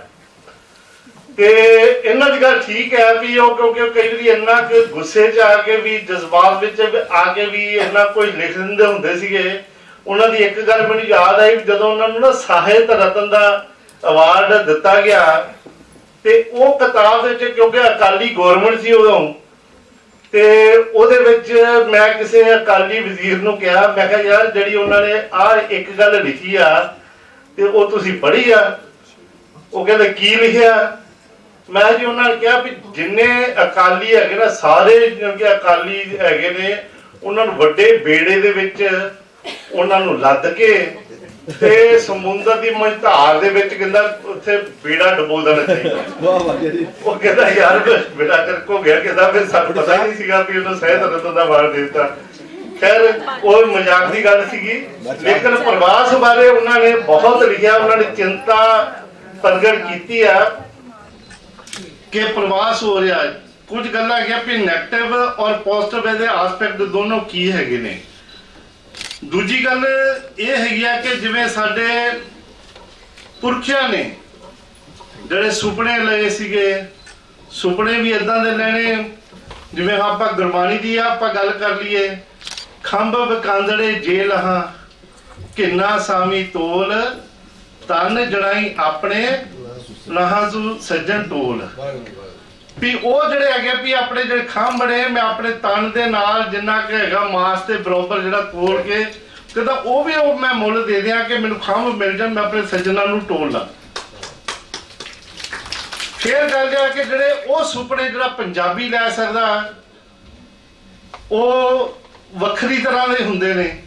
ਜੇ ਰੱਬ ਵਾਲੀ ਗੱਲ ਕਰ ਦੇਣੀ ਹੈ ਵੀ ਬੁੱਲਿਆ ਰੱਬ ਦਾ ਕੀ ਪਾਉਣਾ, ਇੱਧਰੋਂ ਫੁੱਟਣਾ ਉੱਧਰ ਲਾਉਣਾ।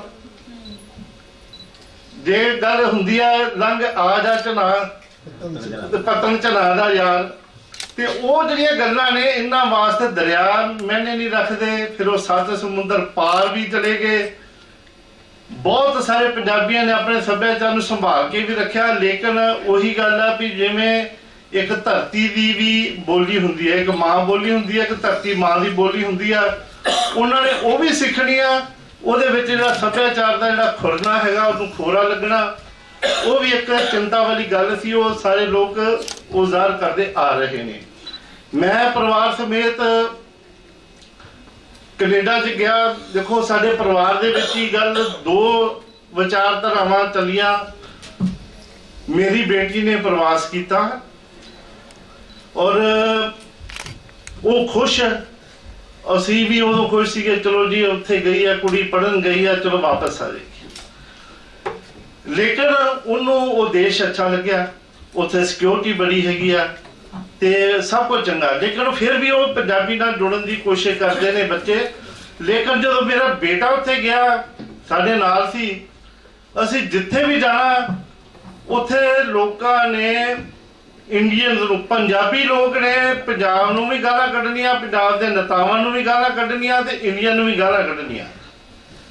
ਤੇ ਮੇਰਾ ਬੇਟਾ ਉਹ ਇੰਨਾ ਦੁਖੀ ਹੋਇਆ, ਕਹਿੰਦਾ ਯਾਰ ਆਪਣੇ ਦੇਸ਼ ਨੂੰ ਗਾਲਾਂ ਕੱਢੀ ਜਾਂਦੇ ਤੁਸੀਂ, ਵੀ ਜੇ ਤੁਸੀਂ ਦੇਸ਼ ਵਿੱਚ ਰਹਿੰਦੇ ਦੇਸ਼ ਨੂੰ ਵੀ ਤੁਸੀਂ ਸਵਾਰ ਸਕਦੇ ਸੀਗੇ। ਇਹ ਗੱਲ ਨਹੀਂ ਹੈਗੀ ਕਿ ਜਿਹੜਾ ਪ੍ਰਵਾਸ ਹੈ ਉਹਦੇ ਨਹੀਂ ਕਰਨਾ ਚਾਹੀਦਾ। ਗੁਰੂ ਨਾਨਕ ਸਾਹਿਬ ਨੇ ਜਿਹੜੀਆਂ 4 ਉਦਾਸੀਆਂ ਕੀਤੀਆਂ ਨੇ, ਉਹ ਤਾਂ ਆਪਣੇ ਆਪ ਨੂੰ ਬ੍ਰਹਮੰਡੀ ਨਾਗਰਿਕ ਕਹਿੰਦੇ ਸੀਗੇ। ਉਸੇ ਤਰੀਕੇ ਨਾਲ ਪੰਜਾਬੀ ਵੀ ਜਿਹੜੇ ਬ੍ਰਹਮੰਡੀ ਨਾਗਰਿਕ ਹੋ ਗਏ। ਉਹਨਾਂ ਨੇ ਜਿਵੇਂ ਗੁਰਬਾਣੀ 'ਚ ਲਿਖਿਆ ਵੀ ਸੈਲ ਪੱਥਰ ਮੇ ਜੰਤ ਪਾਏ ਤਾਕਾ ਰਿਜਕ ਆਗੇ ਕਰਦਾ ਰਿਹਾ। ਉਹ ਕਹਿੰਦਾ ਸੈਲ ਪੱਥਰ 'ਚ ਵੀ ਹੁੰਦਾ ਯਾਰ, ਰਿਜਕ ਦੀ ਕਿਹੜੀ ਗੱਲ ਹੈਗੀ ਹੈ? ਜੇ ਰਿਜਕ ਆਪਾਂ ਇੱਥੇ ਵੀ ਮਿਹਨਤ ਕਰਦੇ ਆਪਾਂ ਵਿਦੇਸ਼ਾਂ 'ਚ ਕਿਉਂ ਨਾ ਕਰ ਲਈਏ। ਲੇਕਿਨ ਗੁਰੂ ਨਾਨਕ ਸਾਹਿਬ ਨੇ ਜੋ ਉਹਨਾਂ ਨੇ ਉਦਾਸੀਆਂ ਕੀਤੀਆਂ, ਉਹਨਾਂ ਨੇ ਜੋ ਉੱਥੋਂ ਬੀਜ ਇਕੱਠੇ ਕੀਤੇ, ਫਿਰ ਆਪਣੇ ਪੰਜਾਬ 'ਚ ਵਾਪਸ ਆ ਕੇ ਕਰਤਾਰਪੁਰ ਦੀ ਧਰਤੀ ਦੇ ਉੱਤੇ ਰਾਲਾਂ ਤੇ ਸਿਆੜ ਕੱਢ ਕੇ ਉਹਨਾਂ ਨੇ ਉੱਥੇ ਬੋਏ। ਉਹ ਜਿਹੜੀ ਸੀ ਕੀ ਗੱਲ ਕਿ ਅਸੀਂ ਆਪਣੀ ਧਰਤੀ ਤੇ ਆਉਣਾ। ਜਿਸ ਤਰੀਕੇ ਨਾਲ ਇੱਥੇ ਗੱਲ ਡਾਕਟਰ ਰਜਨੀਸ਼ ਬਾਦਲ ਉਹਨਾਂ ਨੇ ਕੀਤੀ ਆ ਕਿ ਪ੍ਰਵਾਸ ਮਾੜਾ ਨਹੀਂ ਹੈਗਾ, ਮੈਂ ਵੀ ਨਹੀਂ ਕਹਿੰਦਾ, ਠੀਕ ਹੈ ਜੀ, ਕਿਉਂਕਿ ਲੋਕਾਂ ਨੇ ਇੱਧਰ ਉੱਧਰ ਜਾਣਾ ਹੀ ਹੁੰਦਾ।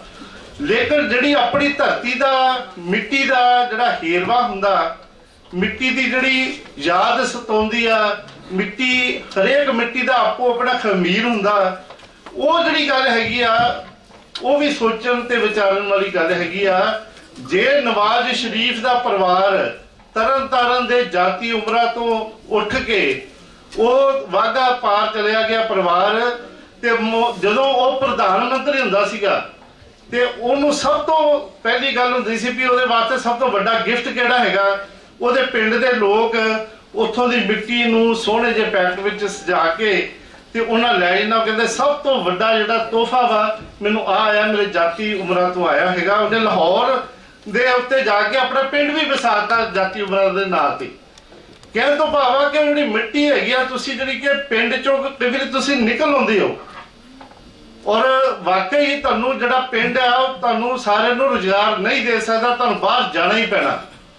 ਲੇਕਿਨ ਇਨਸਾਨ ਉਹ ਹੁੰਦਾ ਜਿਹਦੇ ਚੋਂ ਪਿੰਡ ਕਦੇ ਨਿਕਲੇ ਨਾ। ਜੇ ਸਾਡੇ ਚੋਂ ਪਿੰਡ ਨਿਕਲ ਗਿਆ, ਸਾਡੀ ਮਿੱਟੀ ਦਾ ਮੋਹ ਜਿਹੜਾ ਖਤਮ ਹੋ ਗਿਆ। ਅਸੀਂ ਇੱਥੇ ਪੰਜਾਬੀ ਜਾਗਰਣ ਦੇ ਵਿੱਚ ਸੀਰੀਜ਼ ਸ਼ੁਰੂ ਕੀਤੀ ਹੈਗੀ ਆ, ਮਿੱਟੀ ਦਾ ਮੋਹ। ਉਹਦੇ ਜਿਹੜੇ NRIs ਹੈਗੇ ਨੇ ਆਉਂਦੇ ਨੇ, ਕੋਈ ਸੇਵਾ ਵੀ ਕਰਦੇ ਨੇ। ਚਲੋ ਉਸ ਤਰੀਕੇ ਨਾਲ ਆਪਣੇ ਪਿੰਡਾਂ ਦੀ ਜਿਹੜੀ ਹੈ ਨਾ ਉਹ ਜਿਹੜੀ ਹੈਗੀ ਆ ਵੀ ਉਹ ਦਸ਼ਾ ਹੀ ਜਿਹੜੀ ਸਵਾਰ ਦਿੰਦੇ ਨੇ, ਉਹਨਾਂ ਦਾ ਮੁਹਾਂਦਰਾ ਹੀ ਚੇਂਜ ਕਰ ਦਿੰਦੇ ਨੇ। ਏਦਾਂ ਲੱਗਦਾ ਵਾ ਜਿੱਦਾਂ ਕਿਤੇ ਫੋਰਨ ਦੇ ਜਿਹੜੇ ਪਿੰਡ ਹੋਣ। ਲੇਕਿਨ ਜਿਹੜੀ ਆਪਾਂ ਗੱਲ ਕੀਤੀ ਸੀ ਕਿ ਜਿਵੇਂ ਕੁੰਜਾਂ ਵਾਲੀ ਜਿਹੜੇ ਉਹ ਸੈਂਕੜੇ ਕਿਲੋਮੀਟਰ ਦੂਰ ਤੋਂ ਪ੍ਰਵਾਸ ਕਰਕੇ ਇੱਥੇ ਆਉਂਦੀਆਂ ਨੇ, ਉਹਦਾ ਵੀ ਗੁਰਬਾਣੀ ਦੇ ਵਿੱਚ ਜ਼ਿਕਰ ਜਦੋਂ ਆਉਂਦਾ ਹੈ ਵੀ ਉਡੇ ਉਡ ਆਵੇ ਸਹਿ ਕੋਸਾਂ ਤਿਸ ਪਾਸ਼ੇ ਬਚਰੇ ਸ਼ਰਿਆ ਤਿਨ ਕਮਨ ਖਿਲਾਵੇ ਕਮਨ ਚਗਾਵੇ ਮਨ ਮੇ ਸਿਮਰਨ ਕਰਿਆ। ਵੀ 51 ਸੈਂਕੜੇ ਕਿਲੋਮੀਟਰ ਤੋਂ ਉੱਡ ਕੇ ਇੱਥੇ ਆ ਜਾਂਦੀਆਂ ਨੇ ਤੇ ਉਹਨਾਂ ਦੇ ਜਿਹੜੇ ਹੈਗੇ ਨੇ 51 ਫਿਰ ਬੱਚੇ ਆਪਣੇ ਪਿੱਛੇ ਛੱਡ ਆਉਂਦੀਆਂ ਨੇ 51 ਤੇ ਉਹ ਉੱਥੇ ਸਿਮਰਨ ਕਰਦੀਆਂ, ਅਰਦਾਸ ਕਰਦੀਆਂ ਨੇ ਕਿ ਸਾਡੇ ਜਿਹੜੇ ਬੱਚੇ ਨੇ ਜਿਹੜੇ ਅਸੀਂ ਮੈਂ ਛੱਡ ਕੇ ਆਈ ਹਾਂ ਉਹ ਸੁਖੀ ਵਾਸਤੇ ਹੋਣ। ਤੇ ਅਰਦਾਸ ਵਿੱਚ ਵੀ ਕਹਿੰਦੇ ਬੜੀ ਸ਼ਕਤੀ ਹੁੰਦੀ ਆ। ਲੇਕਿਨ ਨੁਕਸਾਨ ਕੀ ਹੋਇਆ? ਨੁਕਸਾਨ ਹੋਇਆ ਕਿ ਜਦੋਂ ਸਾਡੇ ਜਿਹੜੇ ਸੁਪਨੇ ਅਸੀਂ ਇਦਾਂ ਦੇ ਲੈਣੇ ਸ਼ੁਰੂ ਕਰਤੇ, ਅਸੀਂ ਪ੍ਰਵਾਸ ਉਦਾਂ ਦਾ ਸ਼ੁਰੂ ਹੋ ਗਿਆ। ਜਿਵੇਂ ਡਾਕਟਰ ਰਜਿੰਦਰ ਬਰਾੜ ਨੇ ਔਰ ਡਾਕਟਰ ਸਰਜੀਤ ਨੇ ਬਹੁਤ ਖੂਬਸੂਰਤ ਸ਼ਬਦਾਂ ਵਿੱਚ ਕਿਹਾ ਵੀ ਉਹ ਸਤਾਏ ਹੋਏ ਲੋਕ ਜਿਵੇਂ ਉੱਥੇ ਜਾਂਦੇ ਨੇ।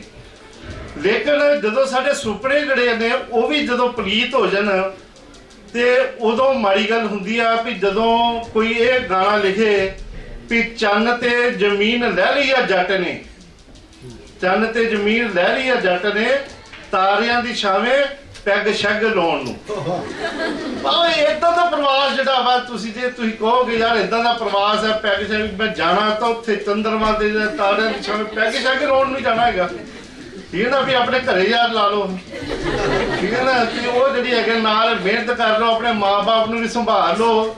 ਘੱਟੋ ਘੱਟ ਤੁਹਾਡੇ ਜਿਹੜੇ ਇਲਾਕਿਆਂ ਦੇ ਵਿੱਚ ਜਿਹੜੀਆਂ ਏਸੀ ਮੁਰਦਾ ਘਾਟ ਤਾਂ ਨਾ ਬਣ, ਮਾਂ-ਬਾਪ ਜਿਹੜਾ ਉੱਥੇ ਗੁਜ਼ਰ ਜਾਂਦਾ ਆਪਣੀ ਧਰਤੀ ਦੇ ਉੱਤੇ, ਜਦੋਂ ਆਪਣੇ ਸਵਾਸ ਤਿਆਗ ਦਿੰਦਾ, ਆਪਣੀ ਜ਼ਮੀਨ ਵੇਚ ਕੇ ਆਪਣੇ ਬੱਚੇ ਨੂੰ ਬਾਹਰ ਭੇਜਦਾ ਹੈ ਤੇ ਉਦੋਂ ਫਿਰ ਕਿਉਂਕਿ ਉਹ ਮਜਬੂਰੀ ਦੇ ਵਿੱਚ ਆ ਵੀ ਇੱਥੇ ਏਸੀ ਜਿਹੜੇ ਨੇ ਮੁਰਦਾ ਘਾਟ ਬਣਾ ਦਿੱਤੇ ਗਏ ਵੀ ਤਾਂ ਜਿਹੜਾ ਬੱਚਾ ਜਦੋਂ ਫਿਰ ਵਾਪਸ ਆਊਗਾ ਤੇ ਉਦੋਂ ਉਹਦਾ ਸੰਸਕਾਰ ਕਰਾਂਗੇ। ਇੱਕ ਸੰਤਾਪ, ਇੱਕ ਦੁਹਾਤ ਹੈਗਾ ਜਿਹਦੇ ਬਾਰੇ ਚਿੰਤਾ ਔਰ ਚਿੰਤਨ ਕਰਨ ਦੀ ਲੋੜ ਆ। ਫਿਰ ਉਹੀ ਗੱਲ ਆਉਂਦੀ ਆ ਕਿ ਜਦੋਂ ਸਾਰੇ ਜਿਹੜੇ ਪੈਨਲਿਸਟ ਹੈਗੇ ਨੇ ਉਹਨਾਂ ਨੇ ਗੱਲ ਕੀਤੀ ਆ, ਮੋਹਨ ਤਿਆਗੀ ਉਹਨਾਂ ਨੇ ਵੀ ਗੱਲ ਕੀਤੀ ਹੈਗੀ ਆ ਵੀ ਜਿਹੜੇ ਹੈਗੇ ਜਾਤ ਪਾਤ ਵਾਲੀ ਗੱਲ ਵੀ ਕੀਤੀ ਆ ਵੀ ਉੱਥੇ ਜਾ ਕੇ ਵੀ ਜਾਤ ਪਾਤ ਬਿਲਕੁਲ ਨਹੀਂ ਖਤਮ ਹੁੰਦੀ। ਬਿਲਕੁਲ ਮੈਂ ਆਪਣੇ ਅੱਖੀ ਦੇਖਿਆ ਹੈਗਾ। ਲੇਕਿਨ ਇਹ ਵੀ ਗੱਲ ਇੱਥੇ ਹੋਈ ਆ ਕਿ ਜਿਵੇਂ ਆਇਰਤ ਨੇ ਜਿਹੜੀ ਜਾਤ ਪਾਤ ਹੀ ਖਤਮ ਕਰਤੀ, ਫਿਰ ਉਹ ਕਹਿੰਦੇ ਵੀ ਜਿਹੜੇ ਵਿਆਹ ਹੈਗੇ ਨੇ ਵੀ ਉਹ ਕਿੰਨੇ ਕੁ ਸਕਸੈਸਫੁਲ ਹੁੰਦੇ ਨੇ। ਸਿਰਫ ਆਇਰਤ ਨੇ ਜਾਤ ਪਾਤ ਨਹੀਂ ਖਤਮ ਕੀਤੀ। ਜੇ ਤੁਹਾਡਾ ਬੱਚਾ IAS ਬਣ ਜੇ, IPS ਬਣ ਜੇ, PCS ਬਣ ਜੇ ਜਾਂ ਵੱਡੇ ਅਹੁਦੇ ਤੇ ਚਲਾ ਜਾਵੇ, ਉਹਨੂੰ ਵੀ ਰਿਸ਼ਤੇ ਹਰ ਤਰ੍ਹਾਂ ਦੇ ਹੁੰਦੇ ਨੇ। ਇਸ ਧਰਤੀ ਦੇ ਜਿਵੇਂ ਬੱਚੀ ਨੇ ਇੱਥੇ ਗੱਲ ਕੀਤੀ ਆ ਕਿ ਮੈਂ ਪੰਜਾਬ ਦੇ ਵਿੱਚ ਰਹਿ ਕੇ ਪੰਜਾਬੀ ਦੇ ਨਾਲ ਮੈਂ ਤਰੱਕੀ ਕਰਨਾ ਚਾਹੁੰਦੀ ਆ, ਬਕਾਇਦਾ ਹੋ ਸਕਦੀ ਹੈ। ਐਸੀ ਵੀ ਕੋਈ ਗੱਲ ਨਹੀਂ ਹੈਗੀ ਕਿ ਜਿਹੜੀ ਪੰਜਾਬੀਆਂ ਨੂੰ ਤਾਂ ਹੀਣ ਭਾਵਨਾ ਨੇ ਖਤਮ ਕਰ ਦਿੱਤਾ। ਜੇ ਮੁਹੰਮਦ ਅਬਦੁਲ ਸਲਾਮ ਦੁਨੀਆ ਦਾ ਦੂਸਰਾ ਮੁਸਲਮਾਨ ਤੇ ਪਹਿਲਾ ਪਾਕਿਸਤਾਨੀ ਤੇ ਪਹਿਲਾ ਪੰਜਾਬੀ ਜਿਹਨੂੰ ਨੋਬਲ ਪ੍ਰਾਈਜ਼ ਮਿਲਿਆ 1979 ਦੇ ਵਿੱਚ, ਉਹਦਾ ਸਬਜੈਕਟ ਕੀ ਸੀਗਾ? ਫਿਜ਼ਿਕਸ। ਅੰਮ੍ਰਿਤਸਰ ਆਇਆ ਉਹਨੂੰ ਕਿਸੇ ਨੇ ਸਵਾਲ ਕੀਤਾ ਵੀ ਫਿਜ਼ਿਕਸ ਦੇ ਵਿੱਚ ਤੁਸੀਂ ਤਾਂ ਫਿਰ ਤੁਹਾਡੀ ਤਾਂ ਅੰਗਰੇਜ਼ੀ ਬੜੀ ਵਧੀਆ ਹੋਣੀ ਆ। ਉਹ ਕਹਿੰਦਾ ਭਰਾਵਾ ਮੈਨੂੰ ਕਿੱਦਾਂ ਅੰਗਰੇਜ਼ੀ ਸਿੱਖੇਗੀ, ਕਹਿੰਦਾ ਮੇਰਾ ਹੱਥ ਤੰਗ ਹੀ ਨਹੀਂ ਮੈਨੂੰ ਆਉਂਦੀ। ਕਹਿੰਦਾ ਫੇਰ ਜੀ, ਕਹਿੰਦਾ ਜੀ ਮੈਂ ਸੋਚਦਾ ਕਹਿੰਦਾ ਪੰਜਾਬੀ ਤੇ ਔਖਾ ਸੌਖਾ ਅੱਗੇ ਇੰਗਲਿਸ਼ ਵਿੱਚ ਤਰਜਮਾ ਕਰਦਾ ਮੈਂ। ਜੇ ਉਹੋ ਜਿਹਾ ਬੰਦਾ, ਦੇਖੋ ਇਹ ਬੱਚੇ ਨੇ ਜੋ ਸਵਾਲ ਕੀਤਾ, ਇਹ ਸਾਰੇ ਜਿਹੜੇ ਸੈਮੀਨਾਰ ਦਾ ਇੱਕ ਹਾਸਲ ਹੈਗਾ। ਇਹ ਹਾਸਲ ਹੈਗਾ ਸਾਡੇ ਜਿਹੜੇ ਇੱਥੋਂ ਦੇ ਹਾਲਾਤ ਹੈਗੇ ਨੇ, ਸਾਡੀਆਂ ਨੀਤੀਆਂ ਜਿਹੜੀਆਂ ਨੇ ਉਹ ਬਦ ਨੀਤੀਆਂ ਦੇ ਨਾਲ ਬਣਦੀਆਂ ਨੇ। ਜਦੋਂ ਸਰਕਾਰਾਂ ਜਿਹੜੀਆਂ ਨੀਤੀਆਂ ਬਣਾਉਣਗੀਆਂ ਬਦ ਨੀਤੀਆਂ ਨਾਲ ਨਹੀਂ ਬਣਾਉਣਗੀਆਂ ਤੇ ਇੱਥੇ ਵੀ ਬਹੁਤ ਕੁਝ ਹੈਗਾ। ਬਾਹਰੋਂ ਲੋਕ ਆ ਕੇ ਇੱਥੇ ਇਨਵੈਸਟ ਕਰ ਰਹੇ ਨੇ। ਜਿਹੜੇ ਡਾਕਟਰ ਰਜਿੰਦਰ ਬਰਾੜ ਔਰ ਸਰਜੀਤ ਉਹਨਾਂ ਨੇ ਕਿਹਾ ਵੀ ਹੁਣ ਹੋ ਸਕਦਾ ਕਿ ਮੋੜਾ ਵੀ ਇੱਧਰ ਹੋਵੇ। ਉਹਦਾ ਕਾਰਨ ਹੈ ਵੀ ਮੈਂ ਬਥੇਰੇ ਬੰਦੇ ਦੇਖੇ ਨੇ ਜਿਨ੍ਹਾਂ ਨੇ ਇਸ ਤਰੀਕੇ ਦੇ ਨਾਲ ਜਿਹੜੇ ਇਨਵੈਸਟ ਕਰਨ ਵਾਸਤੇ ਆ ਰਹੇ। ਸਿਰਫ 1 ਮਿੰਟ ਹੋਰ ਲਵਾਂਗਾ, ਬਾਅਦ ਵਿੱਚ ਲਵਾਂਗਾ। ਮੈਨੂੰ ਪਤਾ ਵੀ ਤੁਹਾਡਾ ਟਾਈਮ ਬਹੁਤ ਹੋ ਗਿਆ। ਸਿਰਫ ਇਹ ਮੈਂ ਇਹਨਾਂ ਦੀਆਂ ਗੱਲਾਂ ਕਰ ਗਿਆ ਵੀ ਜਿਵੇਂ ਦੁਆਬਾ ਦੇ ਵਿੱਚੋਂ ਜਿਹੜੀ ਫਰੈਗਮੈਂਟੇਸ਼ਨ ਆਫ ਲੈਂਡ ਹੋਈ ਸੀਗੀ ਉਹ ਸਭ ਤੋਂ ਪਹਿਲਾ ਪ੍ਰਵਾਸ ਇੱਥੋਂ ਸ਼ੁਰੂ ਹੋਇਆ ਸੀਗਾ। ਉਹਦਾ ਸੀਗੇ ਜੇ 4 ਏਕੜ ਪਿਓਕਲ ਜ਼ਮੀਨ ਆ ਤੇ 4 ਬੱਚੇ, ਉਹਨੂੰ 1-1 ਏਕੜ ਆ ਗਈ ਤੇ ਉਹ ਕਹਿੰਦਾ ਜੀ ਬੱਚਾ ਤੂੰ ਜਾਂ ਤਾਂ ਬਾਹਰ ਚਲਾ ਜਾ ਤੇ ਜਾਂ ਫਿਰ IAS ਬਣ ਜਾ ਜਾਂ PCS ਬਣ ਜਾ। ਸਭ ਤੋਂ ਵੱਧ ਇਸ ਦੁਆਬੇ ਦੀ ਧਰਤੀ ਨੇ ਜਿਹੜੇ ਉਹਨਾਂ ਚੋਂ ਪ੍ਰਵਾਸ ਕੀਤਾ ਲੋਕਾਂ ਨੇ, ਸਭ ਤੋਂ ਵੱਧ IAS PCS ਜਿਹੜੇ ਦੁਆਬੇ ਦੇ ਵਿੱਚੋਂ ਬਣੇ ਆ, ਉਹਦਾ ਕਾਰਨ ਇਹ ਸੀਗਾ। ਲੇਕਿਨ ਉਹ ਜੇ ਬੰਦੇ ਇੱਥੇ ਵਸ ਸਕਦੇ ਨੇ, ਆਪਣੇ ਕਾਮਯਾਬ ਹੋ ਸਕਦੇ ਨੇ, ਤੁਹਾਡੇ ਕੋਲ ਇੰਨੇ ਕੁ ਪੈਸੇ ਹੋਣ, ਜਦੋਂ ਮਰਜ਼ੀ ਵਿਦੇਸ਼ ਵੀ ਜਿਹੜਾ ਤੁਸੀਂ ਲਾ ਕੇ ਆ ਸਕਦੇ ਹੋ। ਲੇਕਿਨ ਜਿਹੜੇ ਆਇਲਸ ਵਾਲੀ ਗੱਲ ਕਰਦੇ ਆ ਵੀ ਇੱਕ ਬੱਚੇ ਦਾ ਜੇ ਤੁਸੀਂ ਆਇਲਸ ਵਿੱਚ ਅਪੀਅਰ ਹੋਣਾ, ਜਿਹਨੂੰ ਆਪਾਂ ਆਈਲੈਟਸ ਬੋਲਦੇ ਆ, ਜੇ ਤੁਸੀਂ ਉਹਦੇ ਵਿੱਚ ਅਪੀਅਰ ਹੋਣਾ ਤੇ ਉਹਦੇ ਵਿੱਚ 14,000 ਫੀਸ ਲੱਗਦੀ ਹੈ ਵਨ ਟਾਈਮ, ਤੇ ਹੋਰ ਵੀ ਥੋੜੇ ਬਹੁਤੇ ਖਰਚੇ ਹੁੰਦੇ ਨੇ ਤੁਹਾਡੇ, ਔਰ 20,000 ਹੁੰਦਾ। ਤੇ ਪਿਛਲੇ ਸਾਲ 3,60,000 ਬੱਚੇ ਜਿਹੜੇ ਨੇ ਉਹ ਅਪੀਅਰ ਹੋਏ ਸੀ। ਸੋਚਿਆ ਜੋ ਕਿੰਨਾ ਪੈਸਾ, 700 ਕਰੋੜ ਰੁਪਇਆ ਸਿਰਫ ਆਇਲ ਵਿੱਚ ਬੱਚੇ ਸਾਡੇ ਅਪੀਅਰ ਹੋਏ, ਤੇ ਉਹਨਾਂ ਵਿੱਚੋਂ ਜਿਹੜਾ 1.5 ਲੱਖ ਬੱਚਾ ਜਿਹੜਾ ਬਾਹਰ ਚਲਾ ਗਿਆ। ਜਿਹੜੀ ਬ੍ਰੇਨ ਡਰੇਨ ਹੋਈ ਆ, ਬ੍ਰੇਨ ਡਰੇਨ ਦੇ ਨਾਲ ਜਿਹੜੀ ਕੈਪੀਟਲ ਡਰੇਨ ਹੋਈ ਆ, ਸਾਡੀ ਜਿਹੜੀ ਕੈਪੀਟਲ ਆ, ਪਹਿਲੀ ਗੱਲ ਜਿਹੜੇ ਆਪਣੇ ਇਹਨਾਂ ਨੇ ਦੱਸਿਆ ਸੀਗਾ ਕਿ ਪਹਿਲਾਂ ਪੈਸੇ ਜਿਹੜੇ ਇੱਥੇ ਆਉਂਦੇ ਹੁੰਦੇ ਸੀ, ਅਸੀਂ ਜ਼ਮੀਨਾਂ ਇੱਥੇ ਲੈਂਦੇ ਹੁੰਦੇ ਸੀਗੇ ਵੀ ਲੈ ਵੀ ਜਿਹੜਾ ਵੀ ਕਮਾਈ ਆਪਾਂ ਵਿਦੇਸ਼ਾਂ ਵਿੱਚ ਕਰਨੀ ਆ, ਪੈਸਾ ਆਪਾਂ ਘਰ ਹੀ ਭੇਜਣਾ ਹੈਗਾ। ਲੋਕਾਂ ਨੇ ਇੱਥੇ ਵੱਡੀਆਂ ਵੱਡੀਆਂ ਕੋਠੀਆਂ ਪਾ ਲਈਆਂ। ਮੈਂ ਇੱਕ ਵਾਰੀ ਬੇਗੋਵਾਲ ਤੋਂ ਲੈ ਗਿਆ ਕਰਤਾਰਪੁਰ ਸਾਹਿਬ ਤੱਕ ਟਰੈਵਲ ਕੀਤਾ, ਐਡੇ ਐਡੇ ਵੱਡੇ ਜਿਹੜੇ ਜੰਦਰੇ ਆ ਨਾ ਜੀ, ਉਹ ਪ੍ਰਵਾਸੀਆਂ ਦੇ ਘਰਾਂ ਦੇ ਉੱਤੇ ਲੱਗੇ ਹੋਏ ਨੇ, ਉਹਨਾਂ ਦੀ ਰਖਵਾਲੀ ਕਰ ਰਹੇ ਨੇ। ਜਿਹੜੇ ਜੰਦਰੇ ਨੇ ਉਹ ਆਪਣੇ ਮਾਲਕਾਂ ਨੂੰ ਉਡੀਕ ਕਰ ਰਹੇ ਨੇ। ਕਈ ਫਿਰ ਜਿਹੜੇ ਲੋਕਲ ਜਿਹੜੇ ਸਾਡੇ ਪ੍ਰਵਾਸੀ ਨੇ, ਮਜ਼ਦੂਰ ਨੇ, ਉਹਨਾਂ ਨੇ ਕੋਠੀਆਂ ਸੰਭਾਲੀਆਂ ਹੋਈਆਂ ਨੇ। ਜਿਹੜੇ ਜੇ ਤੁਸੀਂ ਜਿਹੜੇ ਆਪਣੀ ਸਰਕਾਰ ਜਿਹੜੀ ਆ ਉਹ ਇਹੋ ਜਿਹੀਆਂ ਜਿਹੜੀਆਂ ਨੀਤੀਆਂ ਬਣਾਏਗੀ ਕਿ ਜਿਹੜੀ ਨੀਤੀਆਂ ਦੇ ਨਾਲ ਜਿਹੜੇ ਬੱਚੇ ਨੇ ਜਾਂ ਬੇਰੁਜ਼ਗਾਰ ਅਧਿਆਪਕ ਨੇ, ਉਹਨਾਂ ਨੂੰ ਤੁਸੀਂ ਟੈਂਕੀਆਂ ਦੇ ਉੱਤੋਂ ਥੱਲੇ ਉਤਾਰ ਦੋਗੇ, ਫਿਰ ਤਾਂ ਬਹੁਤ ਕੁਝ ਇੱਥੇ ਹੈਗਾ। ਲੇਕਿਨ ਨਹੀਂ ਤਾਂ ਫਿਰ ਇਹ ਜਿਹੜੀ ਚਿੰਤਾ ਔਰ ਚਿੰਤਨ ਵਾਲੀ ਗੱਲ ਹੈਗੀ ਆ, ਇੱਥੋਂ ਤੁਸੀਂ ਬਿਲਕੁਲ ਨਹੀਂ ਨਿਕਲ ਸਕਦੇ। ਇਹ ਪੰਜਾਬ ਦੇ ਬਾਰੇ ਹੋਰ ਬਥੇਰੀਆਂ ਗੱਲਾਂ ਹੋ ਸਕਦੀਆਂ ਨੇ, ਸਮਾਂ ਬਹੁਤ ਘੱਟ ਹੈਗਾ, ਨਹੀਂ ਤਾਂ ਹੋਰ ਵੀ ਗੱਲਾਂ ਹੋ ਸਕਦੀਆਂ ਸੀਗਾ। ਬਹੁਤ ਬਹੁਤ ਮਿਹਰਬਾਨੀ ਇਹੋ ਜਿਹੇ ਗੰਭੀਰ ਮੁੱਦੇ ਉੱਤੇ ਸੈਮੀਨਾਰ ਕਰਨ ਦੀ।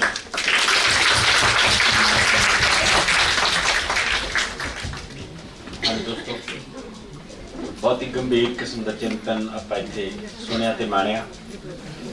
ਬਹੁਤ ਸਾਰੇ ਸਵਾਲ ਬੱਚਿਆਂ ਨੇ ਕੀਤੇ ਤੇ ਬਹੁਤ ਸਾਰੇ ਸਵਾਲ ਅਜੇ ਬੱਚਿਆਂ ਦੇ ਮਨਾਂ 'ਚ ਨੇ, ਤੇ ਇਸ ਸੈਮੀਨਾਰ ਦਾ ਮਕਸਦ ਹੀ ਤੁਹਾਡੇ ਮਨਾਂ 'ਚ ਸਵਾਲ ਪੈਦਾ ਕਰਨਾ ਹੈ। ਇਹ ਸਵਾਲ ਪੈਦਾ ਹੋਣਗੇ ਤਾਂ ਦੁਬਾਰਾ ਇਹ ਸੈਸ਼ਨ ਹੋਣਗੇ, ਦੁਬਾਰਾ ਆਪਾਂ ਇਹਨਾਂ ਸਵਾਲਾਂ ਦੇ ਹੱਲ ਲੱਭਾਂਗੇ। ਸੋ ਕਿਸੇ ਇੱਕ ਵੱਡੇ ਮਸਲੇ ਨੂੰ ਕਿਸ ਤਰ੍ਹਾਂ ਲਿਆ ਜਾ ਸਕਦਾ ਹੈ, ਕਿਸੇ ਇੱਕ ਵੱਡੇ ਮਸਲੇ ਨੂੰ ਕਿਸ ਤਰ੍ਹਾਂ ਸੋਚਿਆ ਜਾ ਸਕਦਾ ਹੈ, ਅੱਜ ਦੇ ਯੂਥ ਦਾ ਸਭ ਤੋਂ ਵੱਡਾ ਮਸਲਾ ਹੈ, ਸਾਡੇ ਪੰਜਾਬ ਦਾ ਬਹੁਤ ਵੱਡਾ ਮਸਲਾ ਹੈ, ਭਾਰਤ ਦਾ ਬਹੁਤ ਵੱਡਾ ਮਸਲਾ ਹੈ। ਆਸ ਕਰਦੇ ਹਾਂ ਕਿ ਇਹ ਚਿੰਤਨ ਜਿਹੜਾ ਇੱਥੋਂ ਸ਼ੁਰੂ ਹੋਇਆ ਅੱਜ, ਇਸ ਚਿੰਤਨ ਤੇ ਆਪਾਂ ਨਵੇਂ ਸਿਰੇ ਤੋਂ ਸੋਚਾਂਗੇ ਤੇ ਅਸੀਂ ਪੂਰੀ ਦੁਨੀਆ ਨੂੰ ਕਿਵੇਂ ਐਡਰੈਸ ਕਰਨਾ ਹੈ, ਇੱਥੇ ਰਹਿ ਕੇ ਐਡਰੈਸ ਕਰਨਾ ਤੇ ਇੱਥੋਂ ਪਲਾਨ ਕਰਕੇ ਐਡਰੈਸ ਕਰਨਾ ਹੈ। ਇਹ ਆਉਣ ਵਾਲੇ ਸਮੇਂ ਦੇ ਸਵਾਲ ਨੇ ਜਿਹੜੇ ਅੱਜ ਦੀ ਬਹਿਸ ਦੇ ਵਿੱਚੋਂ ਨਿਕਲੇ ਨੇ। ਅਖੀਰ ਤੇ ਅਸੀਂ ਹਾਂਜੀ ਸਾਡੇ ਪ੍ਰਧਾਨ ਡਾਕਟਰ ਸਰਬਜੀਤ ਕੌਰ ਸੋਲ।